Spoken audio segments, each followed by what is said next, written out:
such a long way down to fall. I'm feeling everything all at once. It's all too much. I'm feeling everything all at once. Can't sleep, I'm all kinds of tense. Can't come clean, I'm making a mess. My mind's been playing tricks on me. Can't make it make sense. I'm in way over my head. Don't wanna hear what you said. I feel like I'm gonna drop. I can't stand it but don't want it to stop.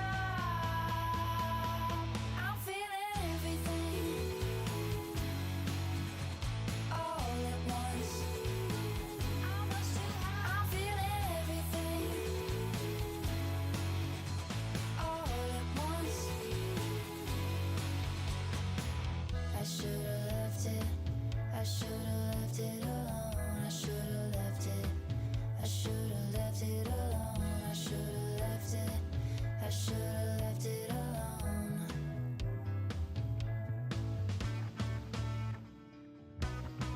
I'm feeling everything all at once. I'm feeling everything all at once. It's coming at me so fast. My whole life speeding past. Can't grab hold of anything. Can't make a good thing last. I feel almost too alive. Don't know how hard I can drive. Look at me standing so tall. It's such a long way down to fall. I'm feeling everything all at once.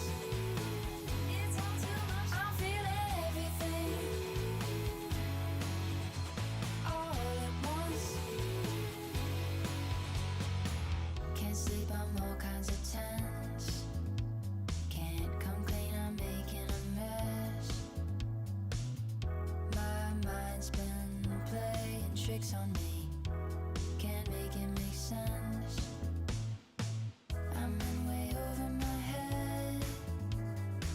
Don't wanna hear what you said.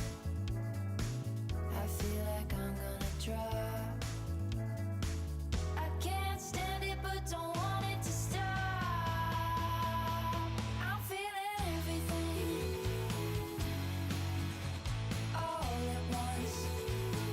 I'm much too high.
tricks on me.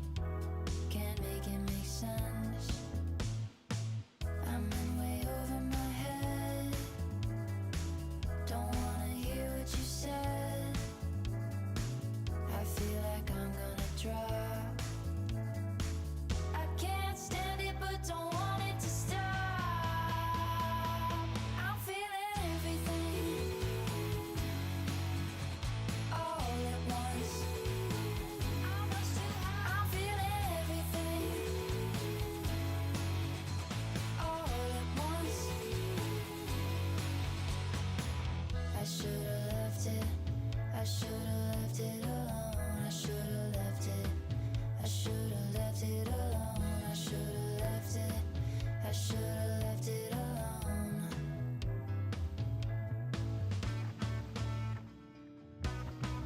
I'm feeling everything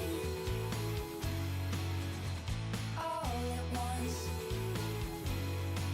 I'm feeling everything all at once. It's coming at me so fast. My whole life speeding past. Can't grab hold of anything. Can't make a good thing last. I feel almost too alive. Don't know how hard I can drive. Look at me standing so tall. It's such a long way down to fall. I'm feeling everything all at once. It's all too much. I'm feeling everything all at once. Can't sleep, I'm all kinds of tense. Can't come clean, I'm making a mess. My mind's been playing tricks on me. Can't make it make sense. I'm in way over my head. Don't wanna hear what you said. I feel like I'm gonna drop. I can't stand it but don't want it to stop. I'm feeling everything all at once. I'm feeling everything all at once. I should've left it. I should've left it alone. I should've left it. I should've left it alone. I should've left it. I should've left it alone.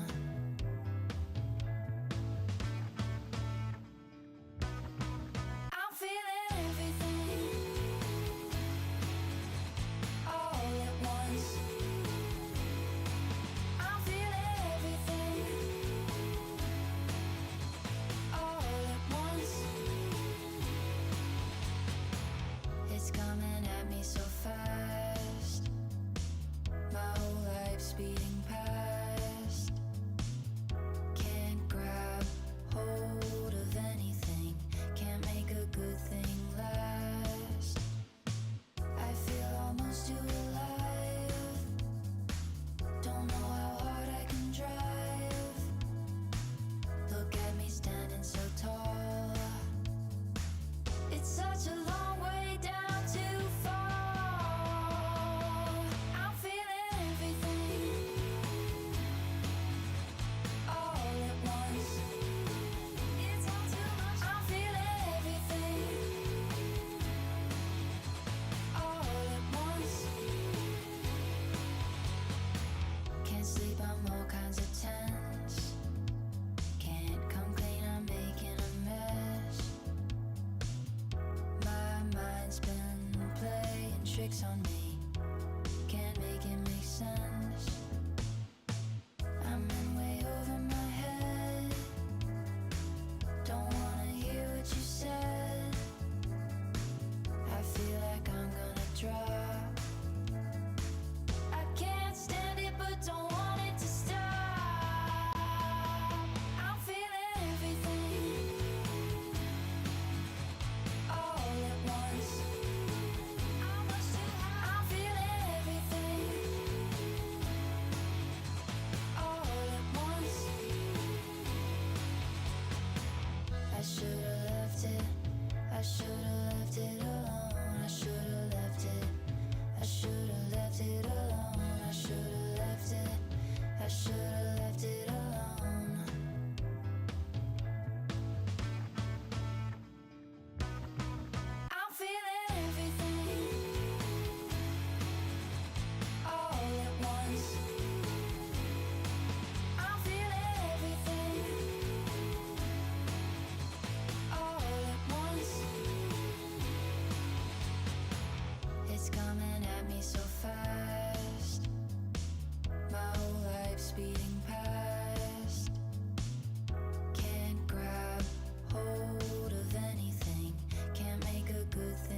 tricks on me. Can't make it make sense. I'm in way over my head. Don't wanna hear what you said. I feel like I'm gonna drop. I can't stand it but don't want it to stop. I'm feeling everything all at once. I'm feeling everything all at once. I should've left it. I should've left it alone. I should've left it. I should've left it alone. I should've left it. I should've left it alone.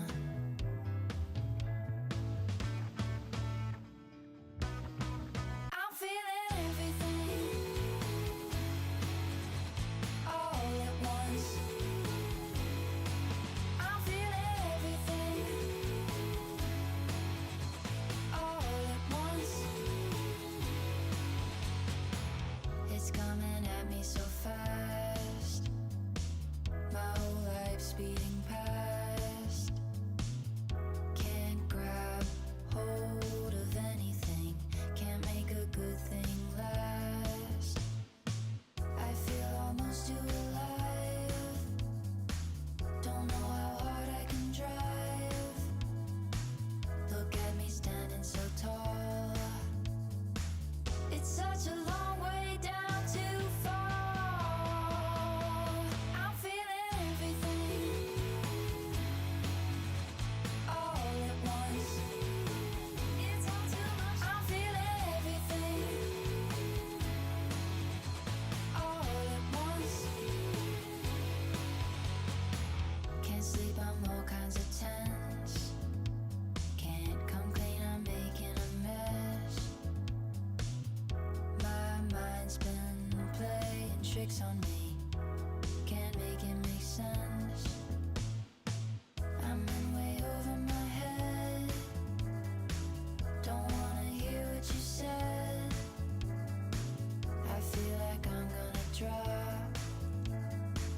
I can't stand it but don't want it to stop. I'm feeling everything all at once. I'm feeling everything all at once. I should've left it. I should've left it alone. I should've left it. I should've left it alone. I should've left it. I should've left it alone.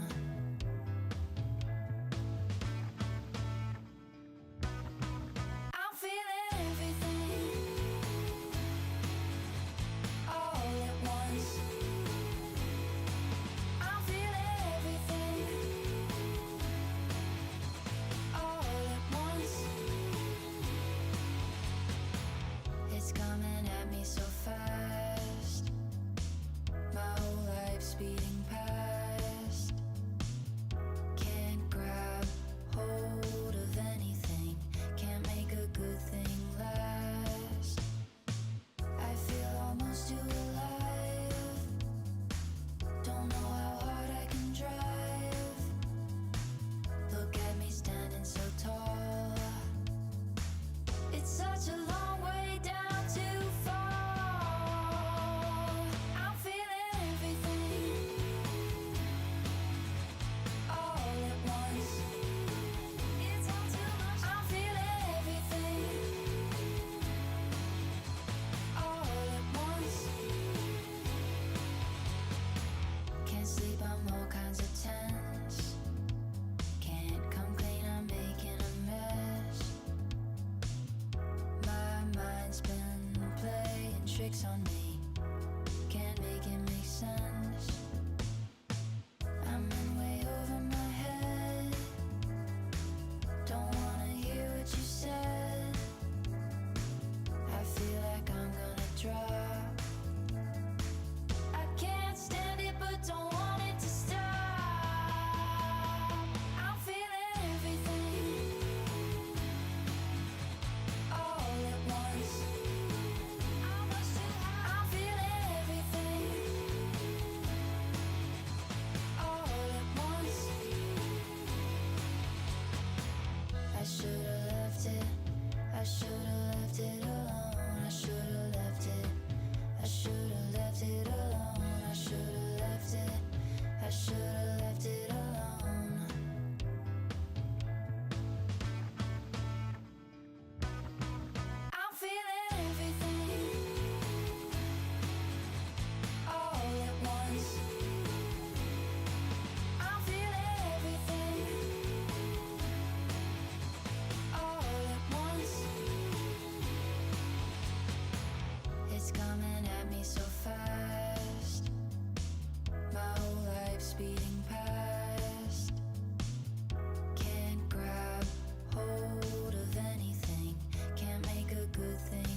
tricks on me.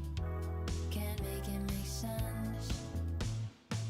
I'm in way over my head. Don't wanna hear what you said. I feel like I'm gonna drop. I can't stand it but don't want it to stop. I'm feeling everything all at once. I'm feeling everything all at once. I should've left it.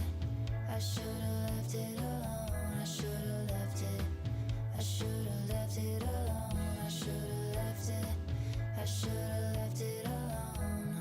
The Golden Dynasty has returned to its former glory, and so too have the weapons their warriors once wielded. The most powerful among them is the Reversal Blade, forged from the temporal sands.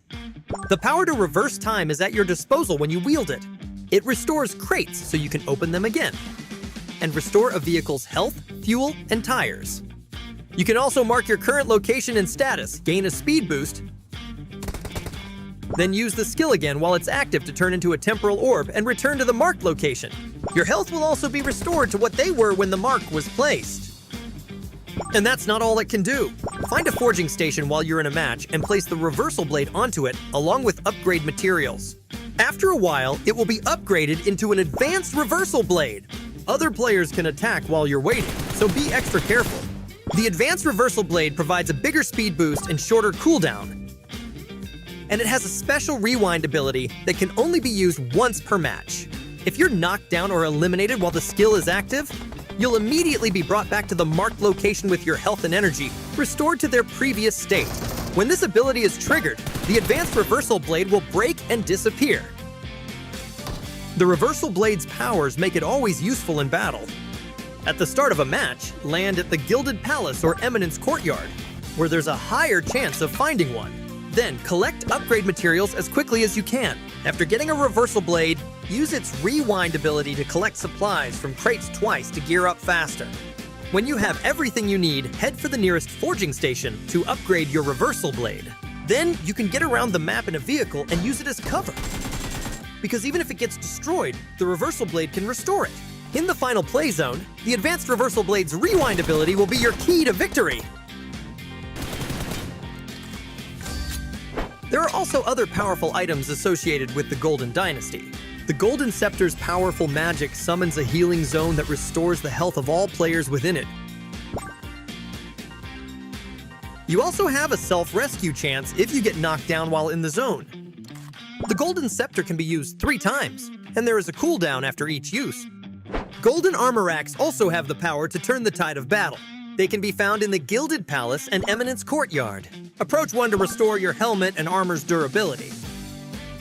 If you have none equipped, it will issue a set of level 2 or 3 helmet and armor. Think it's a pity that you can only get your hands on such a powerful item in specific locations? Don't worry! With a golden armor order, you can summon a golden armor rack anywhere you want. Summoned golden armor racks last 30 seconds, during which they can be used twice. Get defensive gear anytime, anywhere. These items are extremely powerful, and used properly, can introduce lots of unexpected turns in battles. Wipe out your enemies now! The power of time sweeps across the battleground, dragging Erangel, Livik, and Rondo back to the past. The Gilded Palace on the floating island is a 1,000-year-old relic of the Golden Dynasty. When landing on this hourglass-shaped area, you can select whether to parachute up or down. The Gilded Palace contains loads of treasures. The golden armor racks in the buildings can repair helmets and armor, or issue you a set of level 2 to 3 helmet and armor to aid your exploration. Those of the Eternal Dunes worship teams who demonstrate great power by erecting a statue of the strongest. The crate beneath the statue can only be opened sometime after the match begins. The team who opens it will receive generous supplies and becomes the strongest team, activating the statue. They can use the statue to recall teammates who still have respawn chances, or teleport teammates who aren't in the area to the Gilded Palace, so the team can keep advancing at full power. Though time has restored most of the Gilded Palace back to its original state, there are still a few dilapidated buildings about. Use the power of time to restore them, and you'll uncover ancient hidden treasures. The Eminence Courtyard once served as an imperial residence of the Golden Dynasty. It consists of an inner and outer courtyard. The outer courtyard has a statue of the strongest team. The inner courtyard consists of 2 levels connected by a corridor and an underground hourglass realm. There is a locked room on the lower level that houses a treasure vault. You must interact with murals on the upper level and find the key hidden behind the correct one to access the vault and obtain its treasure. The vault also leads to an underground area that is also accessible through the fountain at the center of the inner courtyard, or staircases in the building on either side. The walls in the Hourglass Realm are adorned with murals. Interact with them to dust them off and get awesome rewards. Time has returned us to the Golden Dynasty's Age of Prosperity and restored sections of the map to their original state. Now, Erangel's power plant, factory, quarry, both bridges, and Livik's Midstein have been restored to how they used to look in the early days of the game. In these reminisce zones, you'll also encounter special weather and run into certain checkpoints. Interact with these checkpoints to take a photo with your past self and get supplies. Occasionally, you might also come across a picnic blanket. You can eat the food it provides to restore energy. These areas also contain reversal fragments. Interact with them for awesome supplies. The number of reversal fragments in an area will be displayed in the upper right corner of the mini-map. However, note that some reversal fragments are traps. Interacting with them will teleport you to the sky. Sometime into a match, special reversal fragments will appear. Interact with these to get the Golden Scepter. Take this opportunity with the re-emergence of the desert's past to make its ancient treasures your own. As an animal that once dwelled in the Eminence Courtyard, the camel is quite a curious one at that. When you encounter one by the side of the road, it will stretch its neck over to observe you. But don't worry, camels are very docile. Feel free to approach and climb on. While mounted, tap the weapon button to fire at enemies.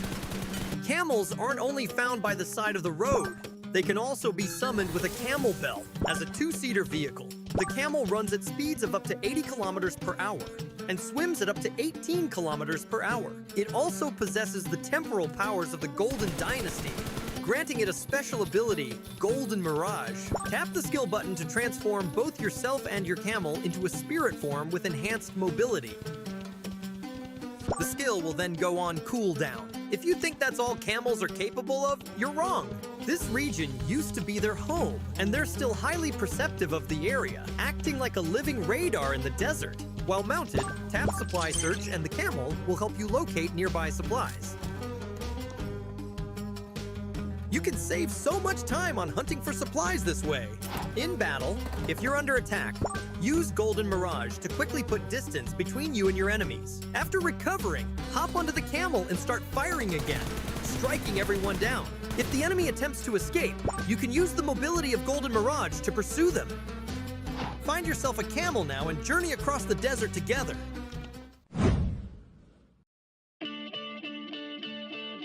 In World of Wonder version 3.7, we've updated the play system and creation center. Let's check it out.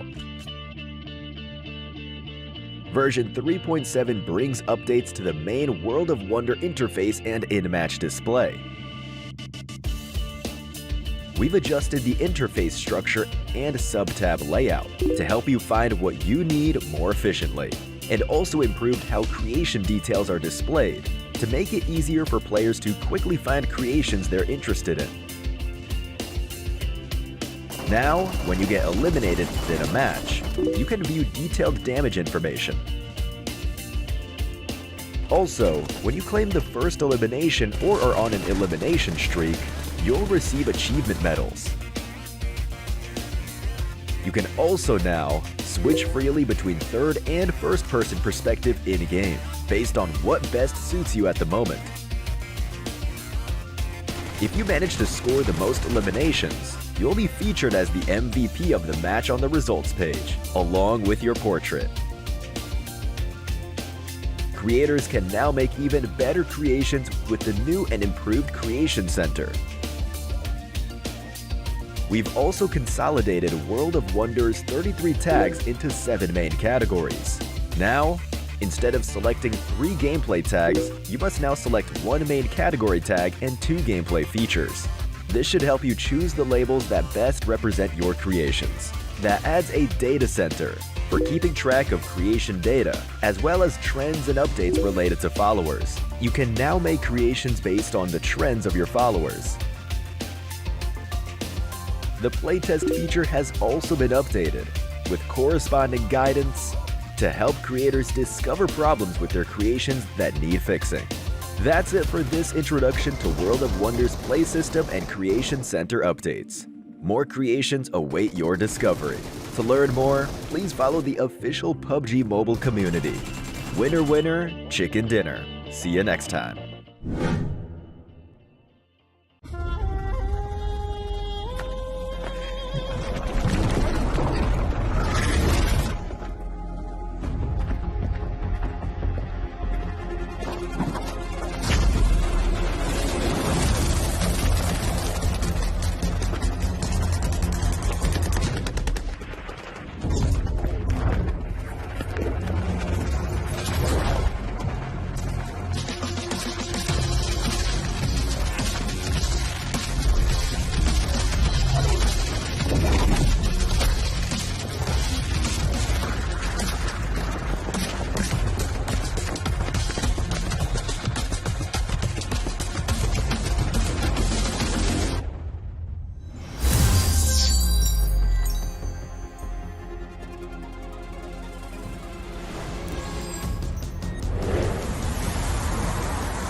Time bears witness to all, and brings all sorts of changes to the battleground.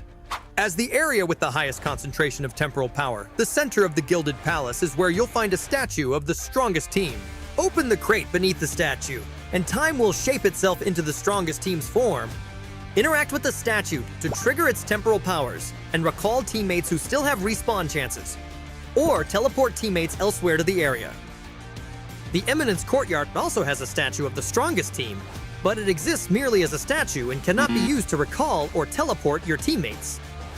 Since the Gilded Palace provides a special respawn, Getting eliminated in the area will automatically use your respawn chance. At the start of the match, you can land in the Gilded Palace with your teammates to loot its supplies, then land somewhere else after you get eliminated. As long as you become the strongest team, you can use the statue to teleport other teammates over and gear up the entire team with Gilded Palace supplies. Unlike the statue that records the present, the past reflection station reflects the past. Interact with it, and a past version of yourself will appear. Take a photo with yourself to get supplies. It will enter a cooldown afterward, during which you cannot get supplies from it. Golden Sands platforms also provide a photo-taking opportunity. Their locations are marked on the map. Interact with them to wipe away the sand on their surface, and the golden sand will light up the surrounding torches. When all the torches have been lit, supplies will spill out from the center of the platform. You can take a photo with your teammates here to commemorate the game's 7th anniversary. The powers of time have also brought the Golden Dynasty's history to the fore. Tap the upper right corner to open the map, and you'll see the Desert Awakening missions on the left. Complete all the missions to learn about the Dynasty's past. Tap the icon in the upper left corner of the mission list to experience stories from the Golden Age of this once prosperous kingdom. Play now to explore and discover all the secrets buried beneath the sand. Took a shot in the dark. I didn't mean to break your heart, but I told you from the start. No, no, no. Another heartbreaker.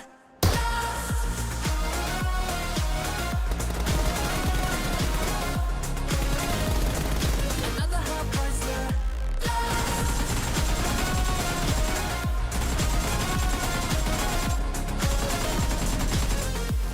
Can't change me.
After a long break in between match days, we are now back in the battlegrounds to know who will dominate the second week of the group stage here in PMCL Southeast Asia Spring 2025. We are going to be your casters for the English broadcast. I plays together with Cuckoo TV. I miss you so much, and I miss casting in English here in PMCL. But before we do anything else, this event is proudly brought to you by Techno, a brand that understands the needs of hardcore gamers with the Camel 30S, powered by a fast gaming processor and a 120Hz ultra smooth AMOLED curved screen. Also exclusive support Dolby Atmos in-game. Your gaming experience is now more responsive and lag-free. Definitely lag-free if you use that device right now. So for all of those who would want to try and have a different device right now, this is the best time for you to check out the Camel 30S coming in from Techno, because I believe this game, this phone, will definitely give you a lot of those intense and explosive gameplays. Well, just a recap, going back from last week, but before we do that recap, again, we do have our latest update already in game. So guys, don't forget to download now the latest update, and you'll be able to see everything that you are seeing right now. The new theme mode, the Golden Dynasty 7th anniversary. It awaits you, your exploration, and also enjoy the Golden Moon event. Don't forget to collect the Times token and redeem the Camel Superfan set for free.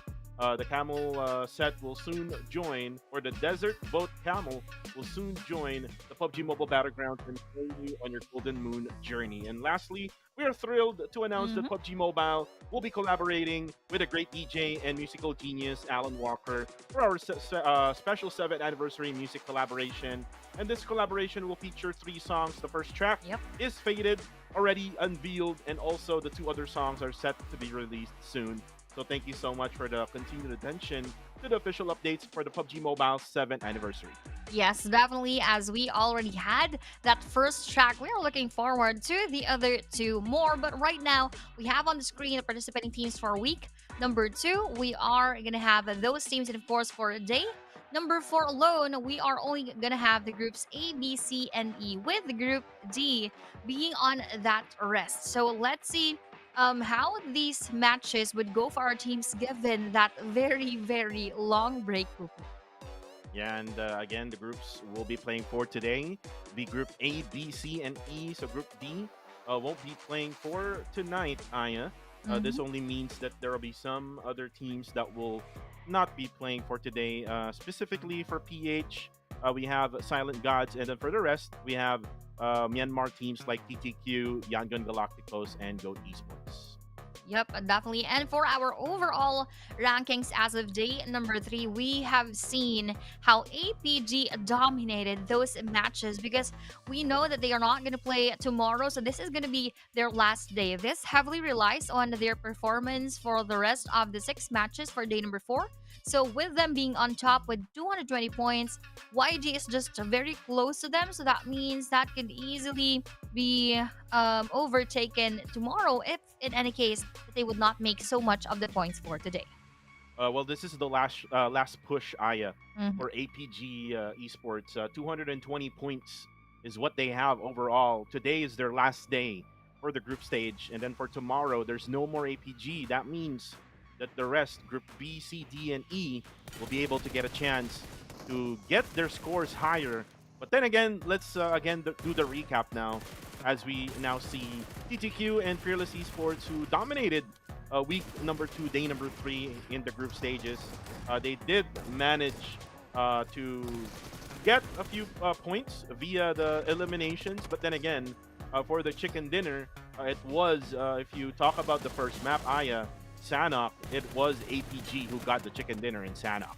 Yep, definitely. They started so strong for our day number 3, and eventually some other teams actually took that chicken dinners from them for match 2 and 3, and for match 4, going back to that winner chicken dinner in their favor for APG. So it is safe to say that APG is the name of the game for week number 2 so far, but that would definitely change the storyline for all of the matches that we are going to be seeing today, and of course for tomorrow, that they are not going to play anymore. So I hope that the PH teams in general, because we have seen most of them being stagnant with their scores and with their rankings. So I'm really hoping that this is going to be the time for them to redeem themselves. Time to redeem themselves. Actually, it's for the other teams who had been in the struggle. Aya, especially that APG has been dominating all throughout the week, like day number 1, 2, and 3. It's all about APG. So it's now time for the rest. The teams coming from top number 3 down below. Well, you can say that Yangon Galacticos did manage to do a lot, especially on day number 3 last week, Aya. Because Yes. if you remember, match number 2 and match number 5, so that's one in Erangel and one in Miramar. Yangon Galacticos got a winner in those maps. So with those wins and with the consistency that Yangon Galacticos did, they managed to get a total of 203 points all Yep. throughout, and they're like just nearby what APG already has, which is 220 points. Now, since YG will not be playing for tonight, Aya, this only means that this will give a lot of opening for other teams, especially for the Myanmar squad, most Yes. specifically to the Time to Quick Esports. I would love to see them be able. Oh no, actually, TTQ is actually not playing as well for today. So if that's the case, then maybe it Goat? might be the time for Burmese Oh goals, because yeah. Goat Goat would is not also play not as playing. well. Yes. Yeah. This is gonna be so interesting, Goku, with the lineup that we are gonna have today. Of course, it still gives a bit of that breathing space for Bros, because they are in between two teams who are not gonna play, and with that ranking, it is also it might be not good to say, but Bros have really been stagnant with their points. They are always having those hiccups, and with their points not moving so much from those 113, 115, and now at 118. Let's just see how else would they be able to rise from the games that they had for the last week. Well, right now we're gonna be flying into the first map. Again, we welcome you back here in the English broadcast for the PUBG Mobile Challengers League 2025 Spring. And we've been waiting for a week already. Again, we just do apologize again that we had to postpone the matches for Saturday and Sunday last week. But again, today is a Friday, so happy Friday to everyone. And I just hope that you are now live watching on our Facebook page together with our YouTube channel. Guys, if you don't know where we are on PUBG Mobile Esports, both on YouTube and on Facebook, as we now fly in to the first map of the day. Match number 1 for today's Sanhok would bring so much of those intense battles, as they all had a very good rest, as we could conclude, because that had been quite long for them right now. I just also hope that they had talked about their miscommunications from the past matches, and of course all of those lapses and the rooms for improvement for them here in day number 4. Looking at this plane path coming in from Hattin on to Lakawi, this is just quite a similar plane path that we always see in Sanhok, so not much trouble is going to be given to most of our teams. And right now, again, the main focus, Aya, if we talk about Sanhok, let's talk about Bootcamp. Again, Ooh. right there. Hive International versus Kill Enemy. And from the past couple of hot drops that they had, I think Kill Enemy had the number against here Hive International. So it's time for Hive to be able to defeat them. But then again, that's going to be the first knockdown on the feed. That's Miner will be able to knock one down from RTC, but RTC will bounce back, knocks down Miner, and go for the first blood. Ooh, going for that first blood now. We have one less player inside of the battlefield. But going back to our Hive versus Skill Enemy, I believe it had been always or for twice that we have seen that it was Hive International trying to dominate those battles and leaving only one of the players of Kill Enemy to run and escape the engagements. But we also know how KE would want to now take bootcamp from our Hive International. With the spread that they have here, they could easily be sandwiching Hive International later on, but let's also check if that is really going to be the case for now, as Hivedale here is probably more than ready to face them.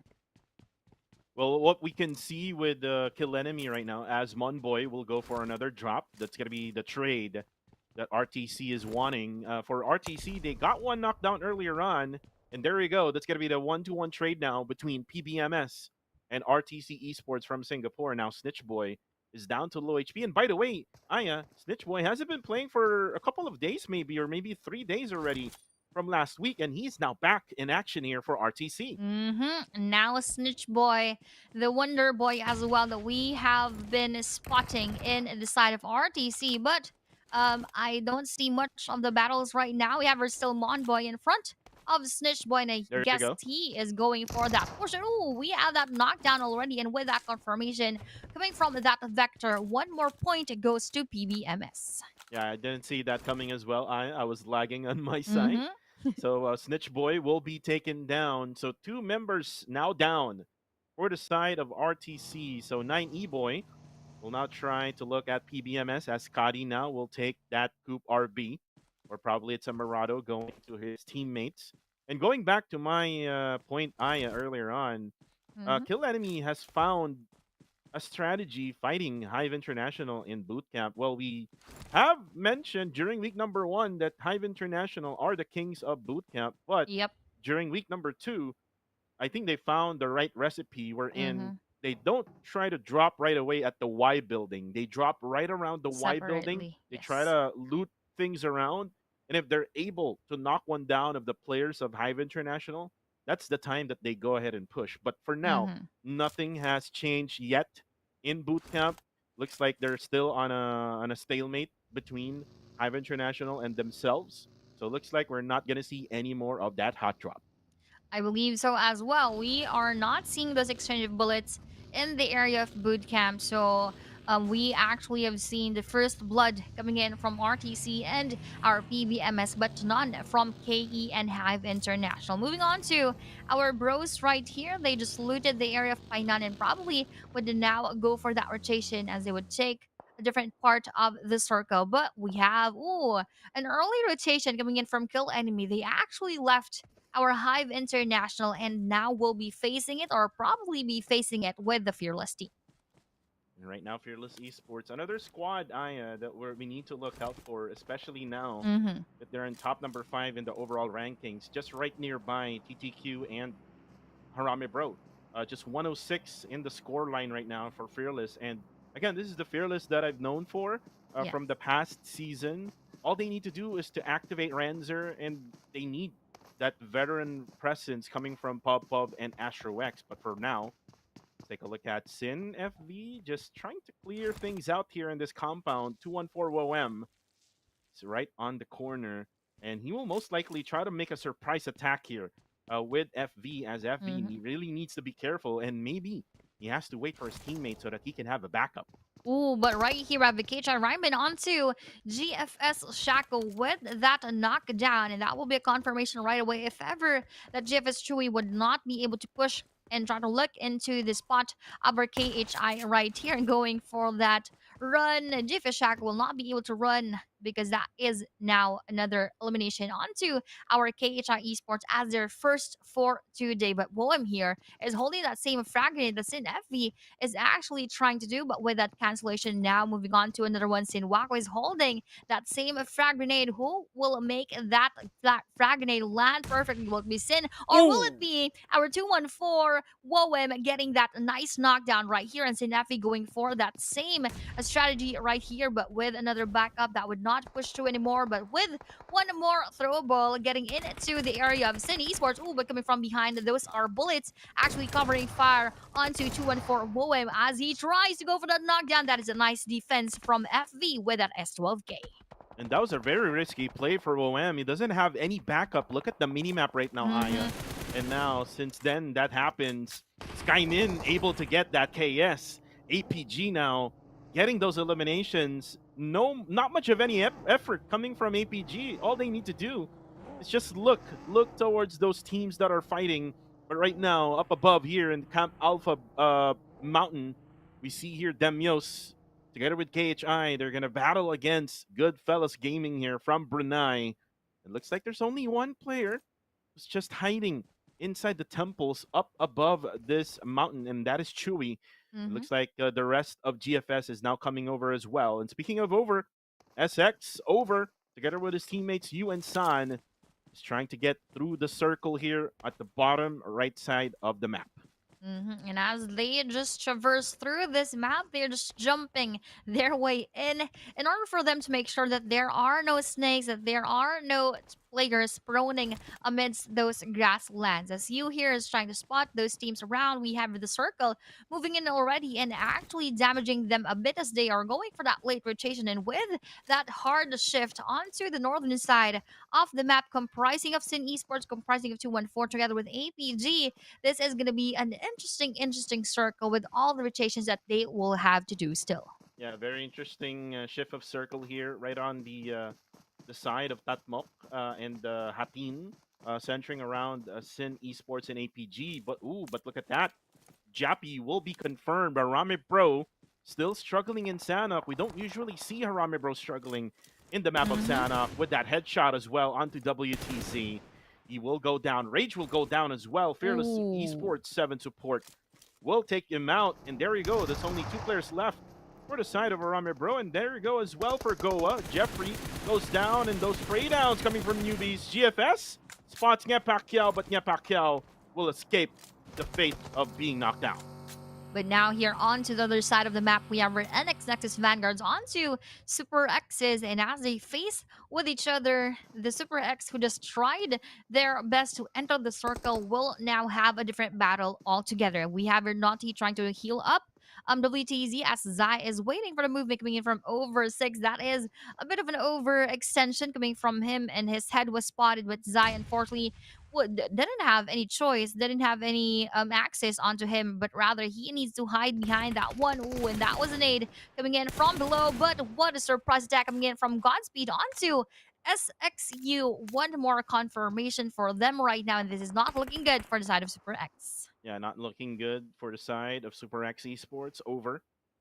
Just right inside that small shack. Now San needs to protect himself as Shalom explodes in the kill feed. Ati will go down as well. Lil Yatka will go down as well. This is APG right now. Ooh, with the bombs coming from WTC. Now gets spotted from behind though. It's gonna be over. Who will go down? It's courtesy of Naughty from the side of Nexus Vanguard. Now for Nexus Vanguard, all they need to do now is focus on getting into the circle. They're now in the blue zone. WTZ is right in the UAZ. But looking at up in the circle, Master Itchy is trying to hold his frag grenade, trying to defend against Skynin, but Skynin will be spotted by Rankid. He goes down. Now for APG, they got the center of the circle, so they now have the center of attention. A lot of teams looking at them, Aya. Exactly. That would be their fate as of the moment that they are right in the middle of all of the battles that could emerge later on. So now with Skynet being knocked out, I don't think that will be a possible revive for them because he is quite far from his teammates Fern G and Nang X. But we have here the last player left for Zeta Burmese Gulls, and his vehicle is already spotted from afar, and he needs to survive this engagement because all relies on him right now being that lone ranger for our team. And let's now also see the movement coming in from NX as they are having this possible fight together with Fearless. Let's see if this will actually push through or will they be able to escape this battle. Well, for now, Nexus Vanguard, I think they can still manage to get into the circle, but the circle will now shift again. The big question is, in 3 seconds, will it go? Will it still have water in the area? There we go. It will still have water in the area of that circle, but still centers around that area where Sin Esports, together with, I think it was 214, who got that circle as well. So looks like APG will be forced, Aya, to move to the eastern side of the map, and they're now down to, I think, only 3 players left standing. So that's gonna be hard, pretty hard for APG.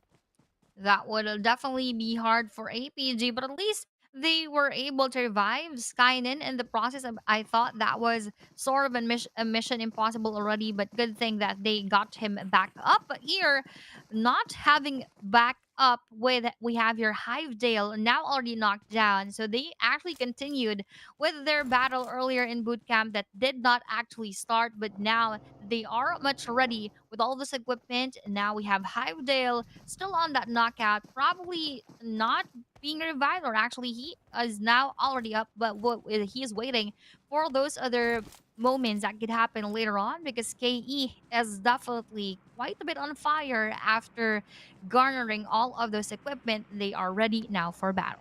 Yeah, ready now for battle. 4-man strong. San goes down in the blue zone. And again, this is going to be the woes for the side of Super X.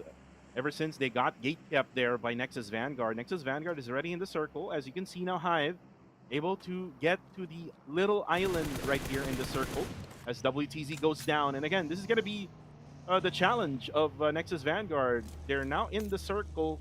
They might get sandwiched, by the way, by Super X. And now they're going to be gate kept by Fearless Esports as Monboy goes down. Labo gets that headshot on the feed, and now circles around is Ranzer, who just runs by WTZ, eliminates him, go back to the lobby, and now for Nexus Vanguard, they just need to be patient here, Aya, because again, there might be someone coming from behind. Yep, there might be some teams coming from behind as well, but look at this. Godspeed just behind that rock formation, waiting for that push coming in from Fearless, and they sort of have an idea where he might be at, but that is a different rock, guys. You just wasted 4 frag grenades, 1 molly right there, but Godspeed is still far from being knocked down. He is much alive and kicking right now. He is just waiting for them to escape and to leave that battlefield before he actually tries to reunite with his teammates right here. But moving on to Hive International with that kill feed, they just have one more player knocked down in that. Now this is now that was not Dale, but rather Red. So they are having a bit of that struggle, but let's see how else they would be able to bounce back later on. Unfortunately for RTC, they lost Labo. Only one player left for the side of RTC. The circle will shift again, and look at that. Ooh. APG and Sin again. And this has been the story so far for the circle. But then again, here comes Ranzer, and he's able to eliminate Super X as he's able to defend himself with that S12K. And for Fearless, this is going to be bad for Fearless because look at them. They're now at the edge of the blue zone. They need to walk and run towards the circle as Damon goes down. That's going to be Chewy for the side of Goodfellas Gaming as Mazzy is also down. KHI, I think they do have the numbers advantage here, Aya. They definitely have the numbers advantage, most especially that they took that first elimination onto GFS quite early here in our battle. But now I think GFS is giving them a bit of that good battle when it comes to their situation. 3v2 is now what we're seeing, but Newbies here got spotted by Ryman from above, which is exactly a very strategic spot for him to take right now. And they are now left with one more player, which is Chewy in front of KHI Demius, preparing that nade onto their entrance. Will that actually land onto them, or will that be a cancel? And I guess that will be, as Blanks here and Demius will both go for Chewy right here. 2v1 situation. Who will actually win this engagement? But nice one coming in from Demius with that DBS. Quite a quick peek, and that is a quick elimination onto GFS. Yeah, good sign here for KHI. KHI now has 69 points plus the 4 eliminations that they have. There's still a lot of teams left. Aya, by the way, 13 teams still left. And now with 12, as Pacquiao goes down and out, that's going to be our RTC going out in this game. And now Nathan goes for the spray down. Ooh, able to get some damage over to Fearless Esports, but not able to get knockdowns. But then again, that's Burmese Goals, who's going to end their life. That's courtesy, I think, from Team Max, who got their vehicles exploded. But then again, Aya, 11 teams still remain in this very small circle. A lot of teams right now just fighting at each other as Fearless Esports comes in. 7 support goes for the confirmation. But there's just so much from the other angles, Aya. Look at Team Max. Team Max is just taking advantage of the situations right of them, and that is an easy kill steal for our Team Max. And meanwhile, for our bros, they also got eliminated in the process with no eliminations in their bags. So not a good, easy elimination for them because they were not able to take even one of those kills right there. But here we have your Fearless just trying to eliminate all of the players and all the teams that they run into. Meanwhile, for Kill Enemy, they're just under this bridge trying to gatekeep those teams who would join them in the process of entering the circle, and they just have one more player left right in front or right within their spot, which is one player from our Go, and that is 22 right in the middle of everything that is happening right now. In case Shy Demius also would want to join that engagement, but unfortunately for them, Sin Ranked was there to knock them out and take that kill for their name. Just easy pickings right now is what Sin is doing here. All they need to do is just peek through their windows. As Fearless Esports, by the way, will go out. That's 214 Esports, able to eliminate them now with 2 eliminations. Now they have to think about Team Max, who's going to throw some nades over to them. And Mas will get sprayed down by EZK. Now, oh, nice shot there from EZK, able to take down Mas. But then again, here comes the backup here for the side of Team Max. EZK goes down as well. Well, I'm not so sure, Aya, what is happening now on my side, because it's not moving at all. But there you go, it now moved. 214 now is in trouble, and it's all because of Kill Enemy, who gets closer, but there goes Mitchie, who tries to revive Mas. Oh, and actually, with the knockdown again, for the side of 214, Kree able to save them, but there's still one more player left, which is going to be Kaya. Kaya goes for the spray down, tries to eliminate them. Kree, Kaya, who will win it? Oh, unfortunate for Kree. Down, and Team Max just bailed out from the scene, not wanting those exchange coming from both of them. But here we have Kaya trying best to heal himself up before trying to enter that circle. But look at that play zone, eliminating, clearing out all of those teams who are outside of that zone, killing Max, killing, of course, our Kill Enemy as well. Those players who were knocked down by our 214. And looking at PBMS, I believe they would want to go for that push inside of the circle. But with KE eliminated as well, we are now just left with 4 teams right now. Kuku and Sin Esports has that best compound, but that will actually unfortunately move out a bit from their spot, but they still have much of that advantage. But with APG Skynian being inside, PBMS quite inside as well, I believe they could also have their fair chances into taking that winner chicken dinner. And right now, again, APG got the circle still with one player already inside. But again, for the rest of Sin Esports, Aya, they do have one big compound to use for them to be able to gatekeep them. And then, see now, Blanks tried his best to get through that care package. Unfortunately, they got eliminated. And now we're down to 3. Sin, PBMS, and APG. Most likely, Aya, PBMS will just go for the third parties. They will just be disciplined and just be right at the edge of the circle.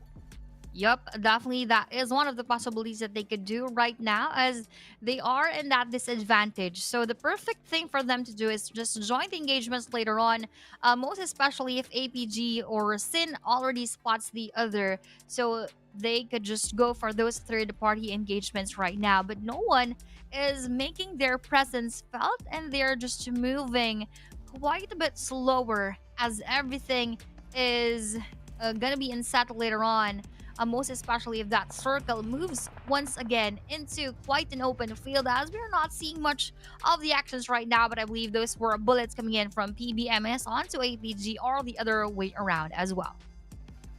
As for PBMS, I would highly recommend them, if they really want to get some eliminations, to be a little bit more patient, Aya. Well, you can see Pretzel, a rookie coming from the squad of PBMS. He has to make sure that they can get, I think, maybe 1 or maybe 2 eliminations still in this last moments of this gameplay. We are now on stage number 7, and I'm not really sure what's happening right now, Aya. It is just still on my side, but look at this now. It now moved on my end. Yep. Sin Esports. Ooh, look at this, by the way, Aya. Sin Esports, with this circle shift, now doesn't have the circle, and it is just open area for them to try to go around the circle. But then again, here comes the pain coming from Pretzel. And Pretzel, like what I just said, Aya, he has to be patient.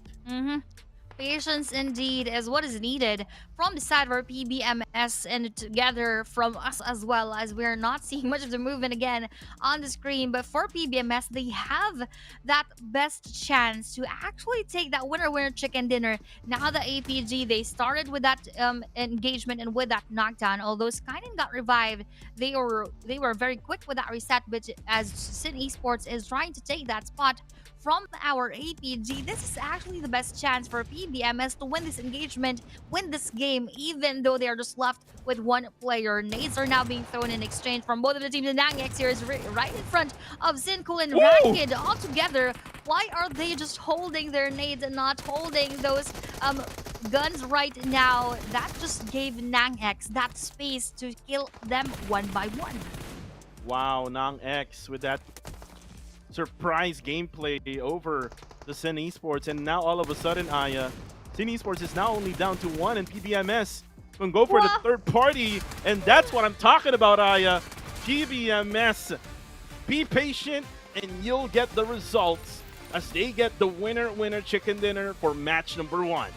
Exactly, that is what happened in this match. That was quite unexpected because they were the ones at a disadvantage when the probability of getting that winner chicken dinner was shown, but then they actually made those tables turn by getting this WWCD 4-hour match number 1, and that is just really on point.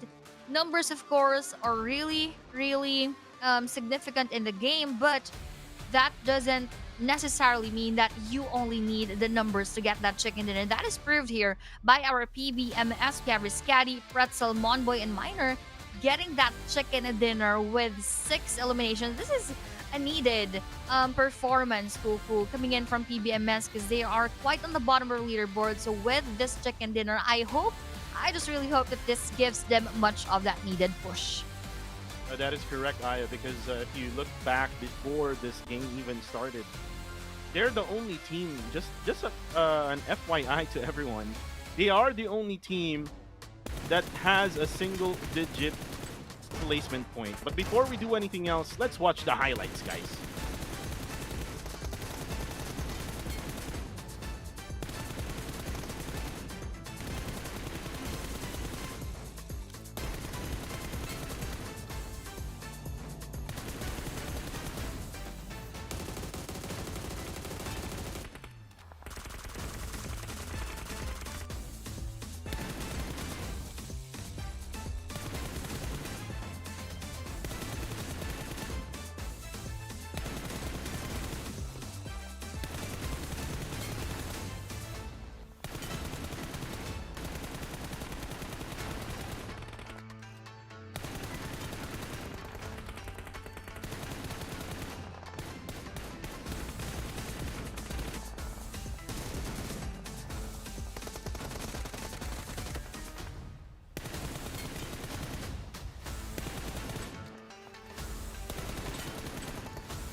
And we are back at it again here now, looking at the match rankings. Again, PBMS getting their winner chicken dinner for match number 1.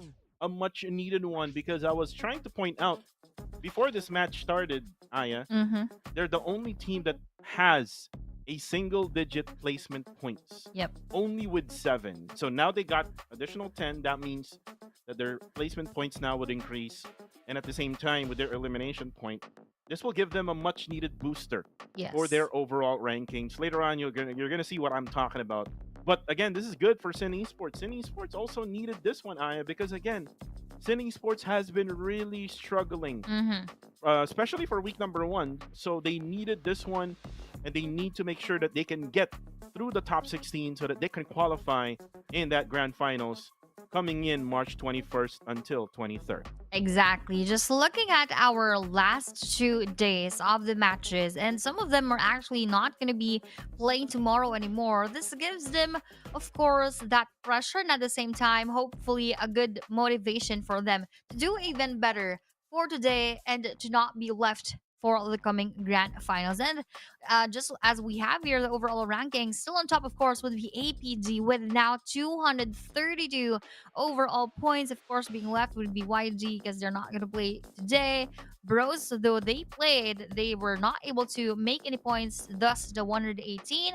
Fearless now with 113, getting closer and closer onto the top teams here, just like Bros and Time to Quick. Of course, now moving on to the second page, as you've pointed out earlier, PBMS here from top 15 earlier. Now they are on the 13th spot with 65 overall points after having that winner with Chicken Dinner, and they are actually tied up with Sin Esports right now. Well, Sin Esports now tied up with PBMS. Again, this is going to be a story here coming in for the next matchup. But then again, Harame Bro. Let's talk about Harame Bro, Aya. Harame Bro, again, struggling in a map that they easily take, or that they easily took in PMCL Fall last season. And right now, it's probably the Federalis effect. Federalis is not playing anymore here in PMCL. And by the way, good luck to Federalis in the PMSL. PMSL Grand Finals is happening currently right now at the same time while we're broadcasting PMCL's day number 4. But looking at the top 4 teams here, Aya, PBMS, Sin, APG, and Team Max, if you try to look at where they came from in this circle, they came from the northern side of the map where they dropped at. And it's all about them waiting for these teams to, go to get closer to that circle. So they just basically gatekeep themselves from getting inside the circle, and that's how they got the eliminations. Exactly. But we have here our winner chicken dinner taker, PBMS Pretzel, even though just having 2 eliminations because they weren't really aggressive throughout the match. But that chicken dinner is indeed a game changer for the side of PBE x MSI, and them taking this first one once again for the match of Sanhok. Hopefully that would boost up their games onto the next matches for the Eras Tour and the 3 games of Erangel, and of course for the last 2 matches of Miramar. Though this might be a different story altogether, as those teams who struggled a bit in Sanhok might have a different take onto the second match for today. Well, for Erangel match, Aya, if you look back last week, Young Galacticos, Hive International, and APG got their winner chicken dinners in match 2, 3, and 4. Yes. APG, again, this is their last day for basically the week itself, for week number 2 for the group stage. And if you saw the performance of APG, it's kind of like what they did before we even stopped the group stage last Friday. So I think APG will still have the momentum coming in now that Young Galacticos is not playing, Aya. Yep. This means that this will be opportunities coming from the other teams. I would say Fearless Esports would have a good play here in the map of Erangel. Exactly. That is one of the possibilities. As we've seen how aggressive they were in the map of Sanhok, I believe they took out 7 eliminations just right before they got eliminated. And we have seen them in several clashes all throughout the map. That means they were rotating, and in all those rotations, if ever that they meet different players or teams, they just went straight out to take those defeats, take those eliminations all for themselves. And even though they got eliminated right in the middle part of our Sanhok map, that is still something with those 7 eliminations, and that would definitely be carried over onto Erangel. As you said, they have the best chance of having a good performance in our match number 2. And speaking of next match, I would like to say this to the viewers that RTC will have some sort of lineup change. We were informed that Ken will be playing in RTC's lineup for Erangel, and 9 E-Boy will not be playing anymore for match number 2. So they have a substitution for match number 2. And again, for RTC, I mean, it is okay for them to do those type of stuff, but it's good to see Snitch Boy back for RTC. Again, Snitch Boy, he is the man who basically got my eyes and Sir Cloud's eyes during day number 5 in week number 1. he basically snatched Mhm. or maybe snitched out the winner chicken dinner from Hive International and from Goodfellas Gaming with that clutch play.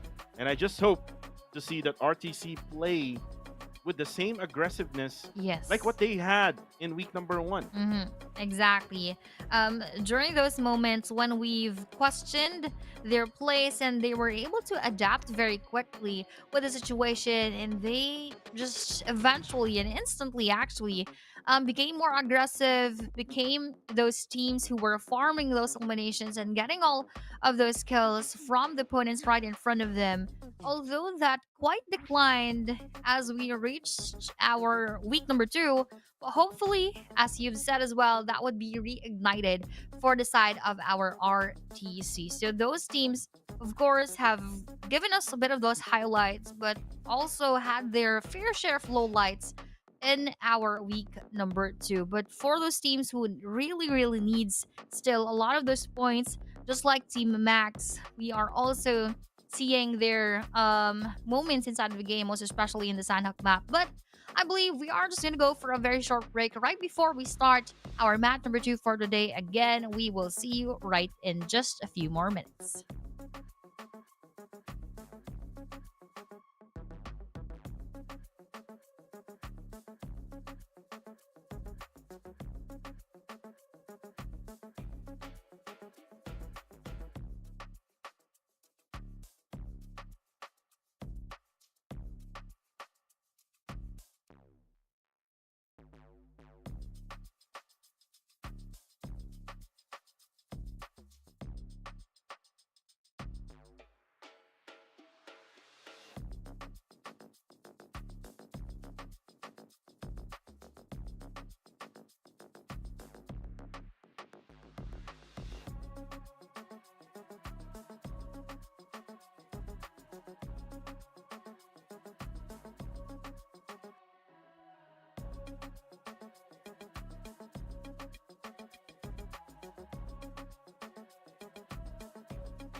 And we are back at it again here now as we count down the seconds going into match number 2.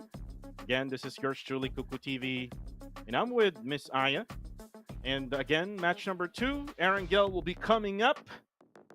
And again, from last week, it was Yangon Galacticos who got their winner chicken dinner in match number 2. But again, we talked about how YG is not playing for tonight. Same goes to TTQ, same goes to Goat Esports and Silent Gods. And again, this would only mean that this might be the time for the others to bounce back. But again, APG is still in the groupings, which means also that they can possibly increase their scores right around to 300. Maybe that's their target, but let's see, Aya, as we now start Erangel. A good target if that is gonna be achieved by our APG. But again, this is quite of a call to action for all of those other teams to stop this streak of what APG is doing right now. They are on fire for week number 2. We should not let them widen that gap so much, because if they really want to take that spot from APG, although it is quite impossible at this point, but if they are going to be able to be at par with the performance that APG has done for the first 3 days of week number 2, that could still be possible, but you need to squeeze it into the last 2 days for the weekend. Speaking of APG, they're just right here dropping in their favorite area, in the area of the Sanhok bases. That will be the starting point of our playing path. Nice right now, Aya, APG drops down to some Snobka military base as Nexus Vanguard. Yep. If I'm not mistaken, Nexus Vanguard did not play during day number 3 last week, so they are now back.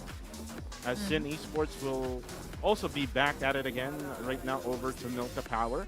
By the way, Milta will be open since Goat Esports will not be playing for today. Yep. And this means that Milta is one of those good places now as the circle pops out. Centering around shelter area and also Milta. Red goes Ooh. down though as Hive Whoa. International. Oh, Dale! With the knife! With the knife play and the first blood by Hive International. My goodness. They brought Tondo here in the first Erangel map for today.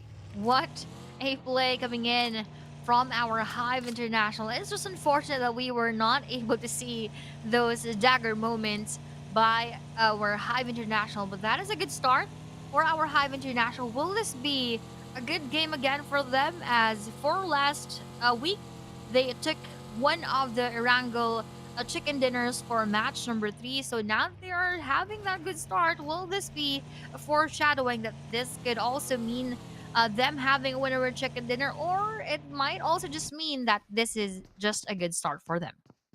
And by the way, we also have Hive International South.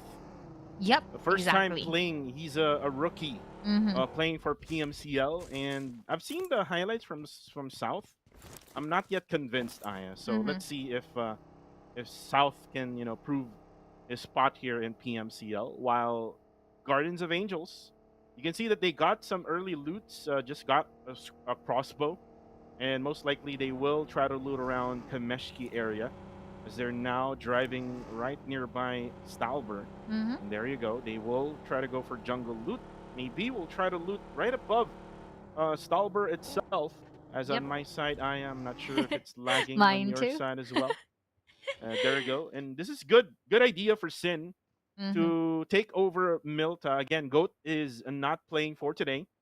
So most likely Sin will loot around Milta area. And if the circle would go to Milta, then it'll be good for Sin as well. And remember, with them being in the circle and Sanhok earlier on in map number 1 in Sanhok, Aya, they got that third spot against APG and PBMS. All they need to do is just think about how they can win, because I mean they got the map. It's just that they don't try to manage to get that winner chicken dinner. That just indeed slipped out of their hands. But I just like to take the time to appreciate our new new graphics on the screen. I believe we also had changes with the name tags, but with our players mugshots on the screen right now, we are in real time, and actually the illuminations and the damage dealing real time all together as they're playing, and whenever there are changes, that also changes in the game. So let's just appreciate that for our production. I hope that you're hearing this right now, and of course, let's also check later on if we are going to be able to see more of those battles that we haven't yet seen from the teams again on the bottom of our leaderboards. But I'm not so sure if the stats are accurate. I look at that 0, 0, and 0. So I mean, I believe that's just for the match. I think no. Because I looked at Chewy earlier on. The same. Ooh. So I mean, we appreciate additional information that we can, talk about here. Yep. But I mean, we appreciate the mug shops on the right hand side. Yeah, there you can see. Yep, same. It's the same. Maybe it 5 would and change 3. later on if already have all of the things happening, because probably it's just one player eliminated, so not much of the things happening. So all of them are just on number 2 because all of them have 0 eliminations. Might be just a hunch right here. Well, hopefully they can fix that so that we can, talk about the real-time stats of these players. But then again, rotation now coming in from Team Max, going to the farm area. And again, this is a strategic area to be in, especially if the circle would go ahead and rotate area. But for now, they're kind of on a 2-2 split right now with a Team and EZK together, and then Joseph and they'll be together right around that compound over to the left-hand side of the compound where they went to, and then Super X Esports got pinned down in the blue zone earlier on in Yep. Sanhok. They cannot manage to do those things. As far as I can remember, Sports did try to get the circle. I believe so. I'm not sure if it's last week or week number 2, Mm-hmm. but that was that they choked against the APG. Oh yeah. The circle. From that, you have 4 members strong. You had the numbers advantage for Mhm. Super X Esports. They need to also manage to get their winner chicken dinner. Same as with what Sims is having struggles with. Mm-hmm. I'm sorry. Exactly. If they can manage to do that, Aya, then maybe we can see Super X Esports able to get those lists and maybe try to qualify in the finals. I just remember that exact moment where that was a 2v4 situation, but right here, that is a 4v1 situation onto SN, and that is a dental elimination. One more casualty has been dealt for the Super X as they're trying, or rather, that's actually a different team trying to dip in battles and engage. That was BG Master Itchy taking RTC losses, and I believe he would want to go for that push as the rest of the members of our Burmese goals, but it's just quite a laggy from my end. And a little Yatka here trying to go for those bullets, but just around the corner, that would be our RDC knocking down BG Lil Shalom and taking that elimination as Snitch Boy is just proning amidst that area. That would be BG Lil exit on the back end of that buggy, killing him out of the game as well. And right now, it is just still on me. Now it moved. So it looks like RTC won't be able to take back Snitch Boy and Labo. So they will get eliminated early in this matchup as the circle now will shift. This is just stage number 2, and there we go. So Fearless Esports now has the center of the circle. Arame Bro is also rotating as Team Max right now is having some trouble. Like this Van DK will now try to get a revive on. As there's also things happening here on the right-hand side. There we go. Ooh, with an nade, actually. Getting that nade over to Ken, and Ken just playing his first time for today. Ooh, gotta be cold, but there you go. Another nade in. RTC is now out with 2 eliminations, and again, 9s. That's C coming from Super X. Mm-hmm. Super X will have a huge disadvantage once they lost 2 of their players, but that is the perfect chance for them that they were sort of helped by our Burmese goals losses when they were being eliminated, being targeted by our RTC, and eventually that was actually them taking those last 2 eliminations onto our RTC. So Super X is now spared from a further downfall, and now they could have to get another chance into the rest of the battles that could happen here in our first map. But for the rest of the 15 still remaining, a lot could still happen, and just like that, NX Godspeed here started the battle with our Team Max. And APG Nang X able to spot Fearless Esports. Again, this is the cons of having the center of the circle. You'll be the center of a tent. There's going to be a lot of angles that you need to protect, as Fearless Esports will most likely vibe on their teammate, because we don't see yet the confirmation on the kill feed. But look at Jibna now. Ooh, actually potatoes. Or no, did not potato that one, but was able to get a damage onto Trezir. Papa will go down as he will be confirmed by Nang X. Looks like APG has crashed towards Fearless. Ooh, what a good crash. Let's see how well they would be challenging our APG right here together with our Fearless. And on the other side of the screen, there is another battle going on right here. But APG top, will be knocked down by Astro X with that UMP 45. And Ferns here and Nine are the last 2 remaining players for our APG. And GFS Show here will also be knocked down by Hive. That would be Hive taking down GFS Shaco, Mazzy all together. And Nax here will be secured. Chop and Fernji are the ones up and alive. Rather, this is only relying on to Fernji, even with that attempt to heal up Fearless actually takes down APG, and as GFS also earlier was taken by Hive International with already 5 eliminations. So these two teams, Fearless and Hive International, they are starting very, very strong. But look at this, Cuckoo. Another challenger. This will be kill enemy onto the side of Fearless. Yeah, Devon now throwing those nades over to Fearless Esports. Circle will shift. It now centers around Burmese goals. And I just want to tell you this one, Aya. One of the weakness of APG is early in the game, if they go ahead and engage, then it's a 50-50. Mm-hmm.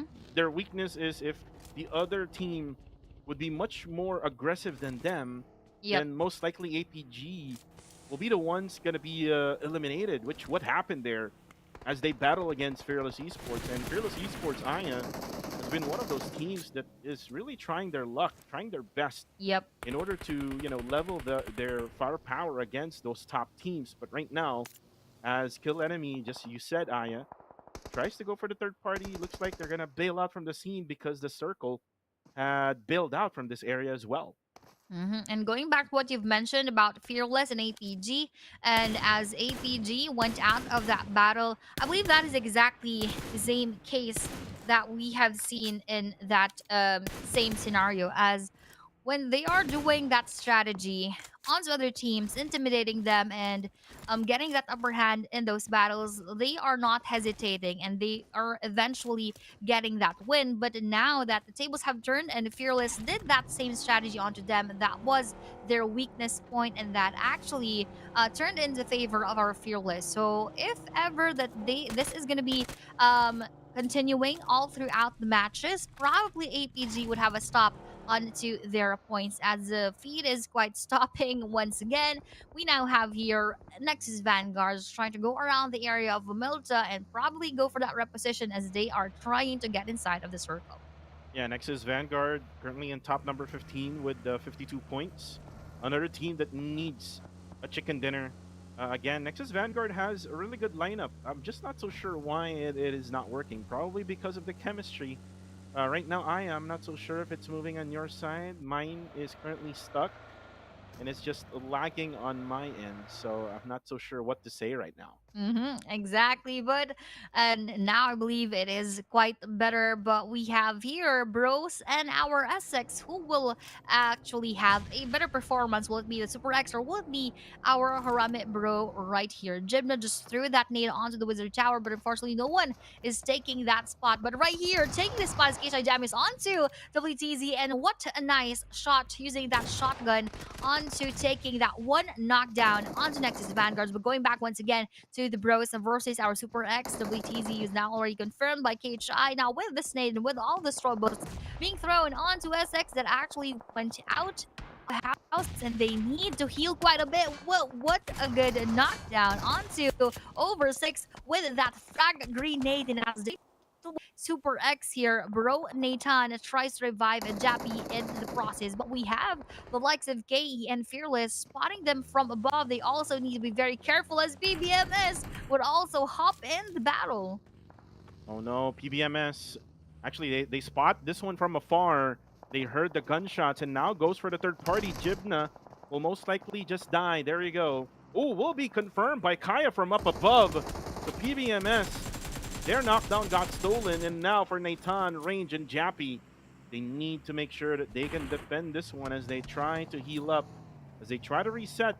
Scotty right now will throw some nades. Range will most likely use the smoke as cover in order for them to escape this area, but for the meantime, for PBMS, they will now try to go for the push. Monboy now gets in. He gets in, Miner is also already in. It looks like they don't know where to actually spot one down, and they will be able to get taken down. Pretzel goes down. Miner goes down as well, courtesy of Range frag grenade. Ooh, the tables has turned for PBMS. Harami Bro with this beautiful defense, defending their fort, and now all of a sudden, Aya, PBMS is now only down to 1. That was very quick of a battle between the two, and now this is a big signal for Scatty to just escape the battle, just to leave it to the hands of the bros. And he needs to get inside the circle while doing that heal up, while doing that reposition. Meanwhile, we have here on the other side again is a battle between Sin Esports and NX, and that would be Godspeed taking down Ranked as he goes for that pointing onto Naughty, as our Sin Esports would want to take Godspeed Ooh. down with that same frag grenade. Godspeed will be taken, but Sinful will also be knocked down coming from those bullets of NX Zai. Both the teams are having a bit of a struggle, and as Zai tries to escape with that running vehicle, he is also knocked down with those set of bullets coming in from Sin Esports. And Wako with that beautiful spray down, able to eliminate Zai off from Nexus Vanguard. I'm not so sure what's happening right now. Ooh. All of a sudden, someone got eliminated. I'm not so sure who it was. But then again, only just one player left for the side of Nexus Vanguard. And this is Naughty. Ooh, there's a nade coming in from up above. Will it connect? Will it does? No. It will not connect for now. Only a splash damage only to Naughty as he tries to go for the heal. By the way, there's two first aids left for him, so he's just using his bandages. Ooh. Ooh, ooh, look at that. Almost crashes to the side of a Ramit Bro. Kind of like a freak accident, Aya, but good thing it was not. Nathan and Jappy, together with Range, will survive for now. But for how long? Because the rest of the other teams has already gotten their own really good positions in the circle. That was sort of an escaped head-to-head clash for both of Fearless and for our bros. And this is a chase down onto Fearless coming in from, or rather onto 214 coming in from Fearless, but we have 74 just spotting MS in the process and tries to pin him down, but with no success.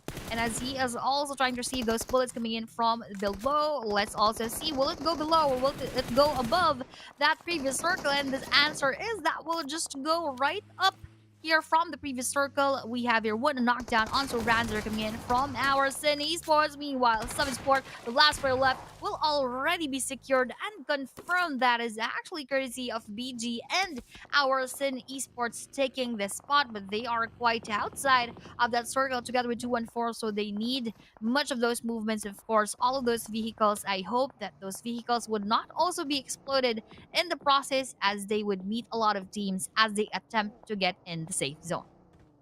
Well, for Sin Esports, the next question now for them is how long can they sustain the damage coming from afar, as they're still outside the circle now that the circle has shifted away from them. Now, for Devon, the last guy of Kill Enemy, is getting some nades coming from Ryman, but Devon is just very smart, just using some utilities as well, but he has to be careful because the moment he gets out of that wooden shack, he might get spotted by KHI or by the other teams that is around him, which is right now he's inside the circle, so other teams might be just looking at the areas where they can maybe, you know, find some enemies. But for now, KHI is all good in the bottom side of the circle. They can just hold on in the edge of that circle, but for now, other teams like Goa is just waiting for other teams to crash in, as Nexus Vanguard is just right outside the zone. And look at now Sin. They're now done with the loot, but they need to be inside the zone. They're not getting the zone eye. This is a very risky play is what they're doing. Risky move is to battle outside of the circle, but probably they don't have much of a choice, as they need to face those teams first before getting inside of a part of the safe zone. This is a coming in from BG, and that will land sort of quite just right in front of Sin FV, and he is still surviving, but Cool here will receive a bit of that splash damage coming from the nade from behind him, which is courtesy of our 214, and that is not far from over, as they still attempt to go for those nades to take down Sin Esports, but for some reasons, Sin Esports are not receiving those nades quite well, and they are quite still safe as of what we are seeing right onto the screen. And Lil Yak here would also try to attempt to go for that damage, but as the blue zone is already quite just right behind them, they are now needing to go inside. But now here we have that nade going inside of Sin Wako as he is taken down. Well, I'm not so sure what's happening right now. I'm just looking at FV. Just still on the screen, but there we go. Kill enemy is now eliminated. Ooh, the nade coming in, coming from 214. As 214 gates keeps Sin, and that is it for Sin. As FV will get eliminated. And 214 really good with gatekeeping Yep. some of these guys, and you've seen them in Sanhok earlier on. They were able to do the same thing, but there were so many third parties, and there we go. The third party came in. It's gonna be Hive. Dale from afar, and you can now see them. Oh, Ryman. Oh no, it's actually gonna be Blanks who knocks down Yatka. And then Demios will go down, courtesy of GOA. Nades coming from the side of 214 over to Burmese goals, as Ryman will most likely go for the confirmation onto the two players of Burmese goals, while KHI Aya, they need to manage to get into the circle now. But speaking of circle, look at that favoring Hive International and favoring Bros at the same time. With the spread of Hive International, let's see how that would be beneficial for them. But for Bros being in a certain ground altogether, I believe that could also be a good strategy for them. But as the last player of Burmese goals will now be spotted by Goa nga Picquiao, that will be them being eliminated in the game. And 214 would face with our Hive International. This will be Dale proning in front of our 214 Esports and also holding that need to go for that defense onto our 214. But 214 is being quite a bit aggressive right now and wanting to push Hive Dale. Will that be a rush? Oh, that will be a knockdown onto Dale coming in from 214. They're just doing their best to clear out their area right before they take that safe spot in the circle. Looks like 214 will get a high ground advantage here, Aya, as they're on the bottom left-hand side of the circle. But you could also say that KHI would have a better angle, as they will be at the very bottom side of the circle, which is a much higher ground than them. But looking at the situation here, I think I've watched this type of circle before, Aya. If you watch PMNC Philippines, where Locks International got this area, and it was 214 pushing them. So let's see if it'll be the same story where that's gonna be Naughty from behind. That's Clay Jr. will be stolen by Jappy. That is a nice skill steal. Indeed, a blessing from the heavens. That is an easy elimination coming in from Jappy, and that could also be another chance for them. But Goa would now want to take a step back and wait for the movement of the circle and probably just go right in the middle right now as they're waiting for that circle movement. But with the shifting, all the eyes that are in front of them are actually waiting for their travel, and just like that, I believe they received so much of the damage and they are really in danger right now as Nga Picquiao will be taken down. It's gonna be it for Nga Pacquiao, I think. Most likely. Oh, actually, I thought it was Arame Bro who will be able to get the confirmation, but no, it's KHI who goes for the third party. Nexus Vanguard will be down and out as Hive International spots Naughty Boy right at that small shack, and now circle will close in 15 seconds. Harame Bro's next target will most likely be KHI together with Goa.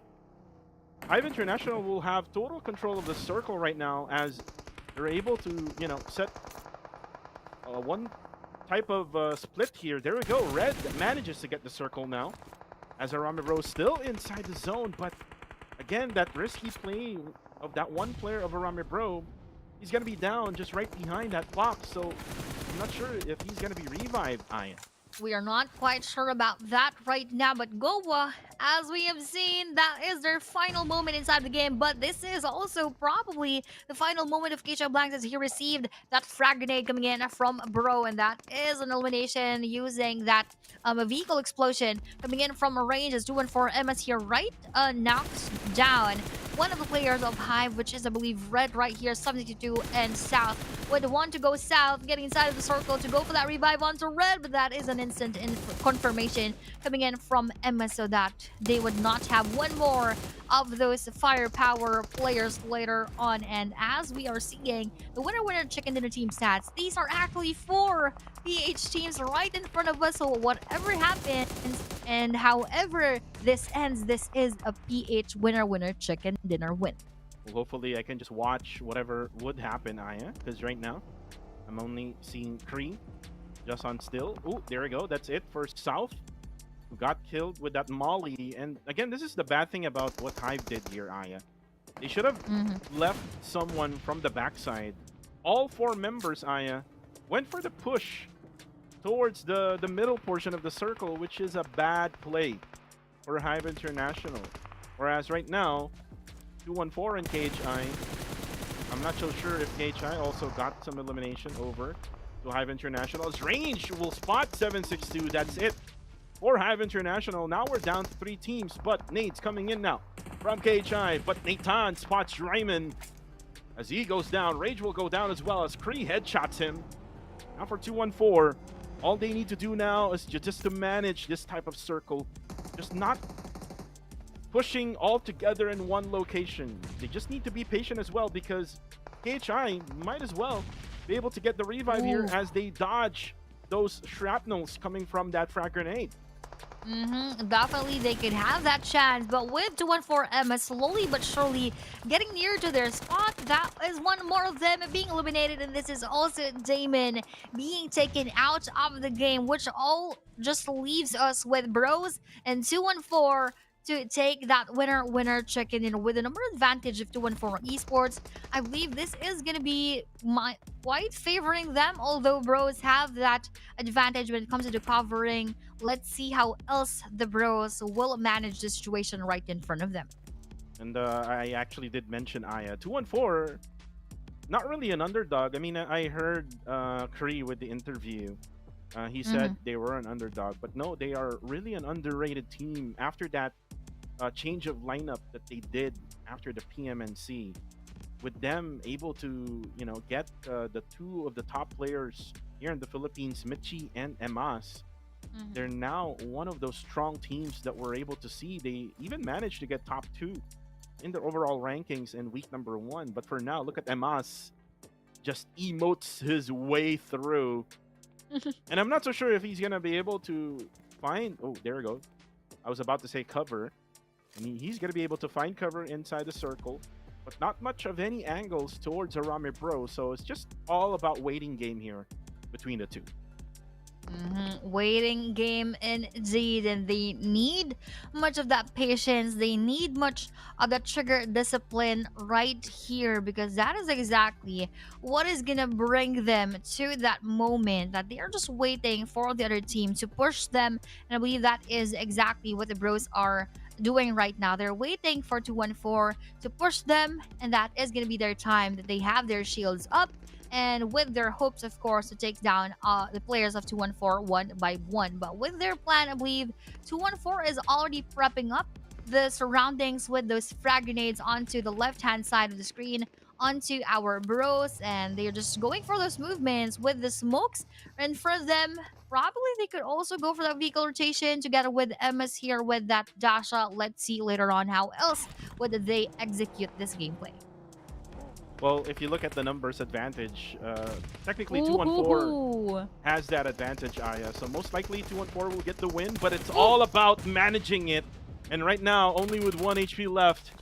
1 knockdown for the side of 214. Ooh, the splash damage. Will it connect? There you go. That's it. 214 bombs away over to Arame Bro. Gets their winner chicken dinner for today. Back on track is our 214 Esports after this winner chicken dinner, and they were just really aggressive throughout this match, so it is quite a no-brainer that they could take that winner chicken dinner with the momentum and rhythm that they had for this match. So kudos to 214 for slowly but surely bringing back what they've shown us for week number 1. Well, for 214, all they need to do is be consistent. Well, they are not consistent during week number 2. I mean, as we still go along day number 4, I hope this is a good sign for them, as they are trying their best to add additional points onto their name. Again, Aya, they are, stuck right around the top 10 and below. So this would only mean, Aya, that 214 might have a really good chance of getting into the top 5 by the end of the day with this type of performance.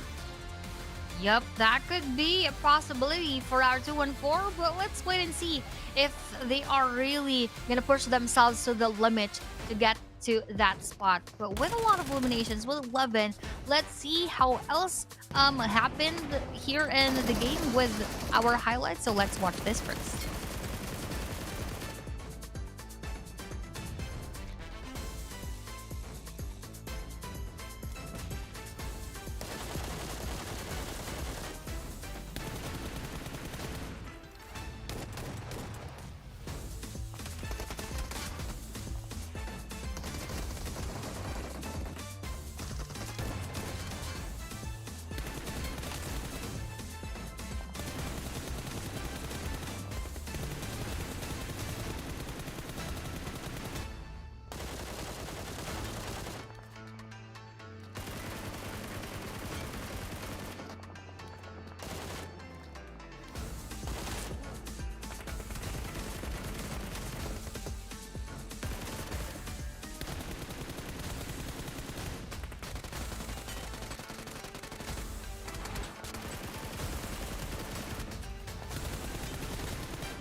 As we are back at it again here for the match rankings, 21 points is what they got for match number 2. 2-1-4. 21 points. You just add two. You just add 4, and it will be 2-1-4. But anyways, Arame Bro getting good scores now for this match. 14 points together with KHI. So this looks like an all PH good games here, Aya, with 10 points also for Hive International. I was really just scratching my head with what gameplay Hive International did there in match number 2. They should have just left at least 1 or maybe 2 players right at the outskirts of that circle and just leave at least maybe 1 or 2 right at the middle in order for them to be able to defend themselves against those long-range shots from 2-1-4 and KHI. Well, it is what it is for Hive International. Now, the updated scores now. No change for APG. Remember, Aya, APG got killed very early in match number 2. Now, Harame Bro now adding scores to their name now with 132 points. But look at now 2-1-4. Now on top, number 6 with 93 points. Like what I said, Aya, by the end of this day, they will be within top 5. We're just not so sure how many games they will try to get here for today. I hope that is exactly what is going to happen, because that is a much needed performance coming in from 2-1-4, because I believe they were quite disheartened with what happened from week number 1. They weren't able to secure that first spot. So getting into top 5 at least is something that could lift up their spirits, because when we started week number 2, they were quite struggling here in this week. So let's just really hope the best for them as well, as 1-4 here gets that first spot for the top 4 teams as of match number 2. Second would be our Bros trying to defend themselves amidst that area we're in. That was a 2v4 battle that is, of course, not really easy, but they managed to knock down one of the players. 2-1-4 with 8 eliminations. KHI here with 9 eliminations, so also a whopping performance coming in from Esports and Hive International with 6 overall. So again, 4 PH teams dominated our match number 2. Well, for the MVP, it's going to be Kree of 2-1-4.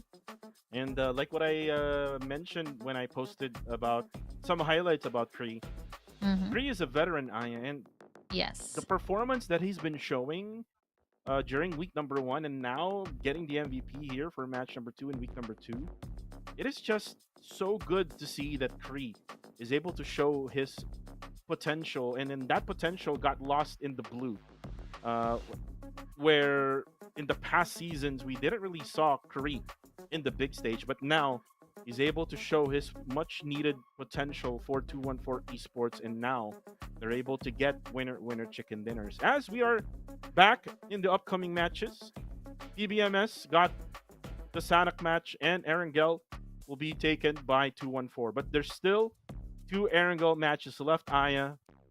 it might be another PH team. Look at the trend right now. 2 PH teams Mhm. able to get the chicken dinners for today. This is a refreshing sight for, of course, us and those viewers who are from the Philippines, as we already took 2 winner chicken dinners for our country, and 4 still remain. Will it be more chances for the Philippines, or probably Myanmar, Cambodia, and even Singapore and Brunei would want to take their slot here overall in our matches? But that was just match number 2 for today. We still have, again, a lot more to play with and to play in. So I guess we are just gonna go for a very short break before we start more of those intense and engaging battles.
Yan, buti na yun ko na yung gamit.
All right, we are back at it again here. This is yours truly, Kuku TV, together with Miss Aya.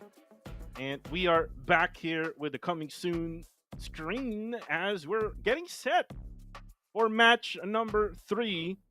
And guys, today is a very different day. It's not an APG day, by the way. Well, we saw APG tried their luck in the Sanhok map, but was stopped by PBMS. Same goes to match number 2.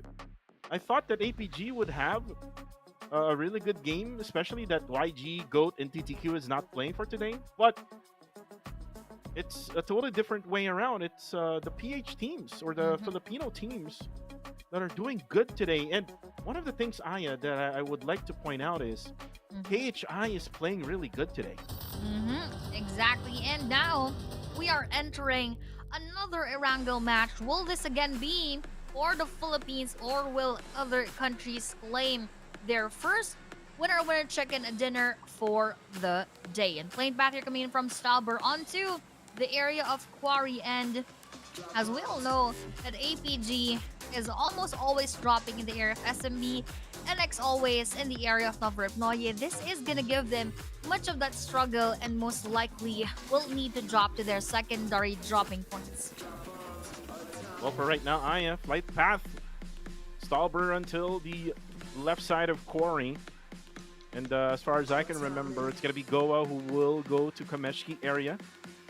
Stalber will be open, so it might be that Goa will take that. Yes, indeed, they will take Stalber.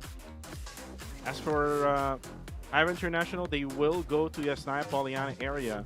Sin, though, Aya, looks like they're going to probably take some early loots right around that warehouse area, right just below Stalber. This is not the dropping point of Sin Esports, so they might be doing a little bit of a different gameplay here for this match. That might be the case right now. They are trying to do and go for those different rotations, go for those different dropping points, probably in preparation of the grand finals. In any case, that will happen. But here we have BG right in the middle of another team, which is KHI. They're just a few hundred meters away from each other, but that would not give them a start for the engagement. They just secured their vehicles for the side of Burmese goals and will take different spots right here all together. Well, for Burmese goals, this is their time now, especially that most of the Myanmar teams are out for today. Mhm. If I'm not mistaken, like 3 of the Myanmar teams is not playing for today, Aya. Like, we do have GOAT, TTQ, and Yangon Galacticos, all from the land of Myanmar. So it is going to be the time for Burmese goals and Nexus Vanguard. Nexus Vanguard, a team that there's a lot of potential in this team, Aya. It's just that it is not working for Nexus Vanguard. I mean, you do have the 2 alumni from Genesis Esports. You do also have Naughty and WTZ in their lineup. What do you think is the problem with Nexus Vanguard, Aya? I'm not quite seeing much of that aggression and with that synergy all together as a team for the side of Nexus Vanguards, and they're just quite all over the place in my opinion, and there is no certain goal all together as a team. So probably that is one of the factors that they are not having that good performance. But I'm not quite sure what happened. Exact same situation that we have seen on the screen that just that just froze actually on my screen. So that was in Esports. Probably getting their first elimination, but I'm not just quite sure. Probably, oh, rather that was for the side of Team Max. So good start for the side of Sin Esports.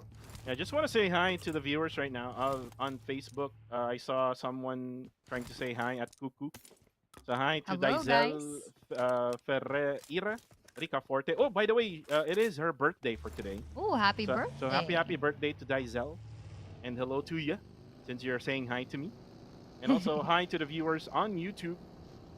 They are wondering why we only have a little bit of viewers out here. Well, that is because some of the viewers went to their local broadcasts, like Tagalog, Burmese, and Man. KH, Khmer broadcasts. So if you want to have some fun, go towards the local broadcast, especially to the TikTok broadcast of the Tagalog or the Filipino broadcast. There's a lot of fights going on in the live chat. There are a lot of exchanges, there are a lot of discourses happening in the PH broadcast, and we are going to see them tomorrow. So, or rather on a show match and not on PMCM, because we are still going to be on the English broadcast. But of course, fun is there, right? In the regional broadcasts, they could express more of themselves, and of course, the banters would be in a different context. But right here, of course, we are cheering for all the teams where no matter what region they are from. But what is on the screen are actually most of the Filipino teams that we have seen who performed well during that previous match. Just like Bros, just like the Cine Esports, and now that not much is happening altogether, we're just seeing more of their looting faces and BG here. I have seen the attempts of BG for our first two matches to be quite aggressive, but it almost always doesn't end up in their favor, and they are just being wiped out eventually. What do you think is the cost of BG, even despite their efforts, are always falling short of getting that winner with chicken dinner or even the wins in their battles? Well, it's all about the aggressiveness of Burmese goals. They're not overly aggressive compared to the other teams like Hive International, like what we see Harame Bros doing so far. Harame Bro has adjusted their gameplay, by the way. If you look at their Mhm. gameplay, Aya, they're able to fight against the others. And ooh, speaking of those two teams, Ooh. Harame Bro and Burmese Goals now going at it. Ooh, and there we go. There's gunshots coming from range using that PP Bison. Oh, but then again, Exit now able to spot Jibna inside. And able to drop him down with a DBS. And here comes Exit. Exit needs to help out. Ooh, but there we go. The gunshots coming from Marami Bro. They're able to defend. And now for Exit is the only man standing for Burmese Goals. And this has been the problem for Burmese Goals, Aya. Their firepower cannot match against the others. Oh, Ooh. and there you go. Oh, that's actually not Exit. It was Yep. Demnos from KHI. A third party coming from the other side. Nathan right now. Got to be spotted as well from the high grounds here on the eastern Oh side. But then again, no. here comes Exit. As Exit right now goes for the pieces of Harame Bro, who actually goes down. Jappy, if I'm not mistaken, will be the last guy for Harame Bro. Exactly, and that joining of our KHI is actually a big help for Lil Exit, as he was on the verge of losing the rest of the team, but he actually even managed to take the players off our bros. But with a frag grenade coming in from KHI, that is him also being taken down and going back to the lobby with a beautiful exit, courtesy of our KHI. But with that last player of Bro, Jappy is just very quiet amidst everything that had happened. And that was very quick, Kuku. Within just under a little about 2 minutes, all of those eliminations happened. Three players from our bros and a full squad of our Burmese goals are now out. But with the Jappy here just standing around the corner of this house, I'm not quite sure if he is actually spotted by our KHI, or are they quite unsuspecting at this point? Well, if KHI is counting the knockdowns earlier on, they will be aware that there's still one more Harame Bro player left. And that is Jappy right now. It's just right behind the corner here at the garage. And looks like KHI is not fully aware of what's happening. I think they just thought about Harame Bro being eliminated already together with Burmese Goals, or probably just thinking that one of those Harame Bro players is not within the vicinity. So right now, Mm-hmm. their next focus would be to replenish all of their items, and now the circle will be their next target, which is right now will be changing, and there we go. It will change. They will be still inside the circle right on the bottom side, but most likely Aya, KHI, will leave that compound, and most likely will leave Jappy if they're not able to spot him. And same goes to the rest of the other guys who is still in the blue zone. 214, still in the blue zone, doing a little bit of late rotation. Mm-hmm. And this has been the story so far for 214. They do this late rotations, not like what they did in week number 1, Aya, where some of the circles would go in favor to them. But Yep. right now, they will try to go ahead and rotate all the way from the bottom side. Ooh, but right here, going to the bottom is BBMS Scatty together with Pretzel, as they were both spotted by our APG and at the same time by our GFS joining that engagement. And GFS here, Mazzy, actually has two players of BBMS right above him, which is Monboy and Minor, but they are moving on to the different buildings in the area of Isnaya, that would be comprised of that would the circle would be comprised of the area of Yasnaya right here. So they're just taking quite a chunk of that area together with a lot of teams. So probably if this is gonna be the ending of our circle, a lot of them would have to secure their buildings right away. And Hive International, this is their home. Yasnaya, and look at their positioning right now. It is just a box formation, kind of like a diamond formation right now inside Yasnaya Polyana. This is a very risky play, by the way, if you look at it, Aya, because if you get taken down by one of these guys who will try to, take one of these apartments or maybe buildings or houses inside Yasnaya, and then you get taken down, then you cannot just easily get revived by your teammates. So 762, especially 762 right now, Aya, he needs to be careful as APG now comes into these apartment buildings.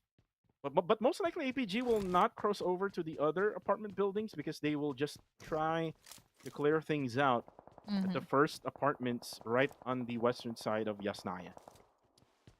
The stages are still quite early, but I just sort of feel that the circle is quite getting smaller and getting to the favor of our Yasnaya area. So that is something that we are yet to know later on. But seeing on the screen is our KHI Esports with no one around, but they're just securing and making sure that no one else would join their area as early as of the moment. So for KHI, they already got 2 eliminations, and of course, they need to get a lot more in order for them to move their scores up. Because we know how KHI managed their week number 2.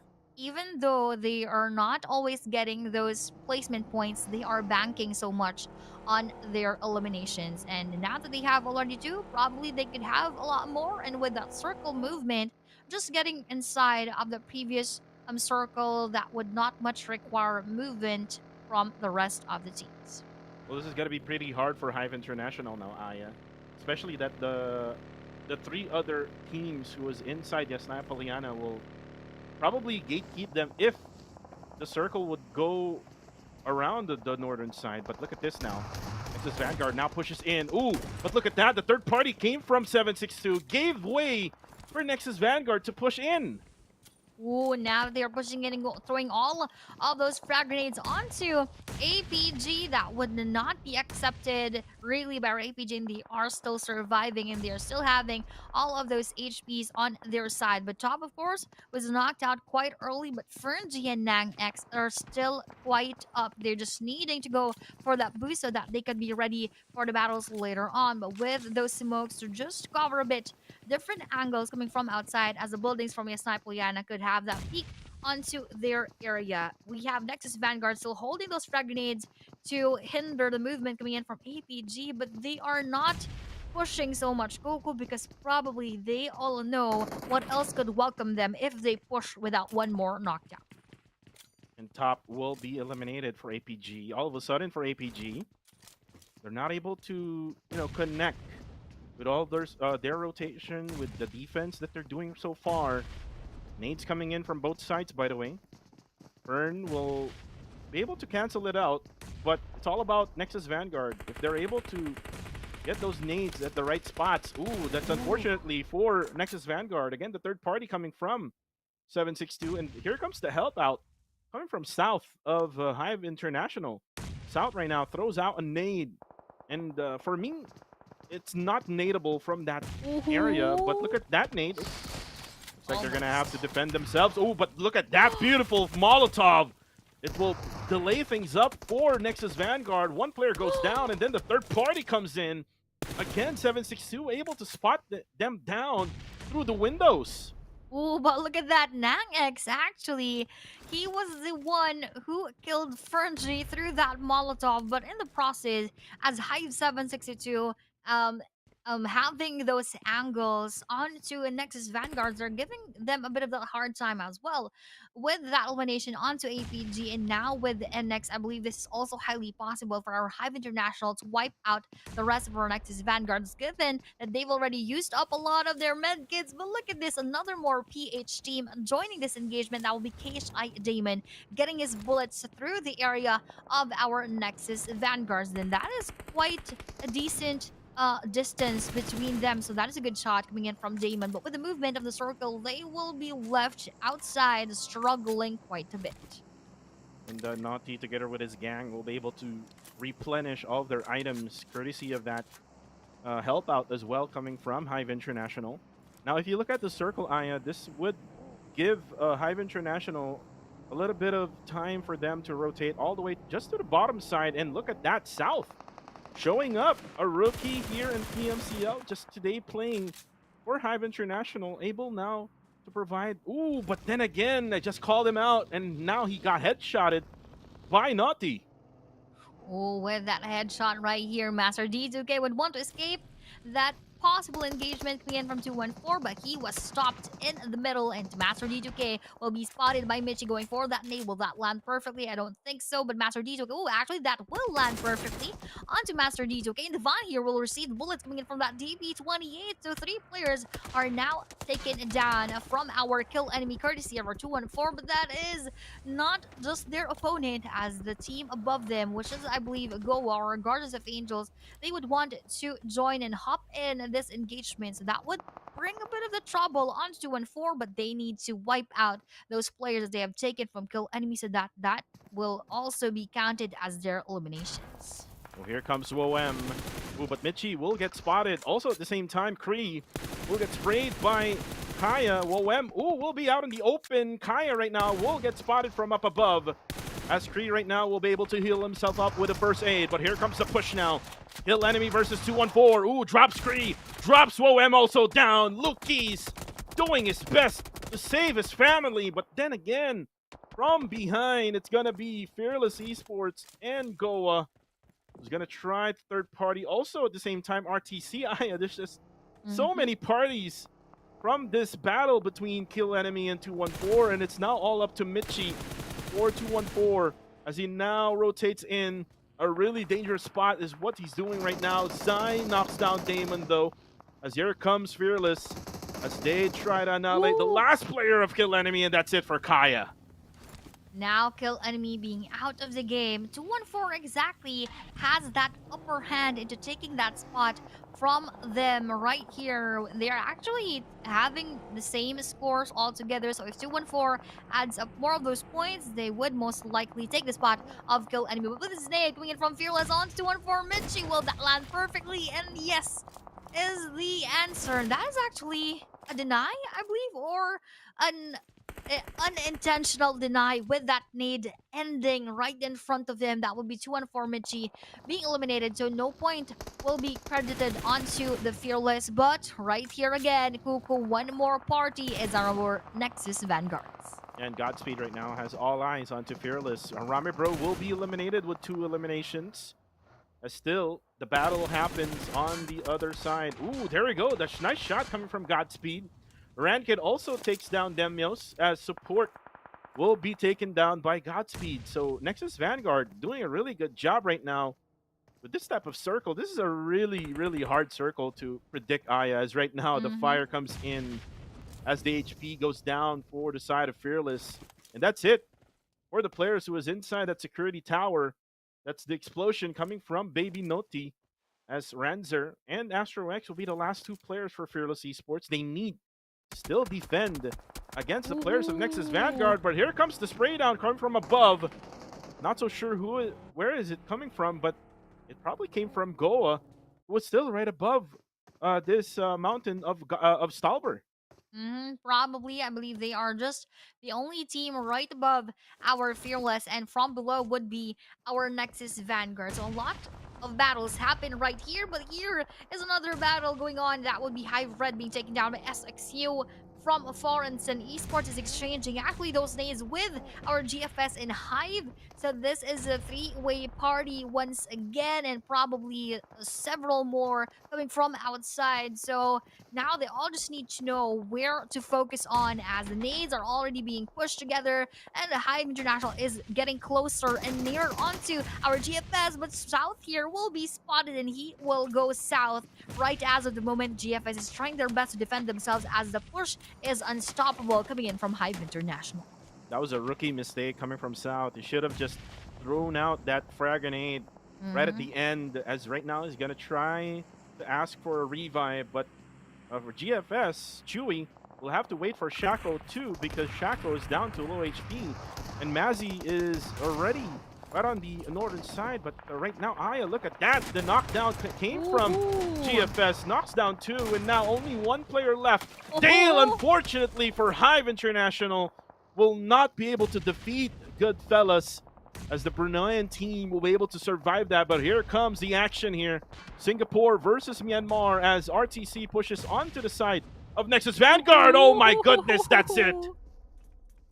Look at those shrapnels getting into that intense fight between our NX and our RTC. And now moving on to another battle that just had ended earlier with our GFS and our Hive International. And I was just about to say, those jumping skills and jumping techniques from Hivedale didn't actually became efficient when it comes to facing our GFS. So he managed to actually wait for the perfect timing onto taking him out. So that goes to our Godfellas Gaming. But looking at the minimap, 5 teams are actually within this same area, and all of them has that access onto the others. So it all just boils down to who they want to fight with. And now, right here, Goa Jeffrey, it chose to fight with Max Steve, and that was an elimination. Meanwhile, RTC battling it with SX, and RTC going for that counterattack onto SX over 6. And Max EZK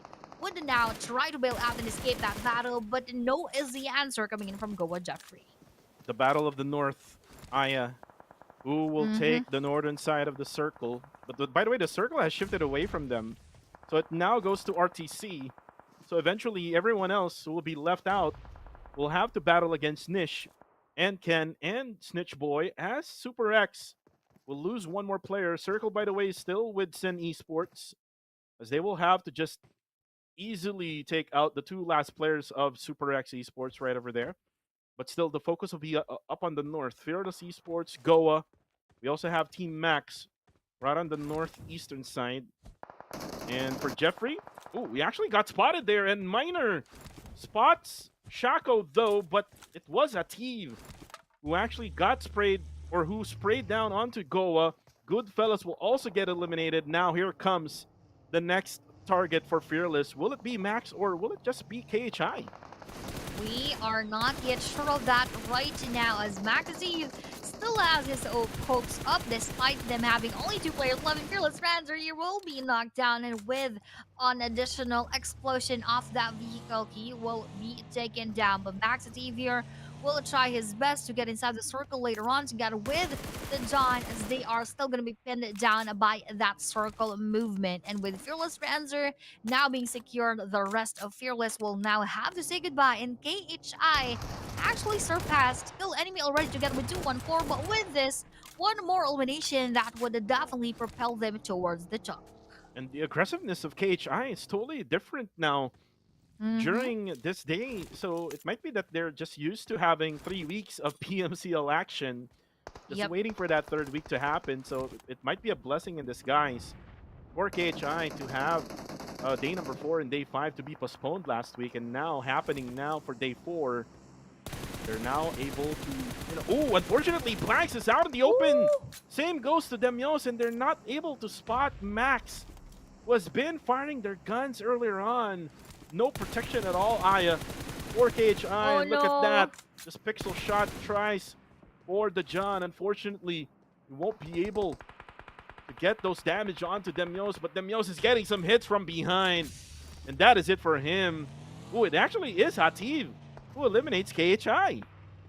Oh no, might have been a moment where KHI was slowly getting there, but unfortunately, they did not have much of that cover from the angle of our team Max, so that eventually ended their streak in the battle. But at least they ended with 4 eliminations, and they could add even more with the placement points, so that means they would still be staying in that 6th spot. But we have Versin Wako being spotted again by Team Max Steven. They are the one of the teams who probably needs more of those points. That's why that is being translated into their aggression inside of the match. Sin Rankineer also spots Monboy from the other end of the cliff. So that is an almost knockdown, but still with no success.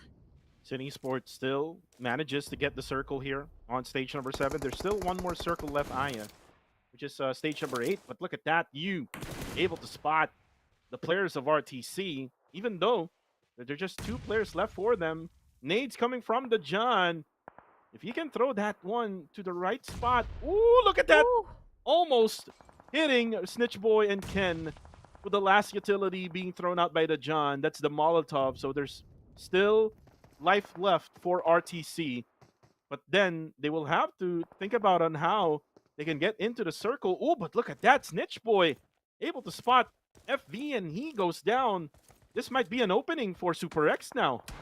Might be an opening for Super X, but let's see how else they could actually be able to handle that situation. But we have a Snitch Boy being spotted by SXU right here. They're just right on the cliff and right on the edge of the circle as BBMS Miner together with the rest of PBEX MSI will now be wiped by our Sin Esports. Joining with them is our team Max, and as they were able to successfully take down PBMS, this is now just Sin Cool for the Sin Esports, managing his way to try and revive Ranked and even try to survive this battle. And Cool right now will set up smokes for Ranked. More than likely, Ranked will get a revive here if Cool will be able to get to him. As Super X just waiting for that right timing as well, and they're just waiting for Team Max to not open up and fire at will towards them. So still, I mean, we don't know Aya. We don't know who will take this win, as Ranked will get a revive now. I'm not sure if FV... Ooh, FV will get a revive as well. This can be good for Sin Esports now. This might be a winner-winner chicken dinner for our Sin Esports if they successfully manage to, of course, try to revive their teammates, try to reset, and eliminate our Essex and eventually face with our team Maxes. This is their nearest opponent right here, Sin Cole, preparing that nade onto SX. Will that land perfectly? Unfortunately not.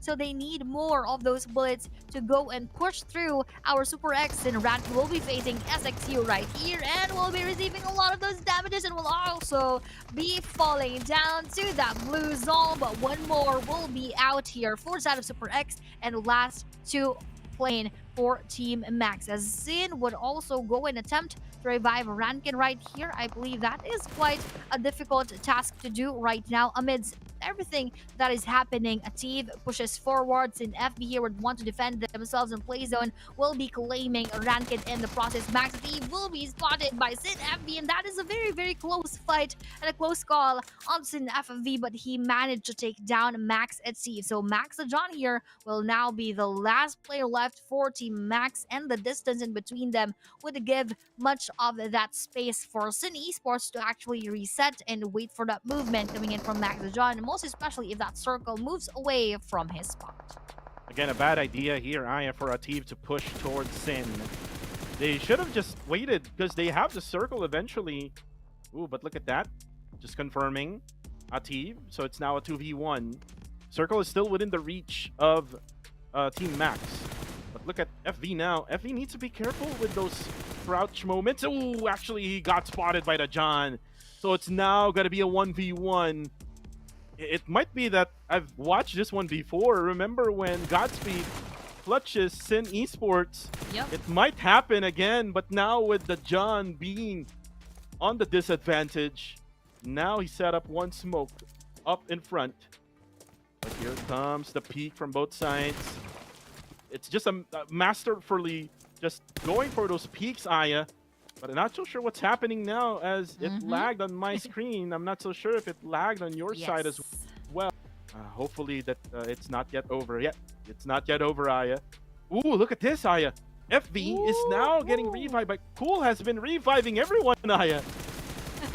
He is indeed the doctor of the team, but with that extension onto the side, Max John actually spots Sin FV right after he was revived, but we are not quite sure what is happening, and this is again another attempt onto reviving Sin FV. Just hope that he tries to heal up even before being knocked down again by Max the John. And Sin Cool here just right behind Sin FV. We're not quite sure what is happening and how is the exchange of bullets actually going on right here with Maxodon heavily damaged, and this is a good call for Cool to push him already, but out in the open they're facing it, and the set of bullets being thrown right here. Sin Cole would actually want to push through and eliminate our team Max the John. And even though I didn't exactly know what happened, that was a chicken dinner for Sin Esports. I didn't even saw what happened as well, Aya. But congratulations to Sin as they managed to clutch it out against Team Max this time around. No more Godspeed for Sin Esports. Winner chicken dinner for Rankid and the gang.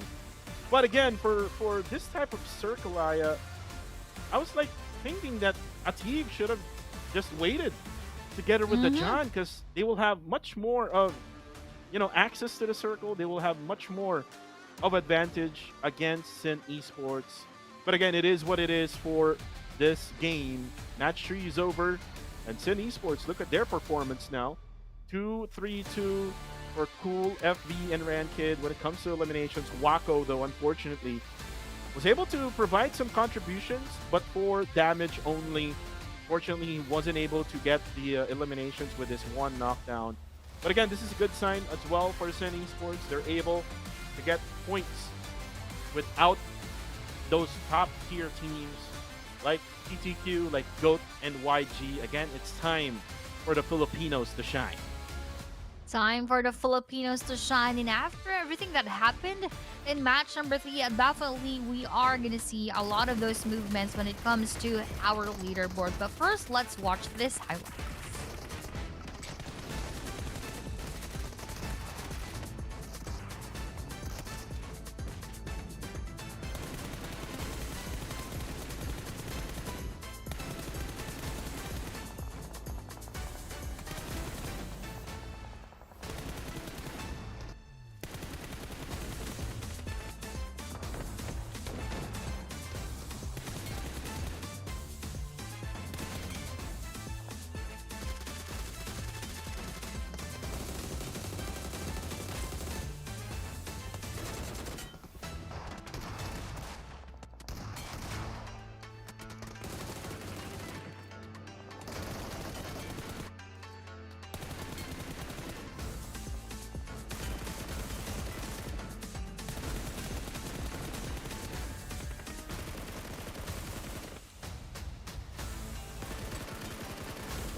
And after all those highlights, this is the match rankings as of match number 3.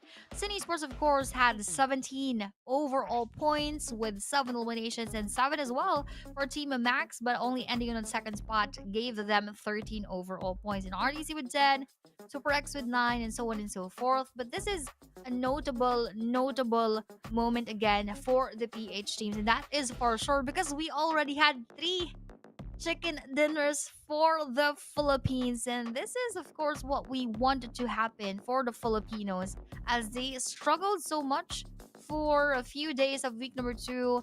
So now this is indeed their time for redemption. Yeah, it's time for redemption for the Filipinos. Last week, during the first 3 days of week number 2, Aya, it's always been YG, it's always been APG. Again, it's not the curse of the casters. I mean, we were doing Tagalog broadcasts during that time.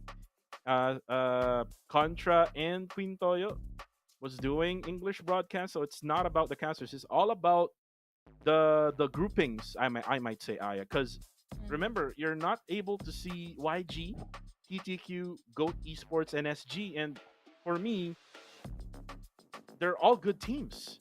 Yep. So now all of those good teams are out. So it means that all of the teams on the lower portion of the overall rankings will now have their chance to be able to get points for today. And that's what's happening so far, Aya. That's what's happening so far, most especially for PH teams getting on the first page. Just like here, welcoming Sin Esports from number 13. Now they are on that 10th spot to get a win to 1-4. KHI doing their best as well on this side of the leaderboards. But for Bro, not much of movement as well, but at least they were able to take 16 points as we started day number 4. But for APG, same thing happened, just 1-2 points or even 0 points for the matches. So slowly but surely teams are already knowing the weakness of the team APG. Well, for APG, again, it's all about targeting APG in the early stages of each map, and that's what happened during map number 2 and map number 3. They got Yes. targeted. I'm not so sure with the first Erangel. Probably it was Fearless, but on the second one, Yes. it was a three-way battle between Hive, Nexus Vanguard, and APG. So APG got pinned down. Eventually got eliminated early, but let's take a look at the top 4 teams here for match number 3. Sin, Max, RTC, and Super X Esports. As you can see, the eliminations, it's not that many, Aya, compared to the Yep. previous week, where we see some of the teams getting like 9 or more 9. eliminations. So it's Mhm. kind of like a balanced effort for the winner chicken dinner team, like Sin and Max here. 7 for both of them, and then 6 from RTC. By the way, RTC is playing good so far. Yep. They're playing good so far. Although we are still not getting that winner chicken dinner from them, but at least they are making sure that they are not getting 0 points consecutively. So we have here on the MVP screen is Sin Cole with, even though just 2 eliminations, his contribution as the doctor of the team is really, really significant all throughout that match number. Well, we are right back at it again here. This is yours truly, Kuku TV, and Miss Aya on my right, and we are the casters for your English broadcast of the PUBG Mobile Challengers League Southeast Asia Spring of 2025. We appreciate you guys for staying in our live stream in the English broadcast, and also this event is proudly brought to you by Techno, a brand that understands the needs of hardcore gamers with a Camel 30S powered by a fast gaming processor and a 120Hz ultra smooth AMOLED curved screen. Also, exclusive support Dolby Atmos in-game. Your gaming experience is now more responsive and lag-free.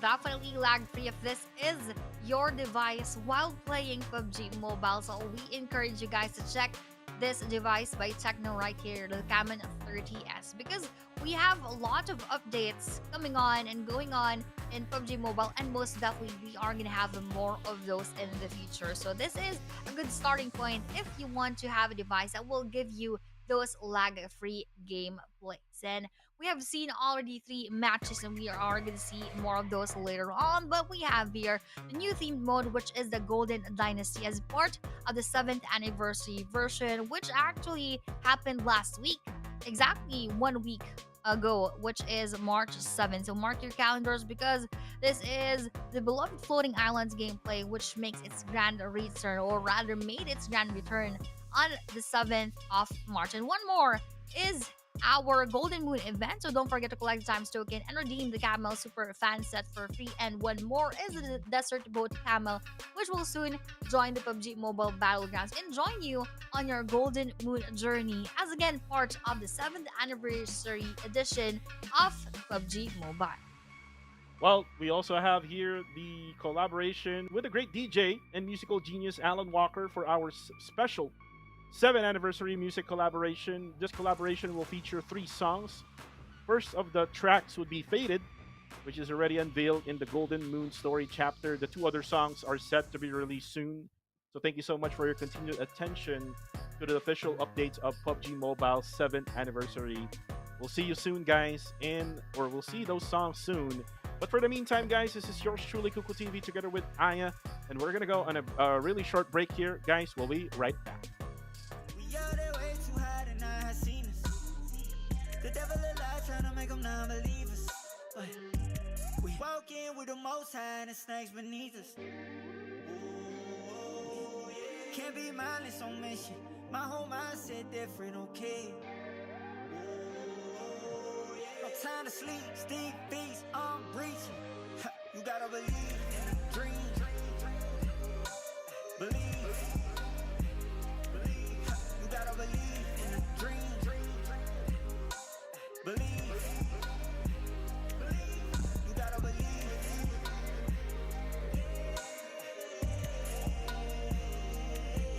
You gotta believe.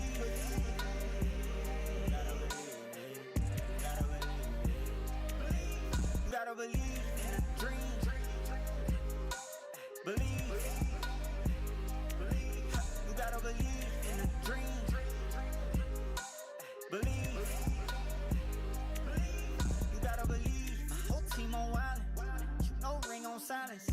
They so astonished. I'm day's finest. Tell them get behind us.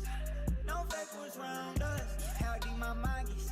I got too many options. Can't be mindless on mission. My whole mindset different, okay? No time to sleep, stick beats, I'm reaching. You gotta believe in a dream. Believe. You gotta believe in a dream. Believe. You gotta believe.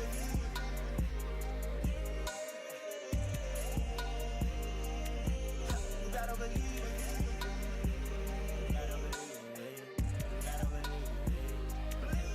You gotta believe. Standing on top of business, know they can't reach us. We out there way too high to not have seen us. The devil alive trying to make them non-believers. But we walk in with the most high and the snakes beneath us. Can't be mindless on mission. My whole mindset different, okay? No time to sleep, stick beats, I'm reaching. You gotta believe in a dream. Believe. You gotta believe in a dream. Believe. You gotta believe.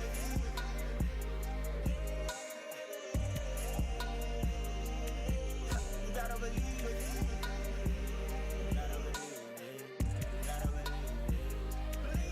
You gotta believe in a dream. Believe.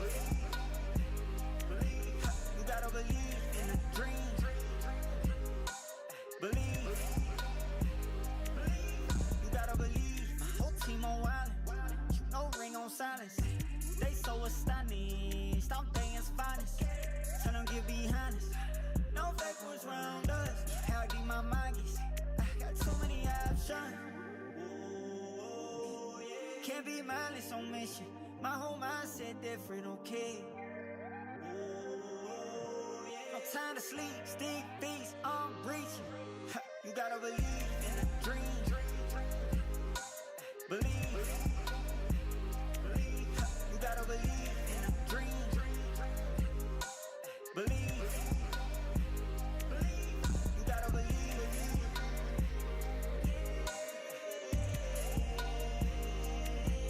You gotta believe.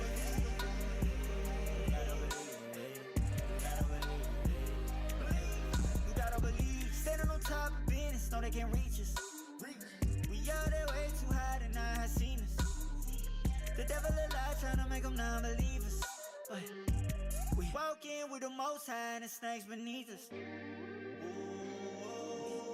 Can't be mindless on mission. My whole mindset different, okay? No time to sleep, stick beats, I'm reaching. You gotta believe in a dream. Believe. You gotta believe in a dream. Believe. You gotta believe.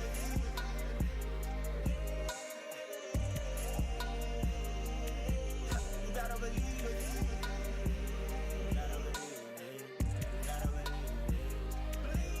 You gotta believe in a dream.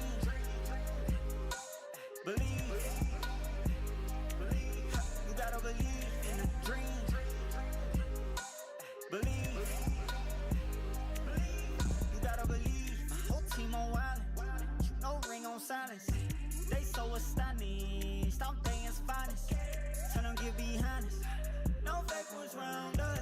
How deep my mind gets. I got too many options. Can't be mindless on mission. My whole mindset different, okay. No time to sleep, stick beats, I'm breaching. You gotta believe in a dream. Believe. You gotta believe in a dream. Believe. You gotta believe.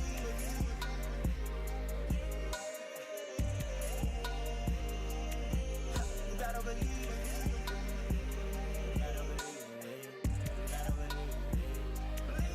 You gotta believe. Standing on top of business, know they can reach us. We out there way too high to not have seen us. The devil alive trying to make them non-believers. But we walk in with the most high and the snakes beneath us. Can't be mindless on mission. My whole mindset different, okay. No time to sleep, stick beats, I'm breaching. You gotta believe in a dream. Believe. You gotta believe in a dream. Believe. You gotta believe.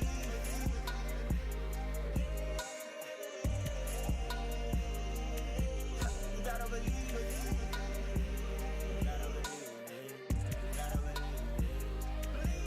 You gotta believe in a dream. Believe. You gotta believe in a dream. Believe. You gotta believe. My whole team on wildin'. No ring on silence. They so astonished. I'm things finest. Tell them get behind us. No fake ones round us. How deep my mind gets. I got too many options. Can't be mindless on mission. My whole mindset different, okay. No time to sleep, stick beats, I'm breaching. You gotta believe in a dream. Believe. You gotta believe in a dream. Believe. You gotta believe.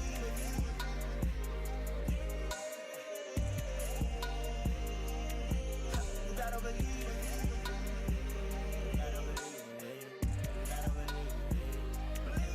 You gotta believe. Standing on top of business, know they can reach us.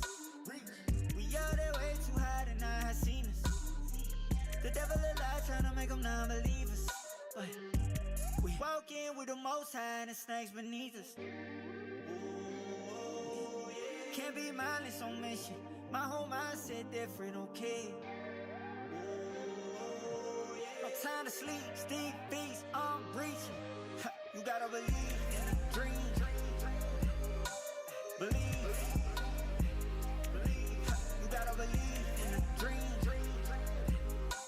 Believe. You gotta believe.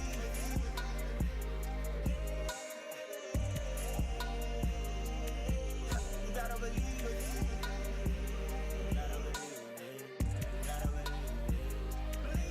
You gotta believe in a dream. Believe. You gotta believe in a dream. Believe. You gotta believe. My whole team on wildin'. No ring on silence. They so astonished. I'm things finest. Tell them get behind us. No fake ones round us. How deep my mind gets. I got too many options. Can't be mindless on mission. My whole mindset different, okay. No time to sleep, stick beats, I'm breaching. You gotta believe in a dream. Believe. You gotta believe in a dream. Believe. You gotta believe.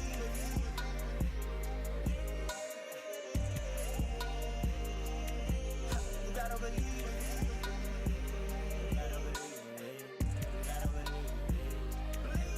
You gotta believe. Standing on no they can't reach us.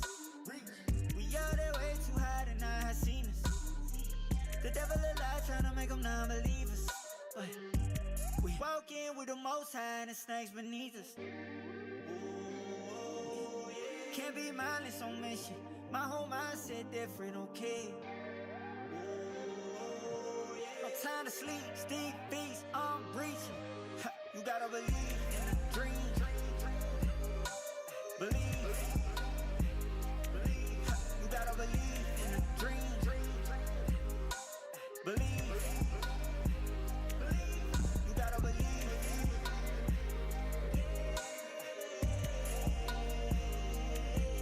You gotta believe.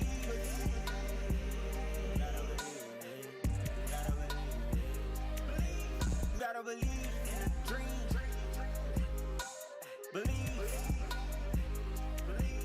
You gotta believe in a dream. Believe. You gotta believe. My whole team on wildin'. You know ring on silence. They so astonished. I'm day's finest. Tell them get behind us. No fake ones round us. How deep my mind gets. I got so many options. Can't be mindless on mission. My whole mindset different, okay? No time to sleep, stick beats, I'm breaching. You gotta believe in a dream. Believe.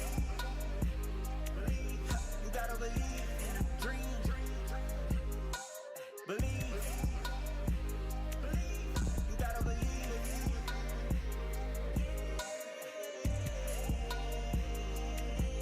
You gotta believe.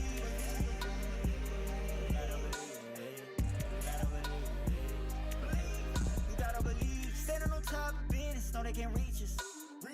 We are there way too high to not have seen us. The devil a lie trying to make them non-believers. But we walk in with the most high and the snakes beneath us. Can't be mindless on mission. My whole mindset different, okay? No time to sleep, stick beats, I'm breaching. You gotta believe in a dream. Believe. You gotta believe in a dream. Believe. You gotta believe.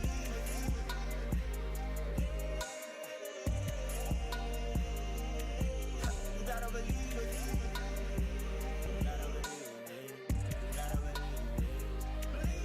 You gotta believe in a dream. Believe.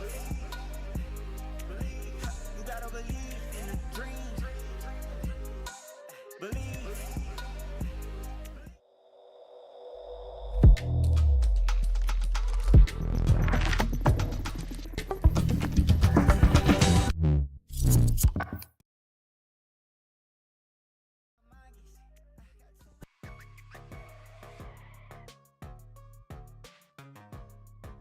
And we are right back at it again. This is Kuku TV together with Aya.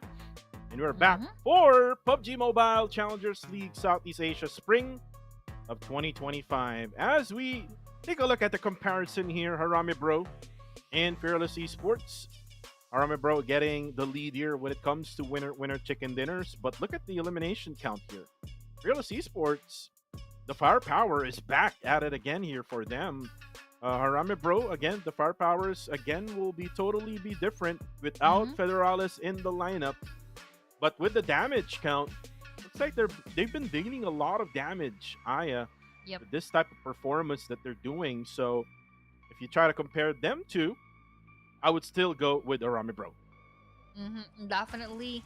But right here that we are entering another Erangel map to end our 3 set of Erangel maps for today, Erangel matches for today. We just had 3 games finished and that went all for our Philippine teams. Now that we only have 3 more left, will it be PH dominated again, or might be this time around other teams from other regions would now have the time to actually wake up and get those wins for themselves?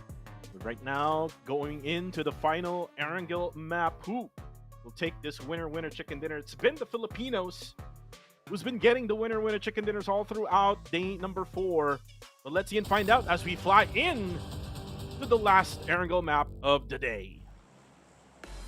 Final Erangel map for today. Probably all of them are pumped as to what else could happen here in day number 4. We have seen different teams trying their luck into being more aggressive, into getting those eliminations, just like what Fearless had done earlier together with RTC and of course our PH teams who got that winner chicken dinner, with the addition of our KHI who are also trying to get those eliminations quite early in the game. With the playing path here, just taking around the middle portions of our map, most of them could easily go to their designated dropping points, but for the teams who are going to get the topmost parts, I believe that would not be so much of an easy task to do. Well, let's talk about Sin Esports' victory in the last map. Well, I would say that they got an easy rotation here due to the fact that there's no GOAT Esports right around Milta area, and it's just giving them a pressure which if GOAT Esports would play, Sin Esports won't have a lot of areas to loot. So like what I said, with those teams away for today, it will just give Sin Esports a little bit of those breathing space as they got the winner chicken dinner in match number 3. But looking at the circle right now, it goes to where Kill Enemy would land, centering around Kill Enemy. It should also give a lot of benefits to Fearless Esports as they're at the Gatka area.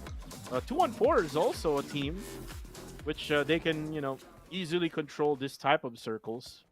So it'll be really interesting as we go along here in match number 4.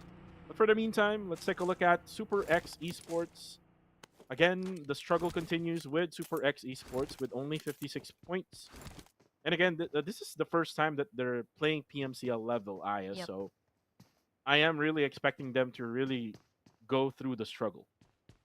Definitely, no team started quite strong immediately.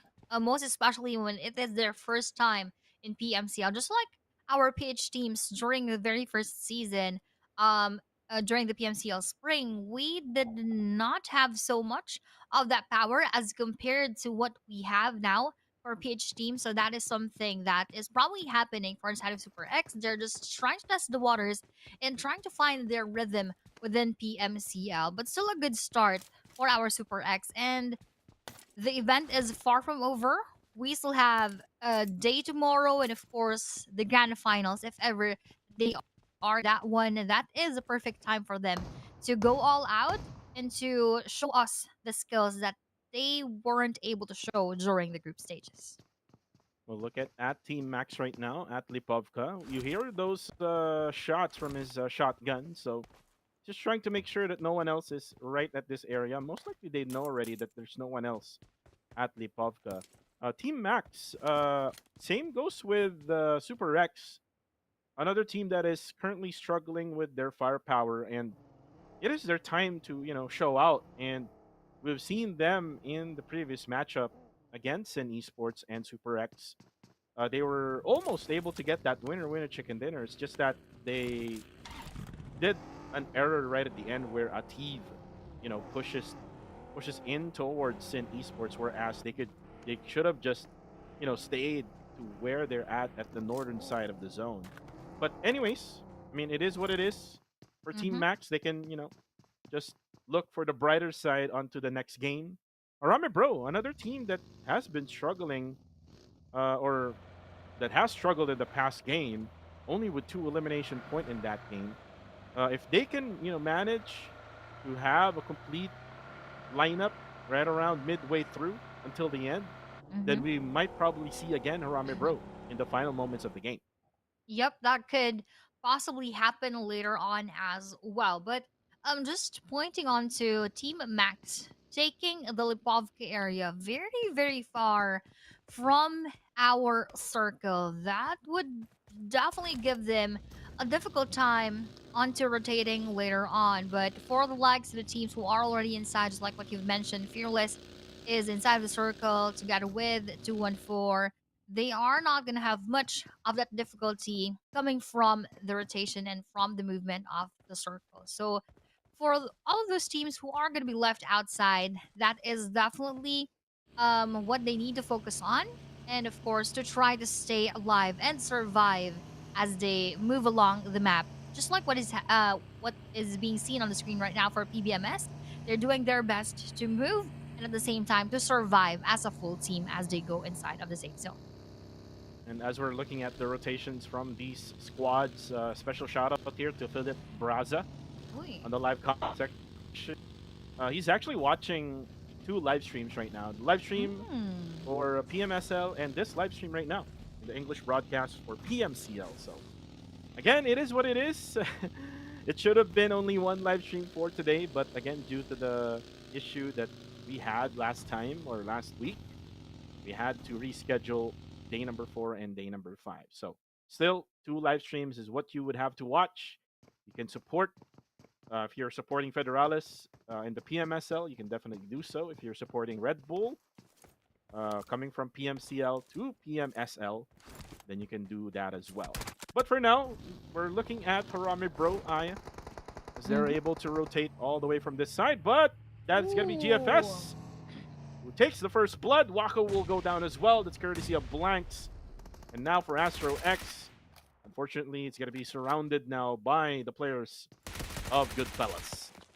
And now as they're taking more of those eliminations, let's see if they are going to be successful in doing so. Throwing those nades onto Team Fearless and pinning them down in this one house that they are situated in. Actually, another onto the side of Astro X. This is not going to be so easy for them later on. Let's see how this will end up. 74 here, spotting. Ooh, 2 players from GFS, and both of them are actually damaged from just that one spray, and they need to rotate right now and to heal up as soon as possible, because on the other side of the map we are also having a different battle. Bros versus Sin Esports having their own engagement as we're still focused on GFS and Fearless.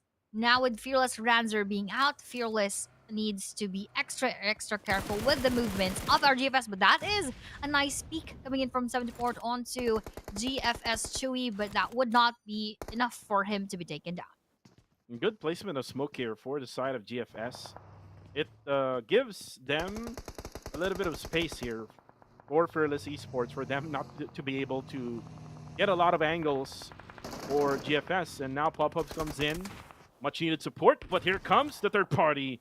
Burmese Goals comes in. Lil Shalam takes out Newbies. Godspeed will be taken out by Demios on the kill feed as well. As for Burmese Goals, they can go for the third party, but they need to make a reset, as Lil Shalam will have to heal up himself as he's down to just 10 HP left. Now here comes the nades coming from Fearless. The smokes are already out, Aya. So this means that Fearless will have much better angle now against GFS. And GFS is now on the defensive side because of the third party coming from Burmese Goals. Oh, and look at this. With the movement of the circle, let's see who will favor that one. And that will actually be going to the areas of our kill enemy and summer teams on the bottom part of that previous circle. Meanwhile, for Fearless, GFS, and BG, they are not inside the circle and they did not make the cut right there. So that would be an added pressure onto them. But the thing is, at least that is not much of a movement, as that is just a few meters away from where they are at right now. So their focus must be onto eliminating that team right in front of them, just like what Goa is doing for our RTC.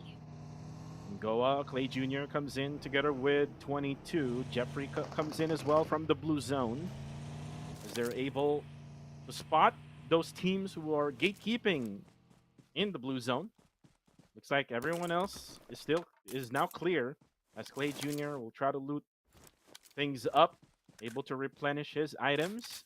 But for now, they're just so far away from the circle, so most likely Guardians of Angels will have a late rotation and everyone else will be situated inside, so they might get gate kept later on.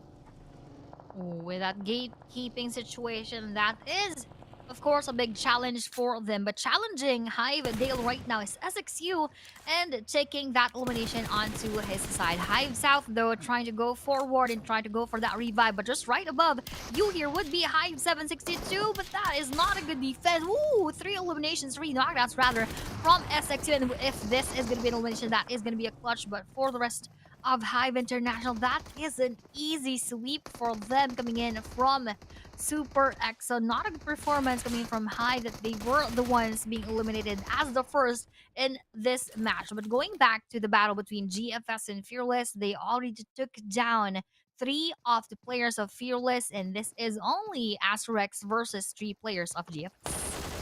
Right now, Asterex. Ooh, out of the open is GFS. Ooh, gets 2 knocked down for that side. And now for Asterex, he switches over to his Vector. And now for GFS, it's going to be Shaco who will try to revive his teammates. Or it's the other way around. It's Mazzy who will revive Shaco.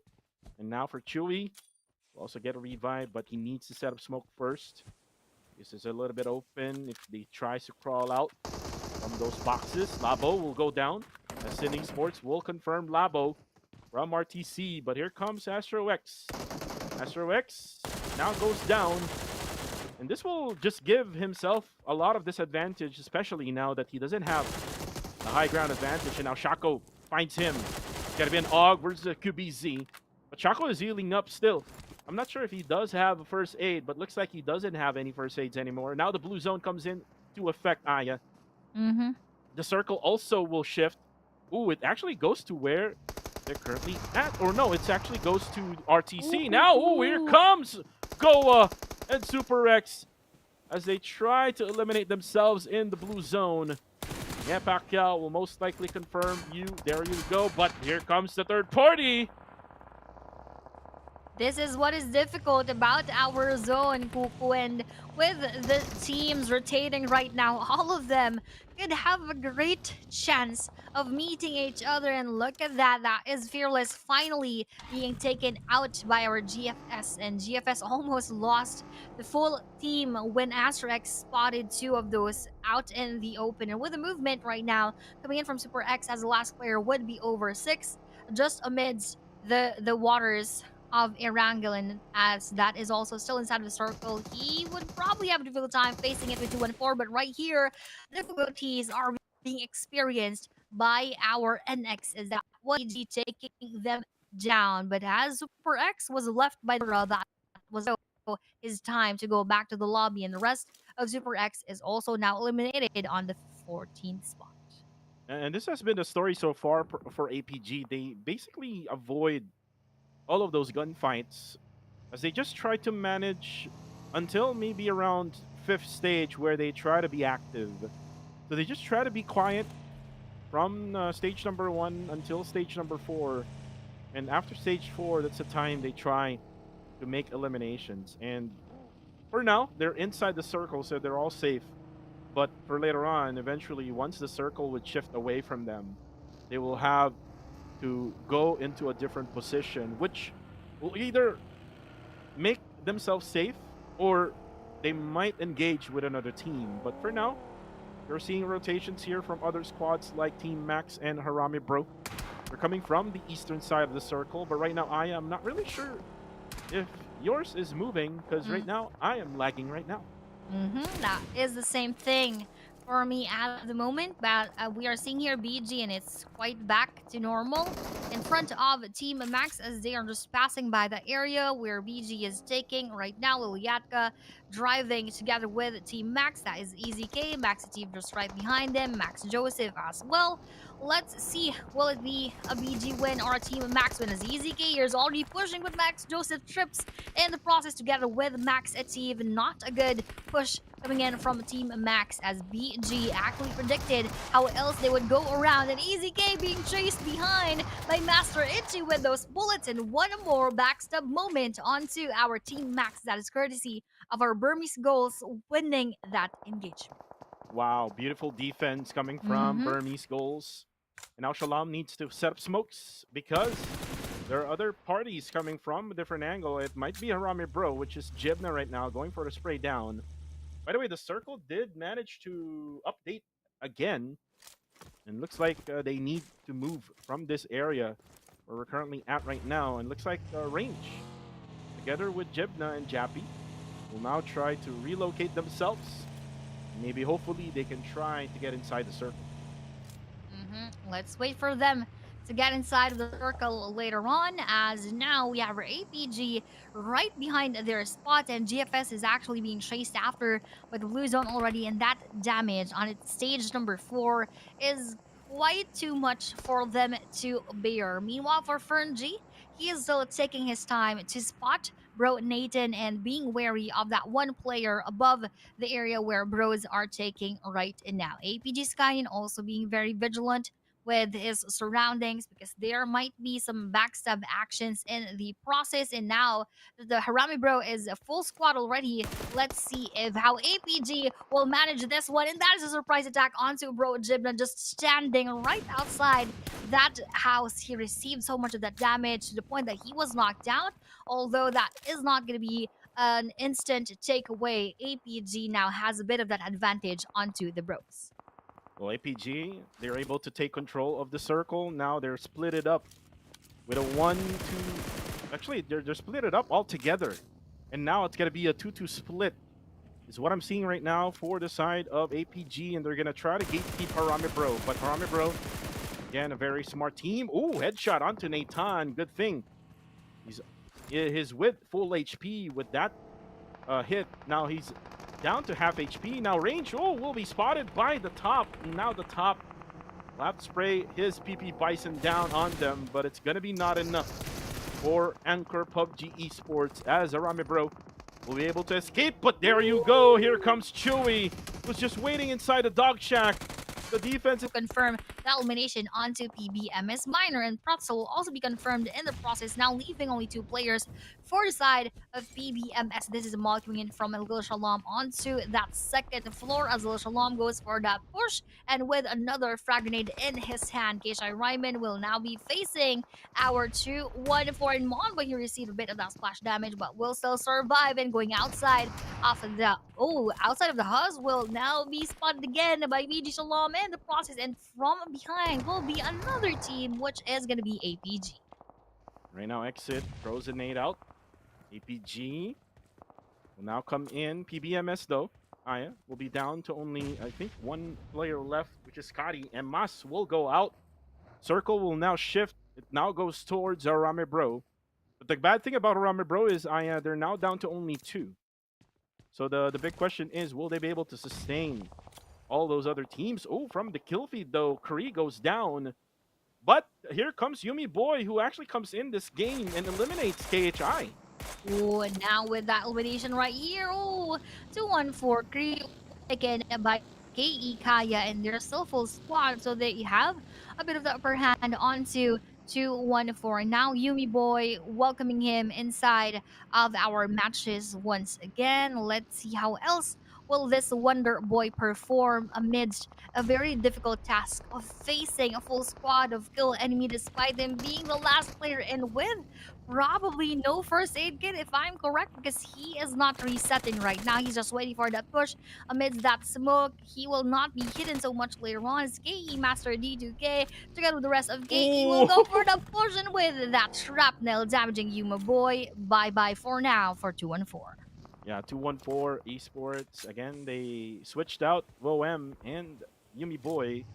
Looks like it's a bad idea. But even though that they got eliminated here early, they got 5 eliminations with that exchange that they did. So for 2-1-4 Esports, better luck next game in Miramar. But for the meantime, we still have 8 teams remaining left here in this matchup, Aya. And you can see that Nexus Vanguard is having a pretty hard time on getting into the circle now that APG is, far scattered away from each other.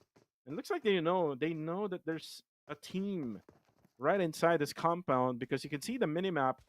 Skynin is looking at Nexus Vanguard right now. Another player from APG is also looking at this very compound. I think there's like 3 players right now looking at this compound, so they have to be careful right now, Aya, as they're being surrounded by APG.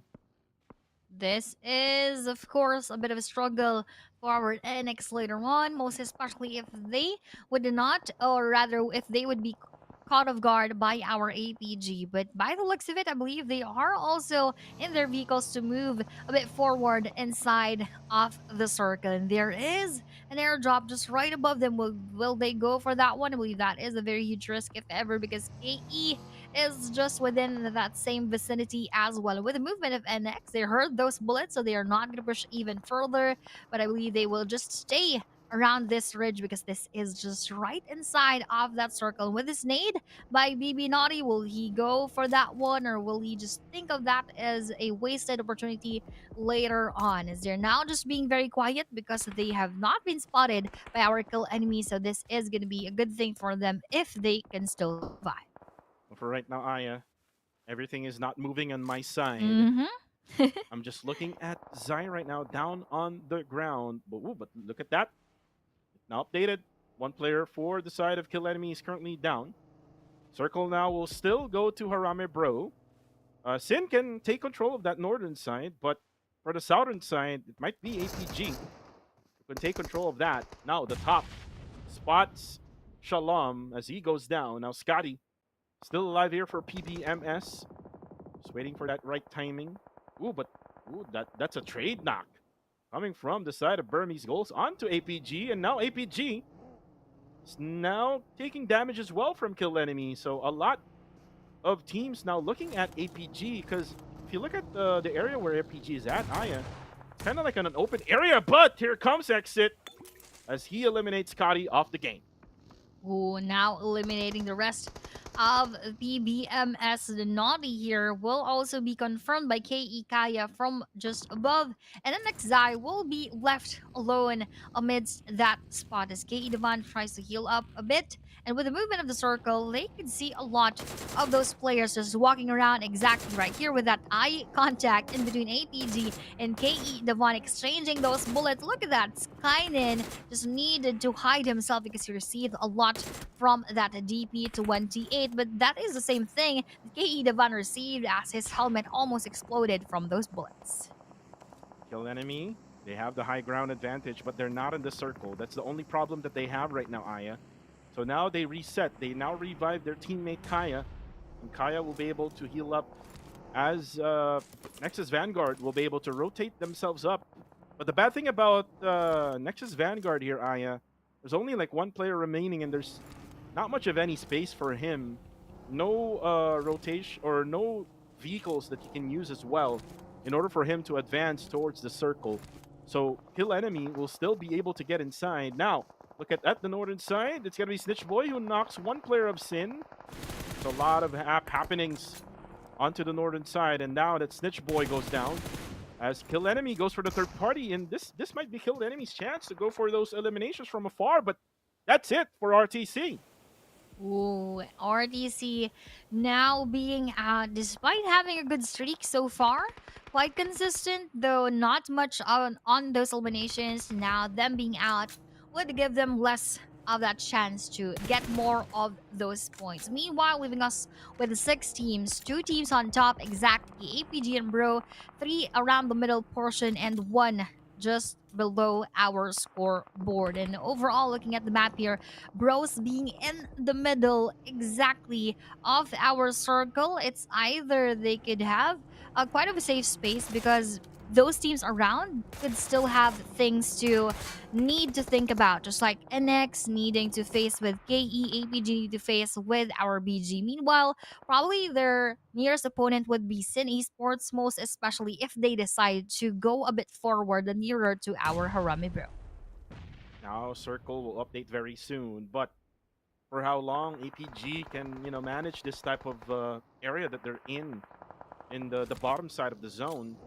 Devon, by the way, is currently knocked down. Most likely, if Zai will try to be able to, spot Devon, he will be able to take that elimination. But looking at the situation, he's going to try to throw a nade.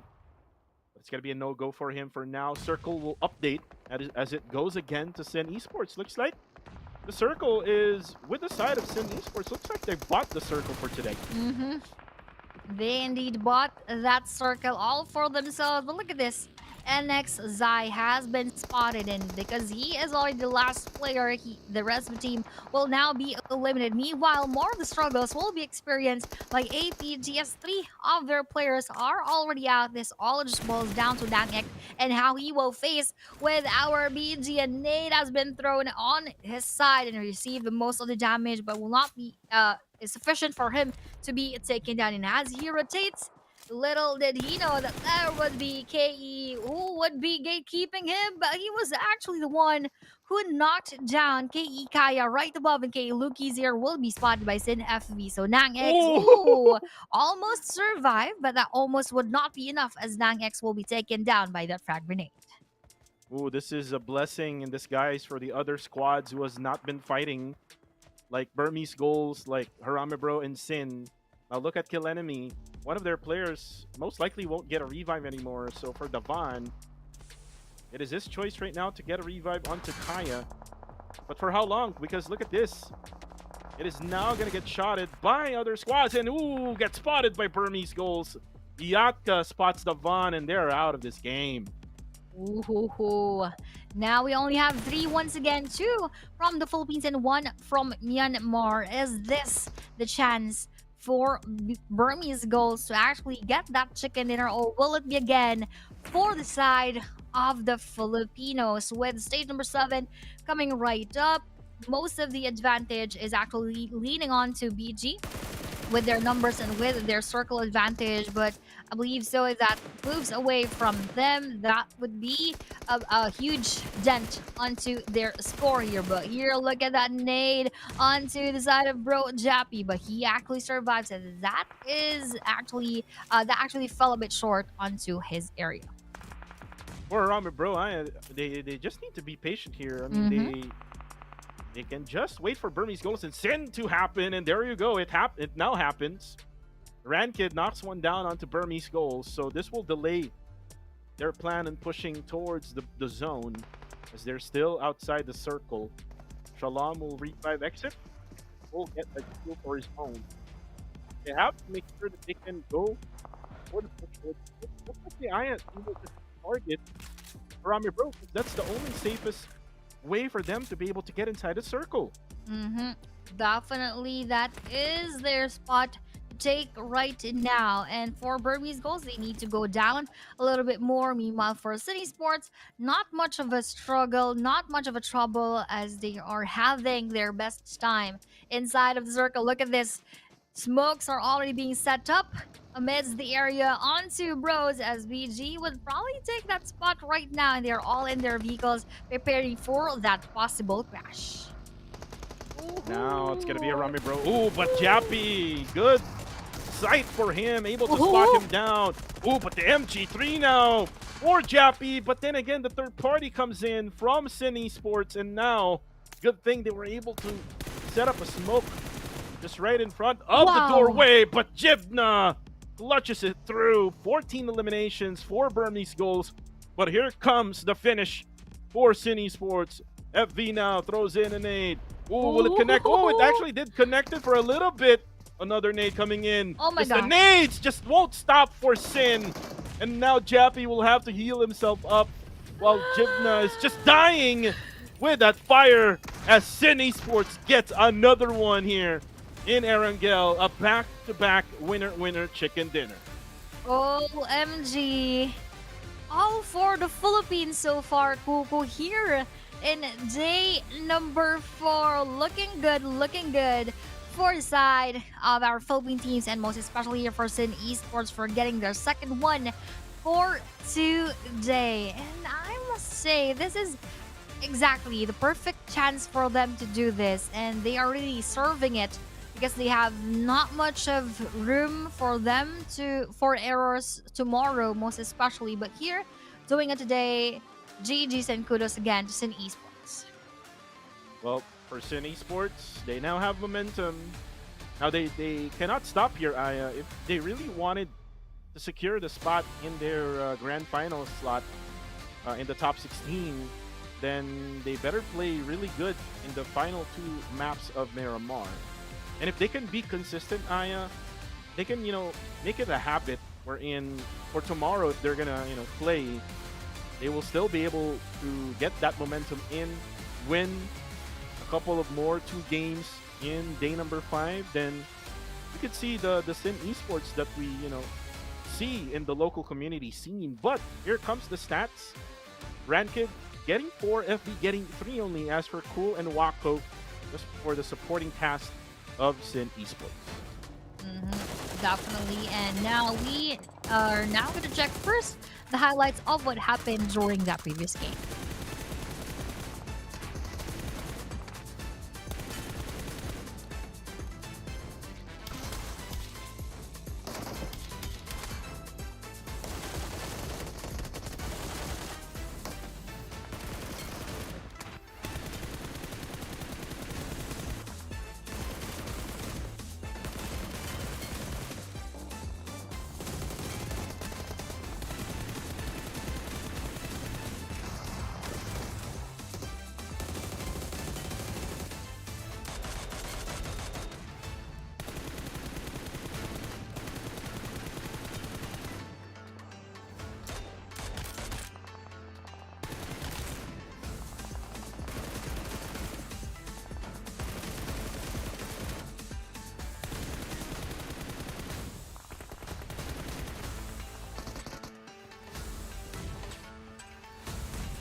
And after those exceptional performances inside of the match, we now hear actually not Sin Esports on the first spot, but rather this is Burmese Goals taking that one for the count as they took 14 eliminations despite them ending on that third place, garnering them with only 5 placement points. So that's 19 for them, 17 for Sin. We have your 11 for Bro. Kill Enemy actually with 10. APG with 5, together with 2 and 4, KHI and GFS. So again, Burmese Goals, despite them not getting that winner chicken, they banked on so much with all of those eliminations that they've had for match number 4. Yeah, and Burmese Goals basically banked on those eliminations, Aya. That's why they're currently on top number 1 in this match rankings. But again, it's all about the Filipinos right now for the winner chicken dinners, and a back-to-back chicken dinner for Sin Esports. And you can see the struggles also for the other Filipino squads like Hive International and PBMS. But for PBMS, they were able to manage to get 3 eliminations in that game. Indeed. And now for the overall rankings that we have been waiting for, 239 still for APG being on top, 203 here with YG. Bros now slowly but surely trying to add up those points with 145. Fearless now with 126. Time to quick pinned down with 118. And Sin is actually on that 6th spot, tied up with Kill Enemy with 104. And Key Sports just right behind them with 2 points. 214 is also right there. So slowly, these Philippine teams are adding so much onto their momentum. And we are hoping that that is going to be the same case for day number 4, day number 5, but also the same thing could happen and should happen for the likes of RTC, GFS, Goa, SXN Max. They have struggled so much today, Kuko, and that is quite evident. Although efforts are there, we are seeing that they would want to be more aggressive and to also do the same thing, just like what Burmese Goals tried to do here, right here on the screen with 4 eliminations, but they were not just successful in doing so, and probably that is not the gameplay that is effective for those teams. Well, I want to talk about the overall rankings now. APG, Harame Bro, KHI, and Fearless are all grouped together in Group A. So today is their last day. Oh, yeah. Which means that Harame Bro, I've seen their efforts trying to get those additional points every now and then. Most likely, if the trend will still be the same for Harame Bro, they will most likely end up right around, if we end day number 5 tomorrow, right around either top 3 or top 4. If in case TTQ and the rest, like Sin Esports, would have good, matches all throughout day number 5. But for KHI, since this is their last day, then they need all of those efforts in the last two Miramar maps, if they can get winner chicken dinners for KHI, then we might see KHI getting those league points right at the end of this week. But again, right here, match number 4 already. We now are left with 2 more matches to go. Match number 5 and match number 6, which is both Miramar maps. And for the meantime, Aya, since we're still not yet having the matches, we're going to go on a really short break here. Kuku TV and Aya will be right back.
And we're back at it again here for the PUBG Mobile Challengers League Southeast Asia 2025 Spring. As we now count the timer for the next map, again, Miramar map coming in. And Aya, I want to talk about maps. Rondo. I would love to see Rondo in our competitive scene. Exactly. As I remember one of the viewers asking if there could be a possibility. Probably yes. We are not yet sure, but the In the thing that is future. sure, yes, probably in the future, I, we would I want to heard see of it. that as well. I've heard of it already, Aya. Like there was a chat that I read where Rondo might be available in the next seasons to come. So that can be something that we need to look out for, Aya. But let's focus first in the first Miramar map. Let's go. Ooh, now we are here getting inside of our first Miramar map for today. Match 5 out of 6. Interesting things had been going on, most especially for Philippine teams for the past 4 matches. But will it still remain for match number 5 and match number 6? That is the question that we are about to answer as we enter this game. And a special shout out to Sherilyn from the live feed from Facebook, PUBG Mobile Esports Live. Wanting to get a shout out from yours truly, Kuku TV. So shout outs to you, Sherilyn. While we're still flying in, it's in the midway through of the flight path.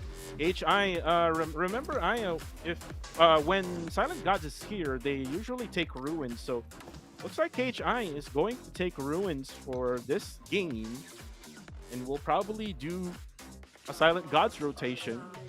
But look at Montenuevo right now, Aya.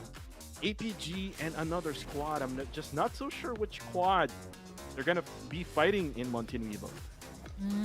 We are not yet sure about that. It is covered, but we will see that later on. But with the movement of the plane path right now, Circle is quite aligned, and this was actually Nexus Vanguards right in front of our APG, sharing Mountain Nuevo right here with the S12 is already APG Skynet.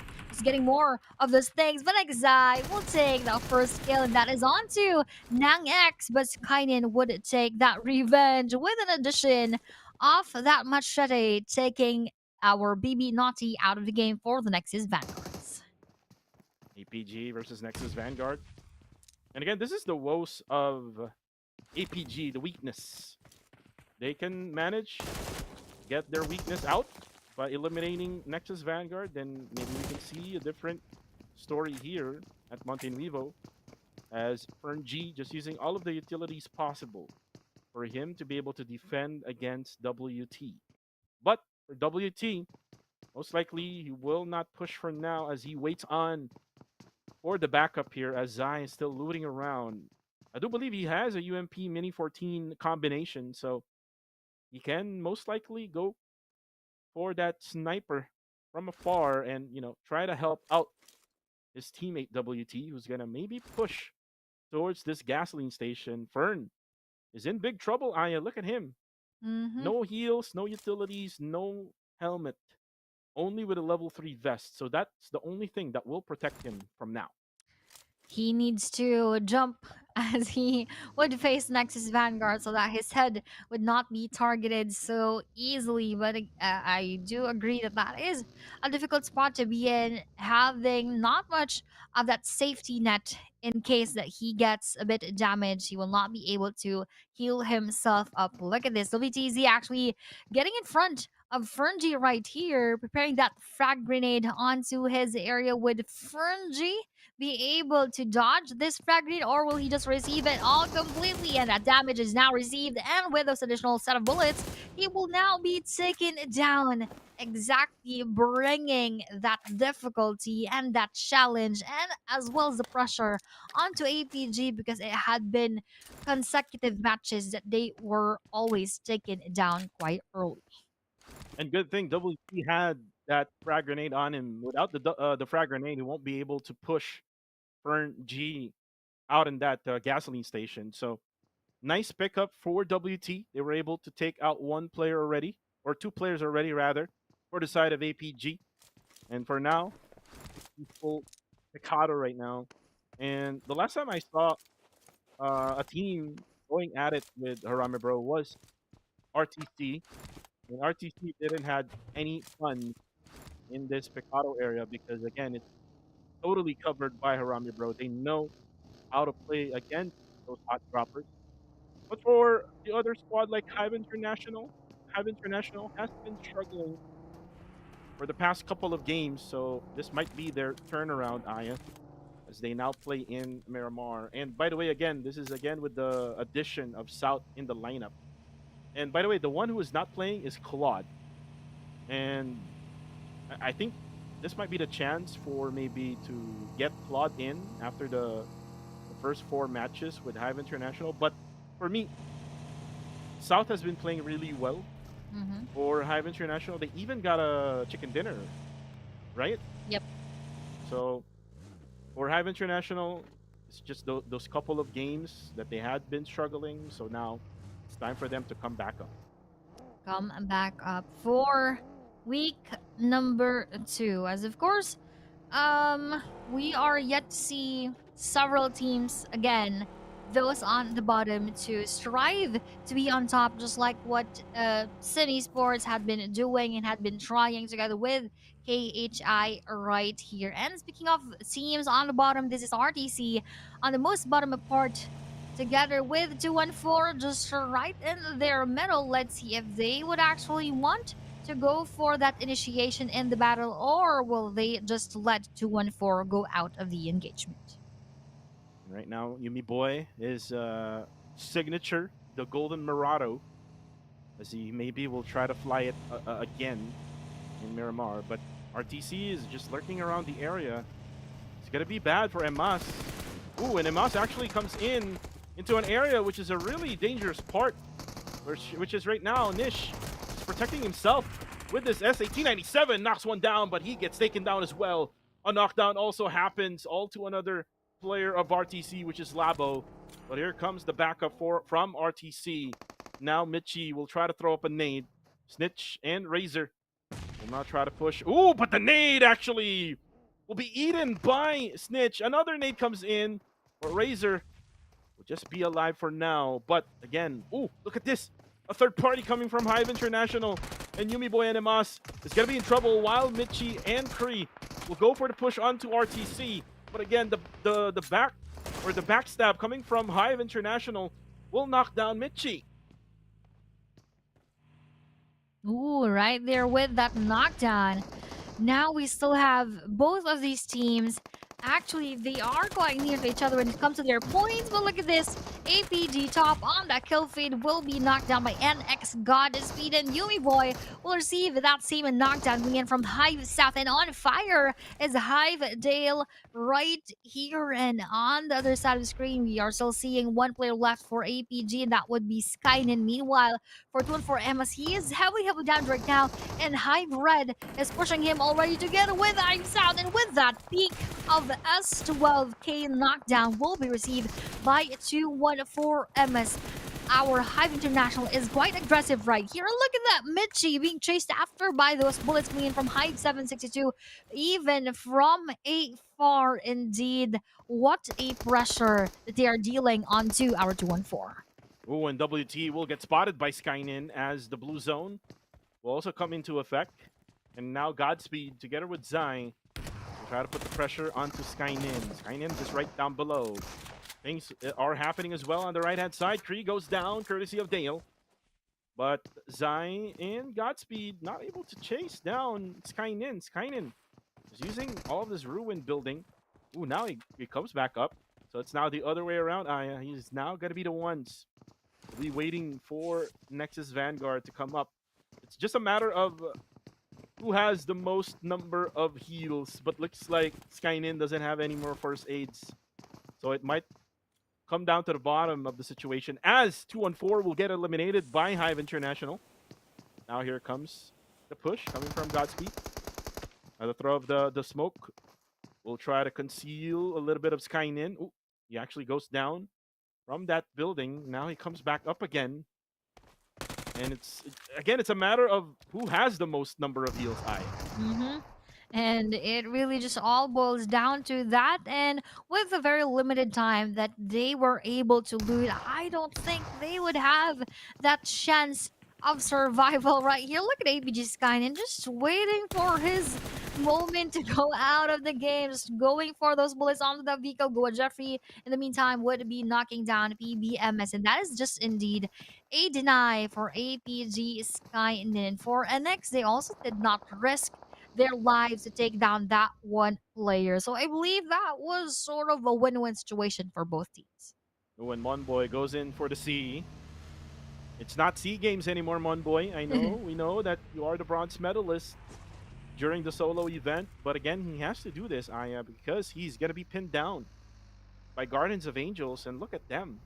He's trying to be the fisherman of the waters of Miramar, as Monboy will most likely get spotted. There we go. Spotted already by 22, but some spray downs coming from a different angle, as Monboy is already gonna be down. He's the last guy actually from PBMS, Aya, who rotated all the way from that side, and now he's gonna be left out there in the water.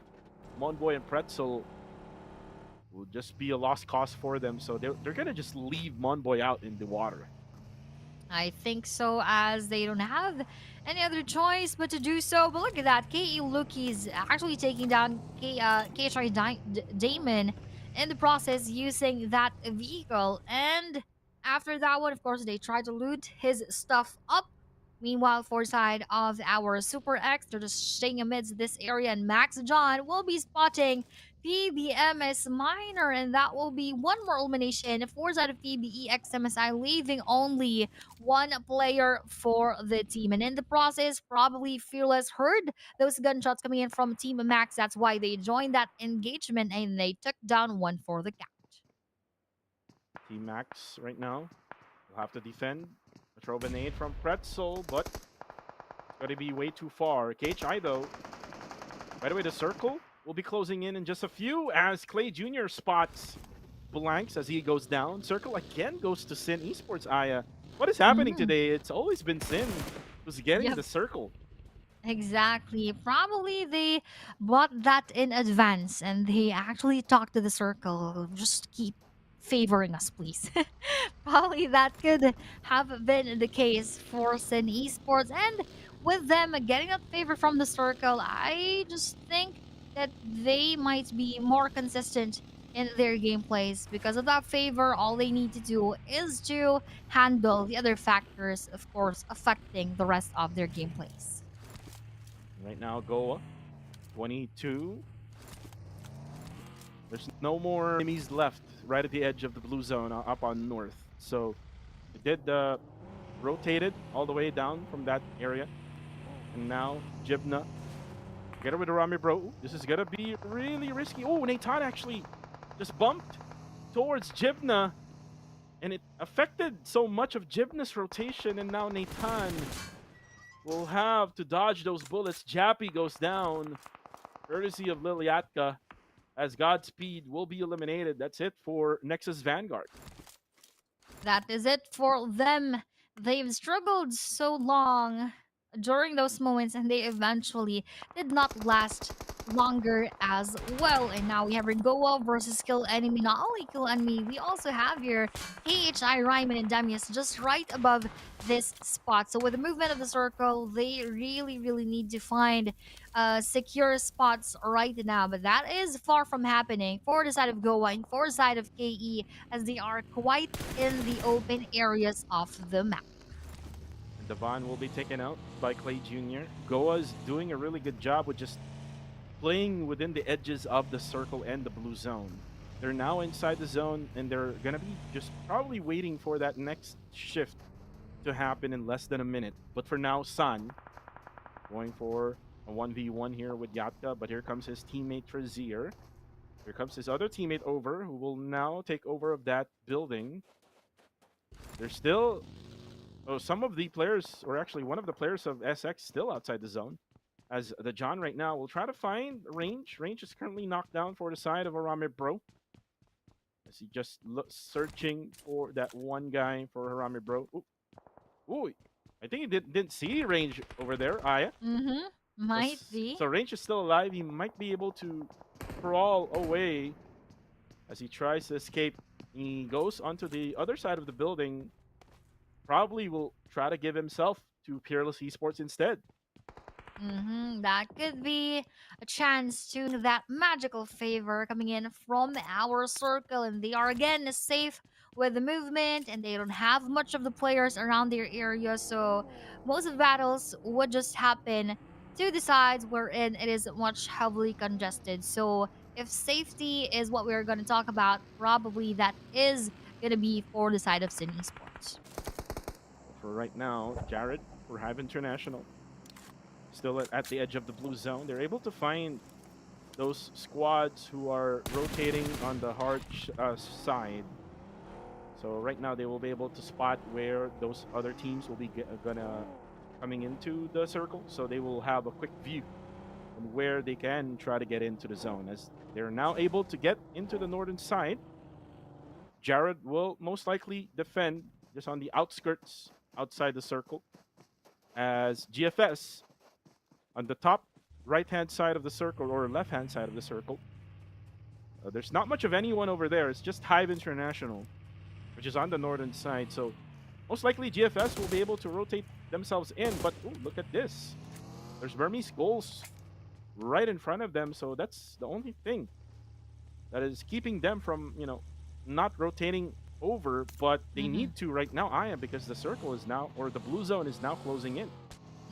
And they do not want that damaging them, but Sin is actually also wanting to gatekeep them right now, and if they would not be able to hide themselves easily, that would be an easy elimination coming in from Rankid, and that is exactly what is happening right now. One knockdown onto GFS. Sin Cole's actually taking and securing that kill onto Shaco. Meanwhile, the other two are having a bit of that trouble because they don't have anywhere else to go, as their vehicle is also almost gonna explode, or actually that exploded, or almost, yes, exploding. So that is not gonna be much of a use for them later on, and the blue zone is already just behind them, or actually joining them in the process. So it's either they choose to just face our Sin Esports head on, or they will just deny themselves around or behind that blue zone.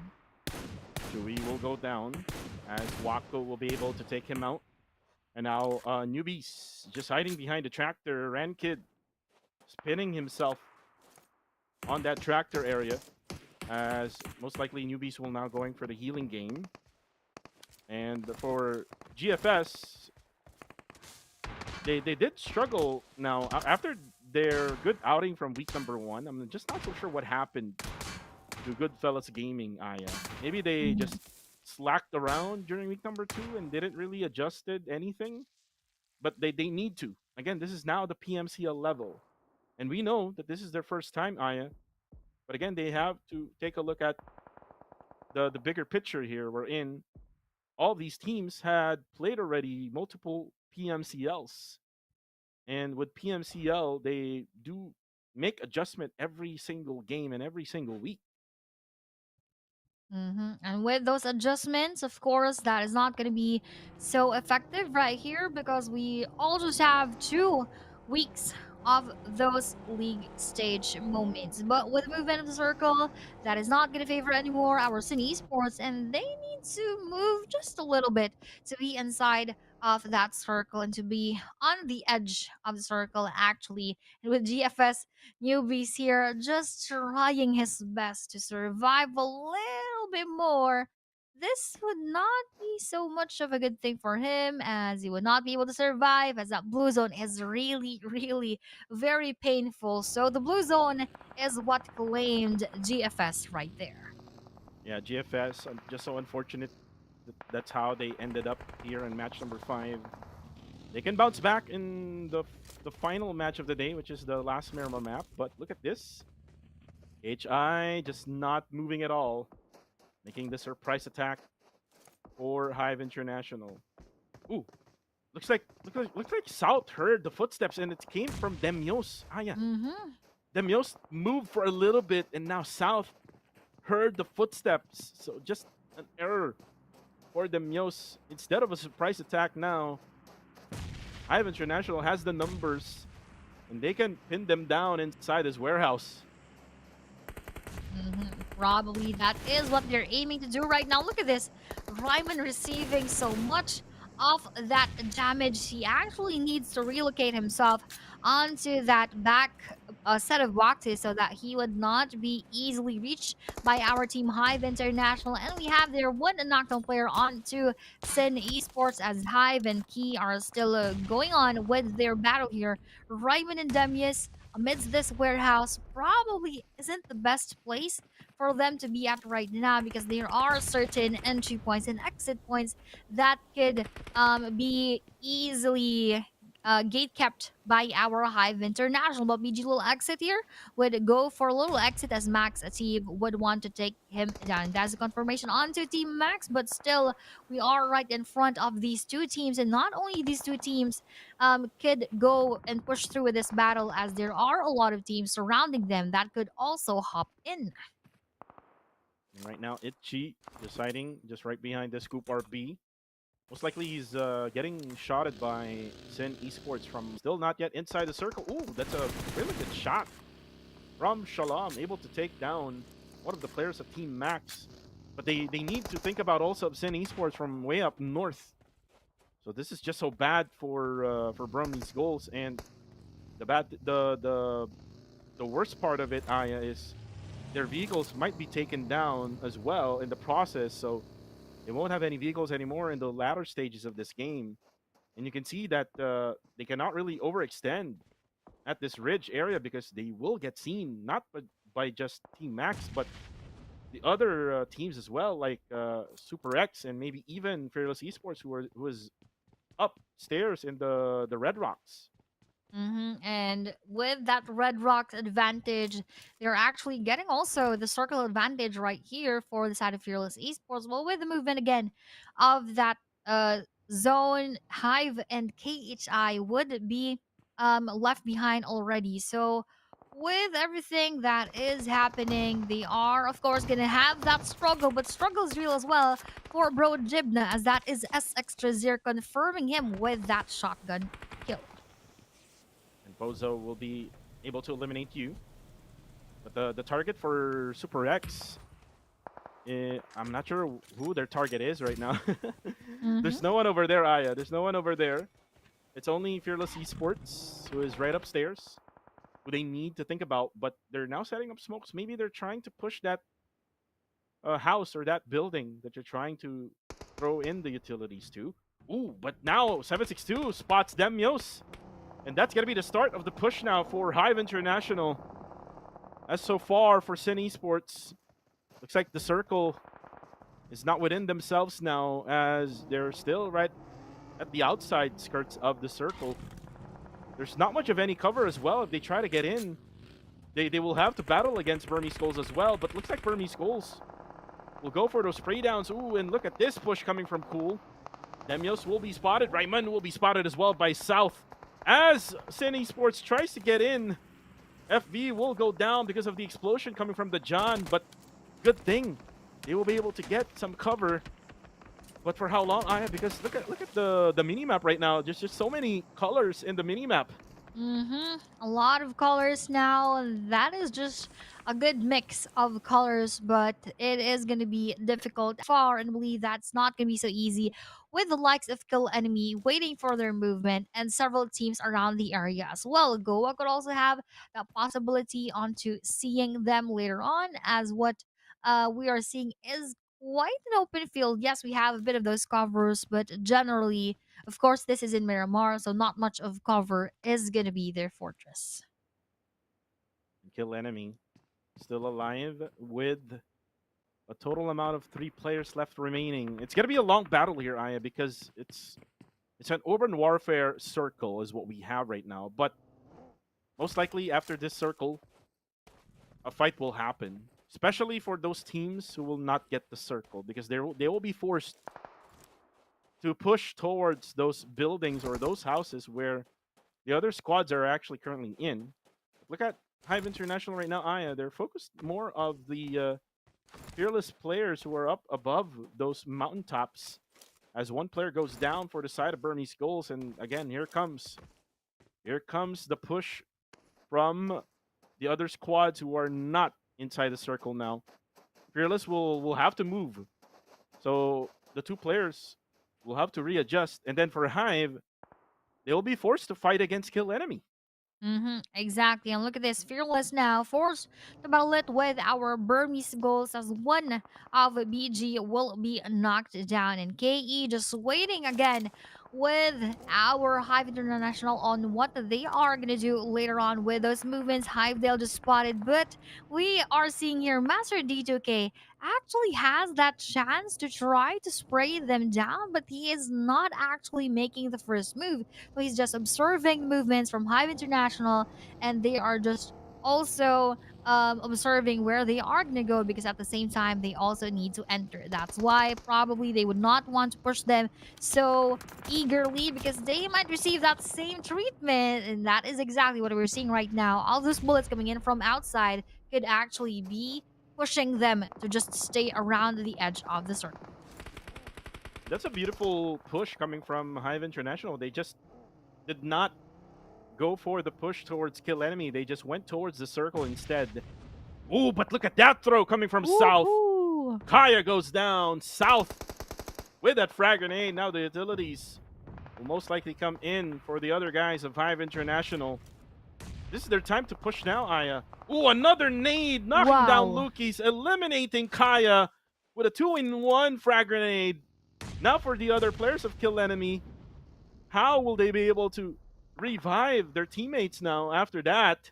But his name inside of PMCL. But right now, what we're seeing is those final moments of Kill Enemy in the hands of our Hive International. One more elimination for them right here. And we have Ergoa still facing it with Fearless as they both need to get inside of the circle. But Bros, though, will also have to say goodbye for now and leaving us with all just 7 teams fighting their way and fighting their chance for that winner chicken dinner.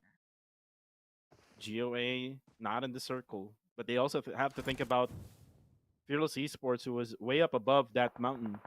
Circle is still with Fearless. I think with only one player, if I'm not mistaken, Aya. So the other players of Fearless Esports is not within the circle, but they can manage. They can, I think, walk towards the circle now as support. We'll be able to get through that. And ooh, look at that, 2-man down for the side of Super X. That's gonna be the John who will be able to eliminate Trazier. San will most likely not get a revive anymore, so it's only over. For Super X will be the last man standing for them. But here comes Easy. Over needs to be ready for of Team Max. It's just so much chaos right now happening here. We're not really also sure where to look and where to spectate. But right now we're looking at EZK off from Team Max, and their next target will most likely be Over, as San right now is just crawling for his dear life, trying to make that save with Over. But Over will not just move. We'll try to wait for that right timing for Team Max to push in. They're just really preparing for that one. Ooh, what a surprise moment. And they both had a little panic attack during that moment, but Ezek's here now will be saying goodbye. Meanwhile, for PBM Sprout, till this will be his last moment inside of the game, and he actually managed to knock down one of the players of Hive here, and Hive South is now spotted by Sin and Rankid from above, but they have a bit of the ample time to revive right here. With just 5 teams remaining inside of this area, they need to reposition because Sin is doing their very best to pin down Hive International right now. Yeah, 762 still currently down. South will most likely die with the explosion. There you go. Nice throw of that nade from Cool. But the other side right now, Max versus Fearless. You can also say Goa. Oh, with that beautiful nade, Easy K knocks down Popov. Now Astro X goes for the trade. And Astro X tries to defend himself with the shotgun, but tries to back out. Ooh, look at that shot! Knocking down Joseph. And now jumping around, just eliminating those knockdowns. And now it's going to be a 1v1. EZK versus Astro X. Two names that has one letter on it. And now there's another fight happening, by the way, Aya, in the Mhm. right-hand side of our screens. But here comes EZK. He Ooh. pushes in. No, he almost died there because he aimed at the wrong side. But here comes Red of Hive International. Battle never stops here, Aya, here in Miramar. Battles never stop as we still have two representatives for Philippines, one for Cambodia, and one from Myanmar. Actually, Team Mac forward to go leaving just one play team, but is that Hive International faces it. Ours in Esports. That will be Max A with a higher chance later on. Hive they above that is for him.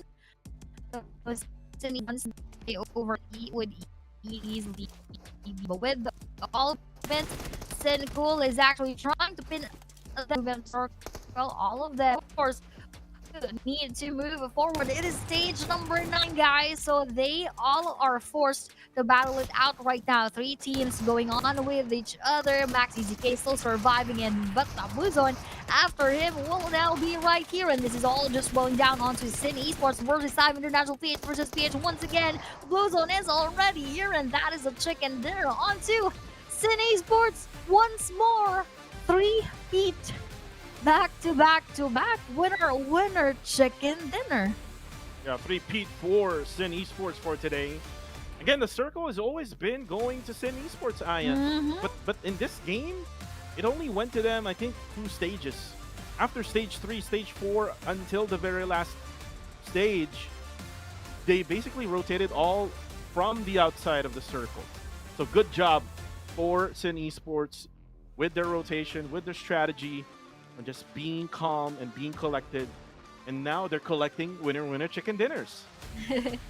Exactly, that is a good phrase because Sin Esports exactly did that, collecting winner chicken dinners for today with 7 eliminations for their match number 5, adding on to their 10 placement points. That is definitely something that would push Sin Esports towards the top of our leaderboards. And we just have one more map to go, one more game to go for today, and so far no other country, no other teams are getting it away from our Philippine teams. But first, let's all just check the highlights that happened in match number 5.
An urban warfare finish.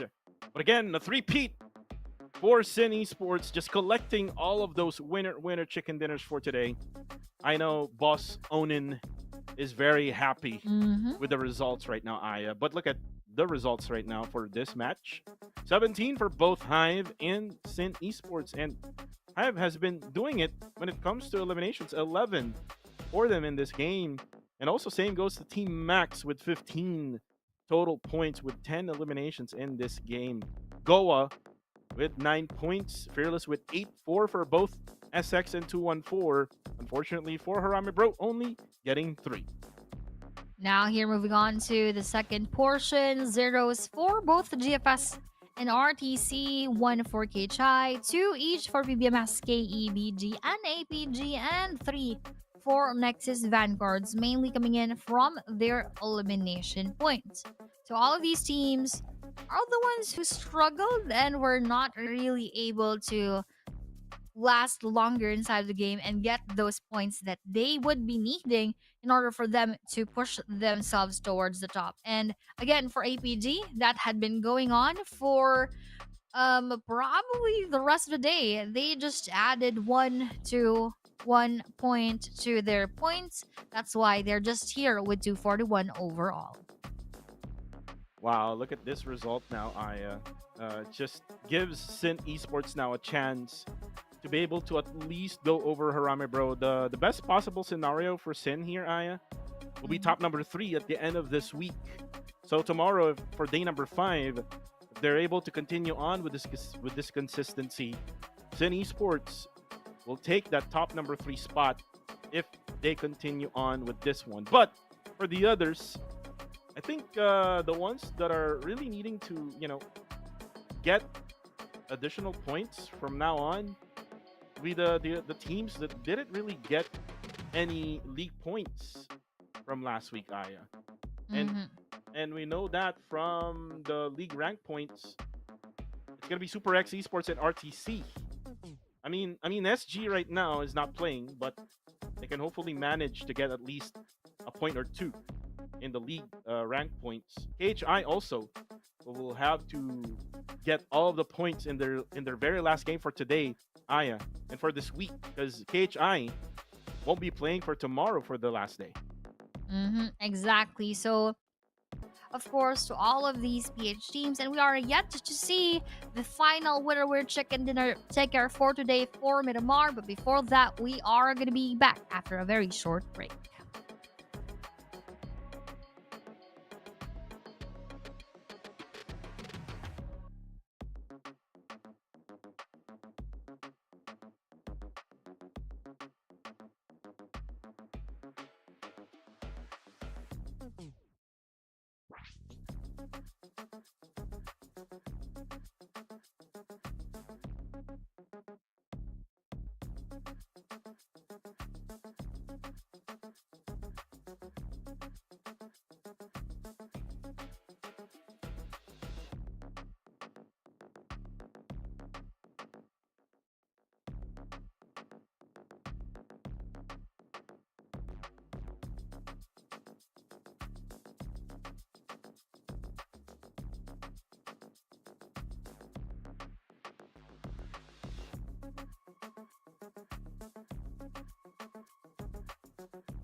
And now we are here for our last match for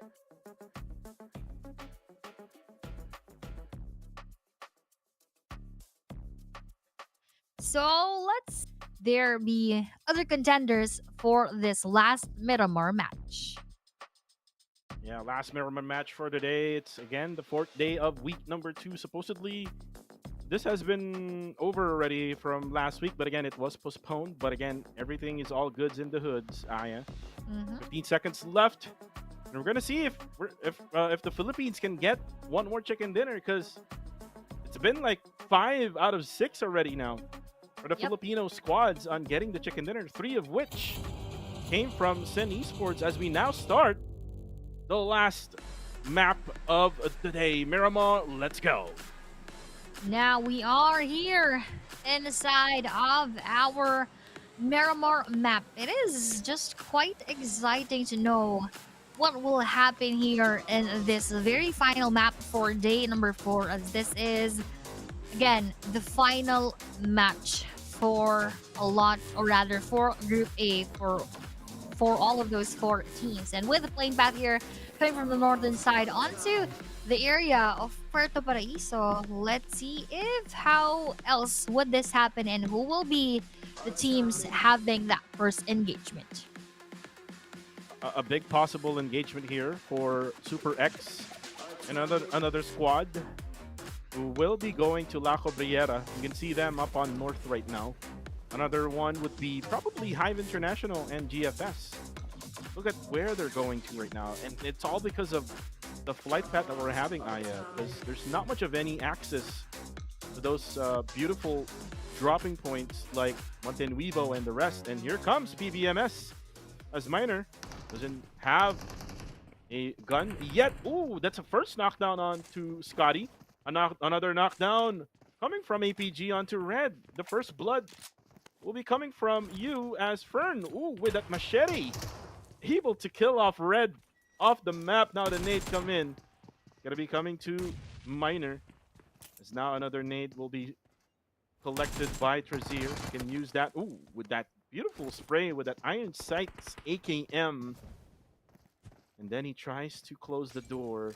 Monboy is now down to low HP, and ooh, he actually burns alive upstairs, Io. What a play by you. Nice one coming in from SXU, but unfortunate thing for our PBMS that they lost one of their players quite early here in this battle. Trazier here going for that nade onto Miner. Will he receive that one? Ooh, fortunate for him that he survived that engagement. They have a lot of throwables by even though they just landed quite early here in this area. And with those bullets right here going through, that is a nice knockout coming in from PBMS Miner onto Trazier, but from behind, he actually had plans onto daggering his opponent right there, but SX just tried their best to cover up for their teammate. And Pretzel will be the last guy left for PBMS Aya. And now the focus will be on him. Pretzel now tries to bail out. He's gonna run away from Super X Esports. And this is the best case scenario for PBMS. For PBMS, also Aya, they currently only have 76 points, so this is not a good sign for them. And if they end up with not getting any point here in this matchup, Aya, they will have their last day for tomorrow, which is still, again, a lot of points that they need to cover. Mhm. But here comes Hive. Hive is now putting up the pressure onto APG, and that's all because of that early blood with Red going out of this game. Dale is currently down also, Aya, Mhm. and there's not much of any recovery here for Dale because he's too far away from the two players of Hive International. Yep, and Dale is actually much nearer to the players of APG than to his own teammates. So that is indeed a mission impossible right here. APG top running out in the open. Let's see if he will be able to hide himself later on. But as we have our Max on to RTC, we're having that exchange of knockdowns from their end, but they're still all alive right now. Hivedale in the process will be confirmed already as APG top will be spotted by Hive 762. He received a lot of damage, but not enough for him to be taken down. 762. He has to be careful though. There's going to be some backstab coming from APG. Ooh, 762 knocks down Nang. And Nang X will be dying as now the top will be up or down below. Now south. Just have to wait for him, and there you go. The burst of that micro Uzi knocking him down. But unfortunately, he cannot just go for that shoot up with Fern G. Micro Uzis are not really effective from this distance. Oh, actually, he hit him once with a headshot. As now Fern G is down to half HP. Now will most likely be helped out by 762. Looks like APG will have their day ended up shortly here in this game. Probably, I believe that will be happening later on. Look at this exchange. Max Steve will be confirmed by RDC Snitch Boy with just a bit of space for him to bleed out. And Max Joseph will be the last player, or rather will be the last player within this area to survive together with the rest of his teammates, being quite afar from their location. So RDC can just moving a bit forward onto Max Joseph, who is actually not moving an inch, just for him to be safe and secure. Holding this pad, I'm not quite sure what he has in mind right now. And then in case the RTC pushes, he would need to, yes, hold that weapon right here. But look at this weapon. Still going back to that fan. I'm quite interested onto what he is actually trying to pull off of APG. Ferngy trying to revive top here. Max Joseph with that AKM, not that fan. He just waited for his teammates so that he could have a better chance onto battling it out with RTC. RTC Snitch Boy still currently down. No revives happening for him. Now the throw of that utility, that's a really good utility being thrown out by Ken. But unfortunately, he's now going to be battling against 3 players of Team Max, and he's out in the open. Ooh, beautiful nade. Knocks down Joseph. And with only 1 HP left, Ken will most likely... Ooh, looks like he's going to still get a revive here, but a nade coming in. No, unfortunate for Snitch Boy. He dies in the process. Then knocks Ken down. Ooh. As for Nish, ooh, the third party comes in. It's going to be Ryman. But eventually, he's going to be boxed in by KHI. APG will also be eliminated in the process together with RTC. What an early elimination coming in from both of the teams. And those 2 teams are actually the first and the last on our overall leaderboard. So interesting take on to what else could happen around the middle portions of our leaderboards right here. And with Esports joining that engagement, and actually Bro Esports as well. Let's see how this will end up for our page teams as they are fighting and having those clashes quite early in our match number 6. Yeah, a lot of early clashes. Hive International together with APG. Then we also have Super X versus PBMS. And then we now have Harami Bro and KHI together with RTC and Team Max.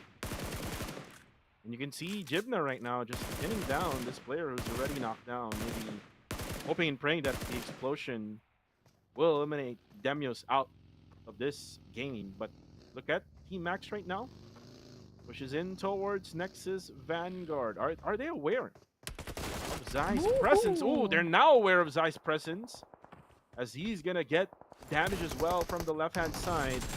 But he's actually getting help from a different angle, but he goes down courtesy of Joseph's AKM, as Nexus Vanguard will now have only 2 players left standing.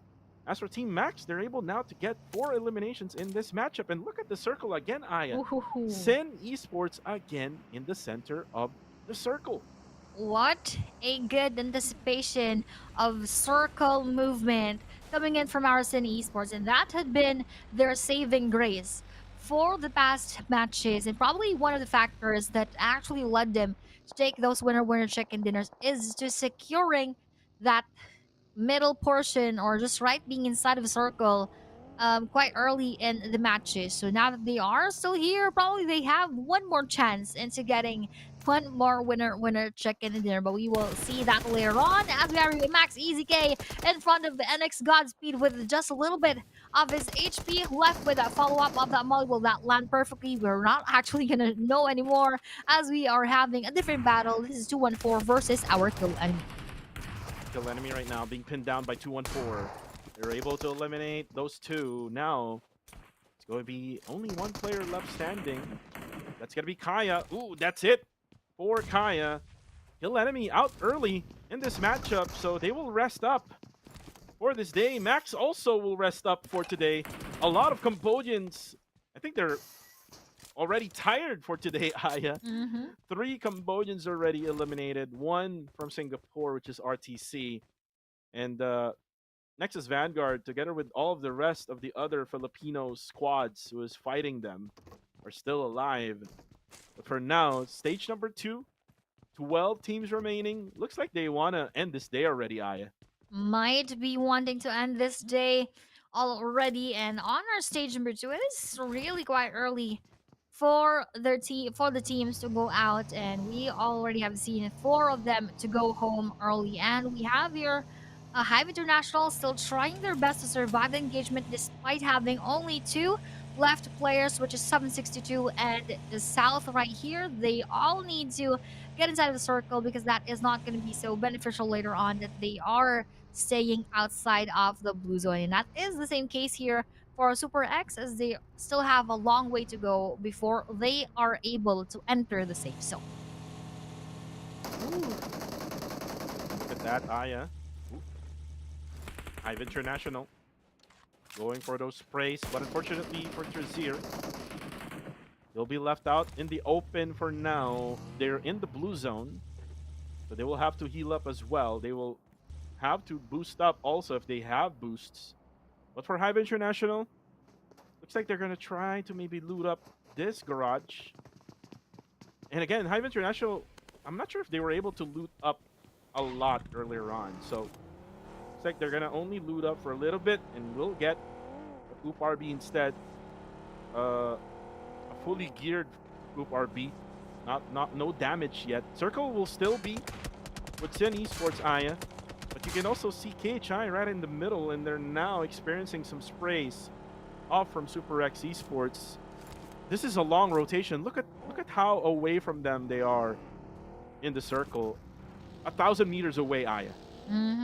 Quite far still for them before entering that safe zone right now. And on stage number 3, that will add up a bit of that damage per second onto those teams still enduring that blue zone outside of the circle. But here for side of BG, they are already quite inside of the next safe zone, so they are very much safe as of this moment, with actually 214 just driving by right in front of them, and they are not actually bothered by that one, since the distance is quite far as of this moment. For bro Jibna here could have also heard and seen the presence of GFS, but that is not the time for them to go and push through with that engagement. Well, right now, confirmed their knockdowns off from Super X Esports. Super X right now coming from the northern side. with the Murado, and they're also gonna get sprayed down by Burmese Skulls. Ooh, a potential explosion here, Aya, for Super X Esports, as their Murado is now all up on smokes.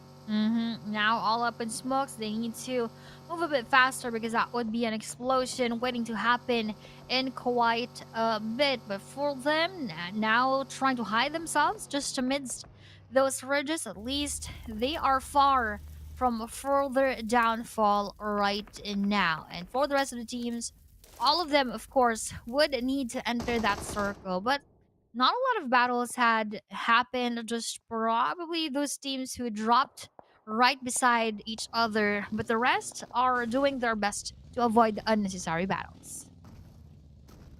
And right now, the circle will close in again. 5 more seconds to go. Will it still go to Sin? That's a big question here, Aya, because Sin has been getting the circles all this time, and look at that, Aya. Sin Ooh. again getting the circle, but again, you can also say that 214 has the circle, but they have to defend against Super X Esports, and look at what Kree's doing. He's trying to go all the way to the other side and maybe box in Super X, but Super X is fully aware of this. So now the cook of the nade, will it be a Kobe or Kree? Ooh, almost. Another nade coming in, but now the Rock is doing his job right now as a cover. They will get a revive for Super X. Kree trying now to get away from this area. Really risky play for him, but ooh, an overextension as Michi now sees you, and now Kree will come in. We'll try to eliminate that last guy, and that's it. The MG3 finish by 214 to SX. Now that is a good finish indeed. And for Essex being out, let's see if how else would they manage to have better scores tomorrow. And now with BG right here in front of 2-4, let's also check how they would handle this one. Because given their spots, might be later on they are going to be forced to clear out the surroundings, as most likely the circle will just move a bit towards the center of the current circle, which means they could have a chance to be left outside of that one. Meanwhile, for Bros and GFS, again, one more possibility of them having their own engagement. GFS still would complete 4 players strong, but right now they're just right on the edge of the east or of the western side of this circle.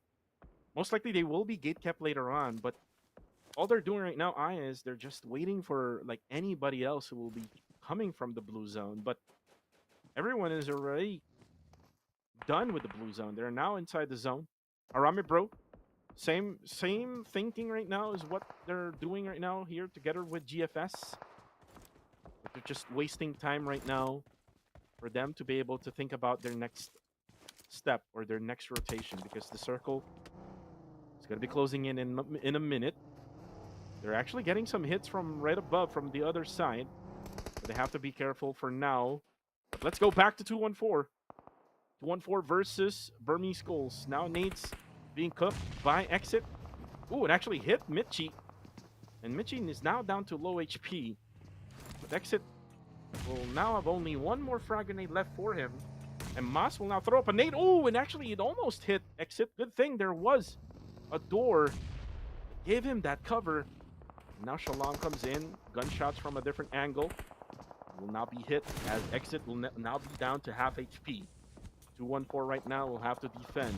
But Exit, ooh, another hit on him. Another splash damage. Ooh, but Exit was able to get Emas, and he goes down with a Molotov.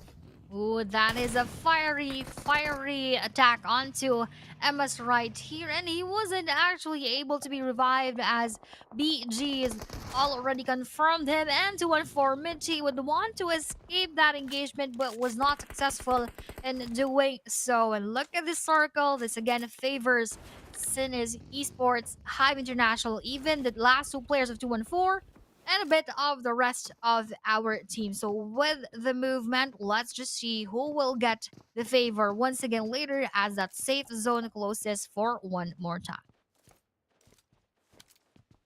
Right now, 214. They do have 6 total eliminations, 5 of which Kree has it. Yumi Boy, though, I think Yume Boy is really cold. I mean, it's all because that this again the first time we've seen him play, and it's Wo-M who was basically set up for week number 2, but exactly, and he needs to go back to his form where he was really dominating when he was way back in Locks International here in the Philippines. But and this is the PMCL where the best of our region is playing. Chewy right now, I'm not sure if he's gonna be able to get into the zone, but most likely he will. He will be damaged by the time he gets into the circle. For the rest, Harame Bro now gets the southwestern side of the circle, just right at the edge, using the smokes right now as cover. Eventually, those smokes will eventually die down as Clay Jr. goes down on the kill feed.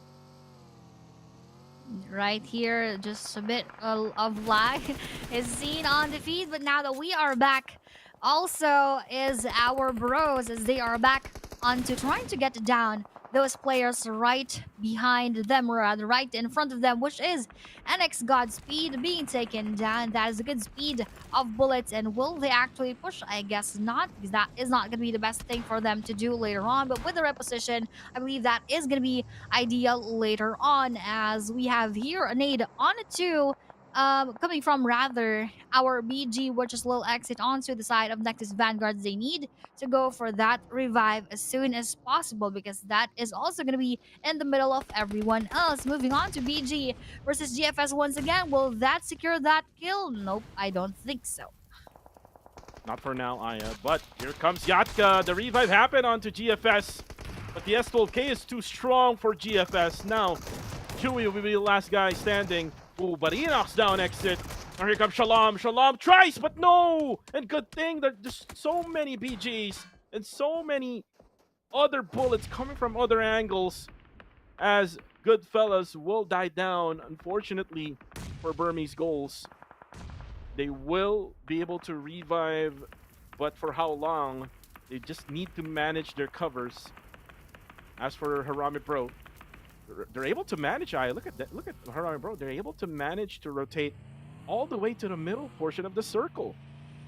That is actually a good thing right now, that they could possibly get that favor later on as they moved quite a bit forward. But look at this, NX Godspeed in the middle of all those footsteps and all those movements coming in from the bros. But that is a good one coming in from an E10, securing that elimination. Less of the players for them to think about. And one more knockdown coming on to a Sin FV. That is a good one coming in from Bro Jibna, as Sin Esports are slowly, or rather slowly getting outside of the circle. Let's just see if they would be able to survive this later on. Oh, but the third party coming in from KHI as they knock down Nathan. Ooh, actually a fourth party from Fearless as they stole the kill away from KHI. So 2 players left for Harame Bro. Sin Esports right now will just focus on the western side of the circle. And again, it's always been Sin Esports. The possible so far, that would be Jibna being eliminated, as we have here Fearless trying to take those players coming in from Goa, and this is the last one, which is Ngapekao, and he will receive a lot of damage coming in from that frag grenade, but will not be enough for him to be taken down. And one more time coming from above, that actually bounced off that spot and will not land perfectly on to Ngapekao. One more try said by Pop. Will that land perfectly right now? Again, not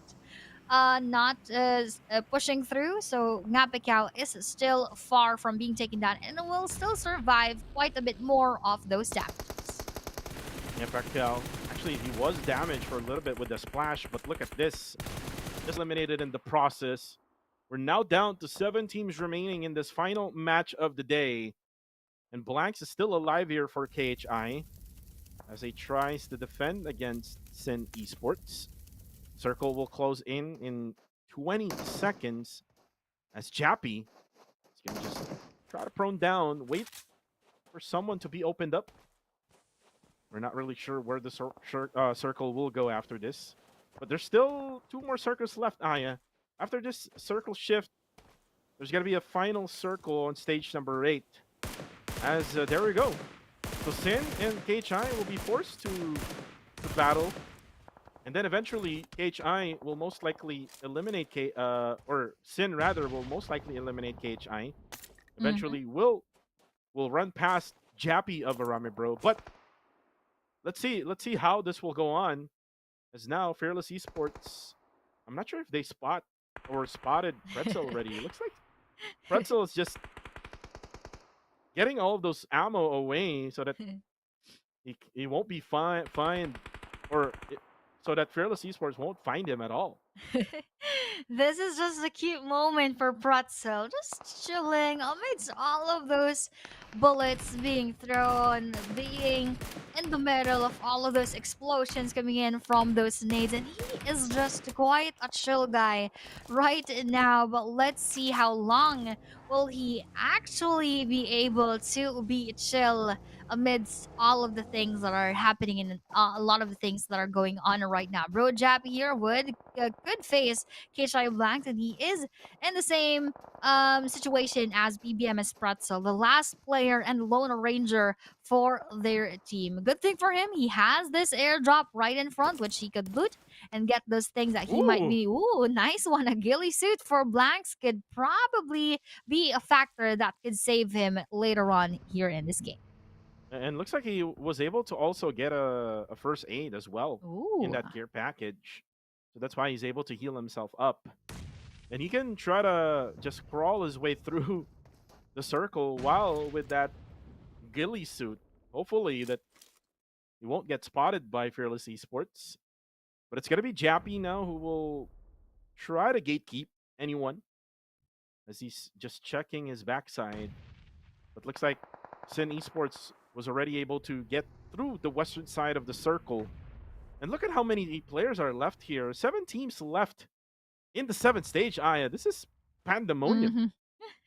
Indeed, and let's just see how else could this turn out as this open field is shared by several different teams comprised of either 2, 3, or even 1 player remaining. And I believe the most players is from Fearless with still a full squad. Look at this. BG Lil Shalom start the battle with our 214, but Fearless also hopping in and taking that knockdown onto our Burmese goals. Meanwhile, for City Sports, they are not joining yet, and they are just observing the things happening right in front of their eyes.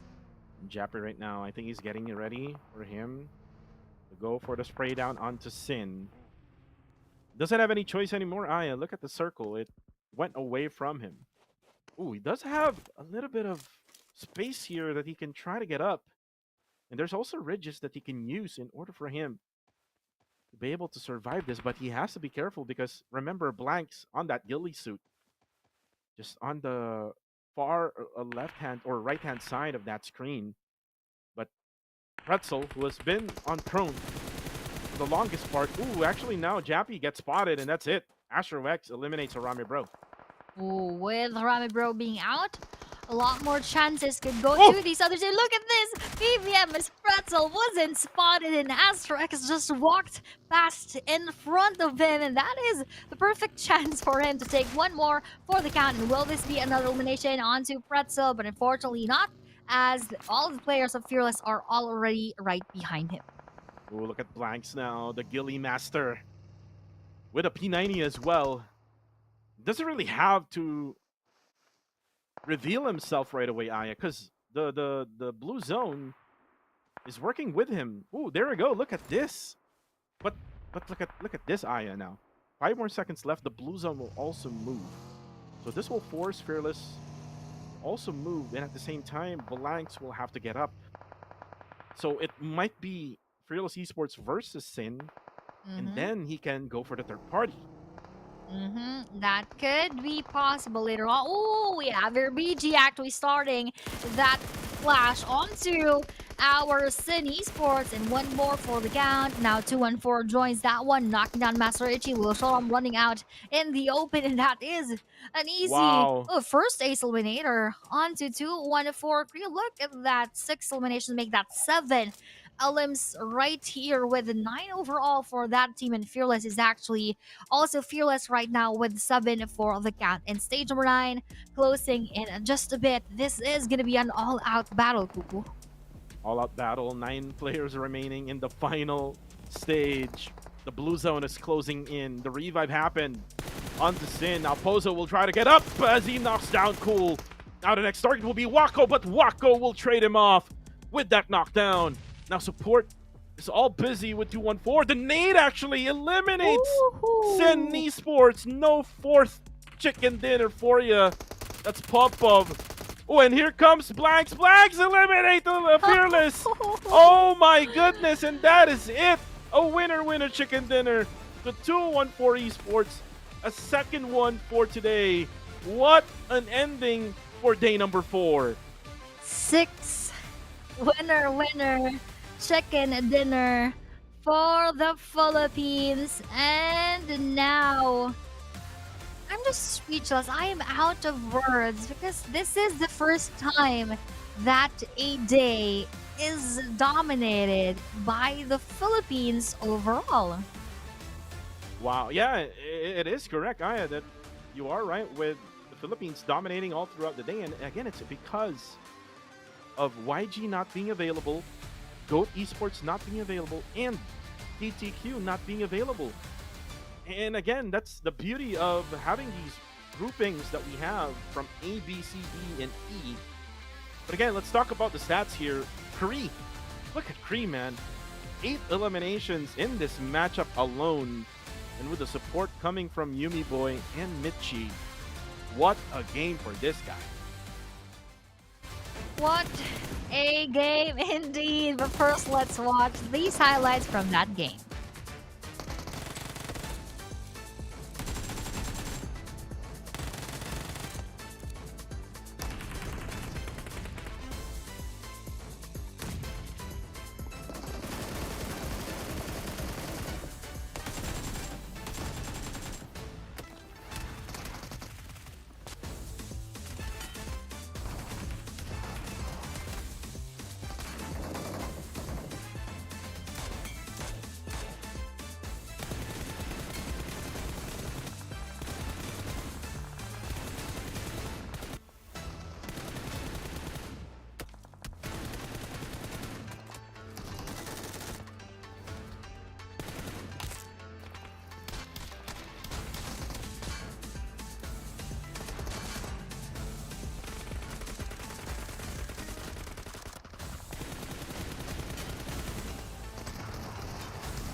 And after all of those highlights, we now have here 214 Esports with 20 overall points, 10 from the placement and 10 from the elimination points. But look at those two teams who also had 9 each.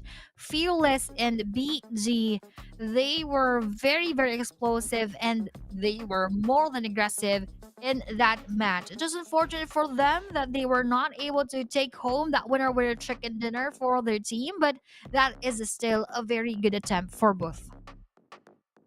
Well, for this match, wow, it's a crazy ending. All because of that Gilly Master Blanks. And also with that frag grenade from Popov. A beautiful frag grenade ending up the consistent play of Sin Esports with that third party from Blanks, and then ending up with 214 Esports, Kree and the gang getting that winner chicken dinner. What an epic ending. But anyways, here is the overall rankings now, updated one. Arame Bro will end up at 154 points, not 214, but 243 rather, for APG. Again, that's the highest that they can do for this day, and that's gonna be the end for them as well. Same goes to KHI, together with Fearless Esports. That's gonna be it for them for today. So there will be a lot of chances, especially for those teams who didn't play today. YG, TTQ, GOAT, and also Silent Gods. they can go for the final 6 matches for tomorrow, Aya, for day number 5. Yep, exactly. And for all of the teams who still has a chance tomorrow, again, they could still push themselves to the limit. But unfortunately, for those who will be resting tomorrow, I hope that they were satisfied with the performance that they've done for the rest of the matches, and or rather for the rest of the days, even though we had a break in between. So that is exactly APG Bros, Fearless, and KHI. And here are the top 4 teams for match 6 out of 6. 214 with 10 eliminations, Fearless with 9, BG with 9, and KHI with 5. So we have seen aggressiveness today from Fearless and KHI, and even from the side of Bro, but not so much, just like what we've known them to do. And the most, especially least, for the side of APG. But here, look at this 2143 getting that MVP title with 8 eliminations and 803 overall damage. Very organic performance here from Kree. By the way, tomorrow, no more APG. So Group A will be out. It's going to be B, C, D, and E for tomorrow for the last day of the group stages. And again, only the top 16 teams will qualify through the grand finals of the PUBG Mobile Challengers League Spring 2025. As we go back here to our faces, again, this is yours truly, Kuko TV, together with the one and only Miss Aya Plays. It's been a chaotic day for today, especially for those 2 final games, Aya. And what a day for Sin Esports, to be honest with you. 3 winner chicken dinners back to back to back. Yep. Definitely, and that is a good run, to say the least, for the PH teams, and specifically for the side of Scene Esports. So tomorrow, we will see more of those actions. But of course, this event is probably brought to you by Techno, a brand that understands the needs of hardcore gamers. And with the Camel 30S powered by a fast gaming processor and a 120Hz ultra smooth AMOLED curved screen, also exclusive support Dolby Atmos in-game, your gaming experience is now more responsive and lag-free. Yeah, you can totally buy them right now in your online stores or maybe in your local stores nearby. Definitely for gamers. Techno, all you need to do is just look for the Common 30S. And that's what, actually, I believe so, that's what the PMSL players are actually using also in their grand finals, also in Malaysia. But we'll also love to thank our collaboration and musical genius Alan Walker for our special anniversary music collaboration. And this collaboration will feature songs. First of the track dated, already unveiled in the Golden Moon story chapter. 2 other songs are set to be released soon. I believe so that On My Way has already been released. And thank you so much for your continued attention for the official updates of the PUBG Mobile 7th anniversary. Also, the Golden Moon event is on. Don't forget to collect the Times token and redeem the Camel Super Fan set for free. The Desert Boat Camel will soon join the PUBG Mobile Battlegrounds and join you on your Golden Moon journey. I would also love to Mitzi, who was watching this from the very beginning. So shout outs to you, Mitzi. And any other final words before we go, Aya? Shout out to Rain, who have been watching the stream as well since the very beginning, and to everyone who of course supported us here in this broadcast for today. So we are hoping that you are still going to support us for tomorrow, and of course the rest of our teams who are battling for their chance into getting into the grand finals.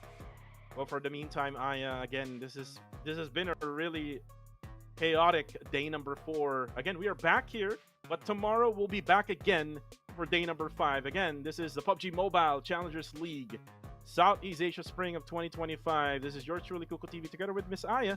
Good night, everybody. We'll see you tomorrow.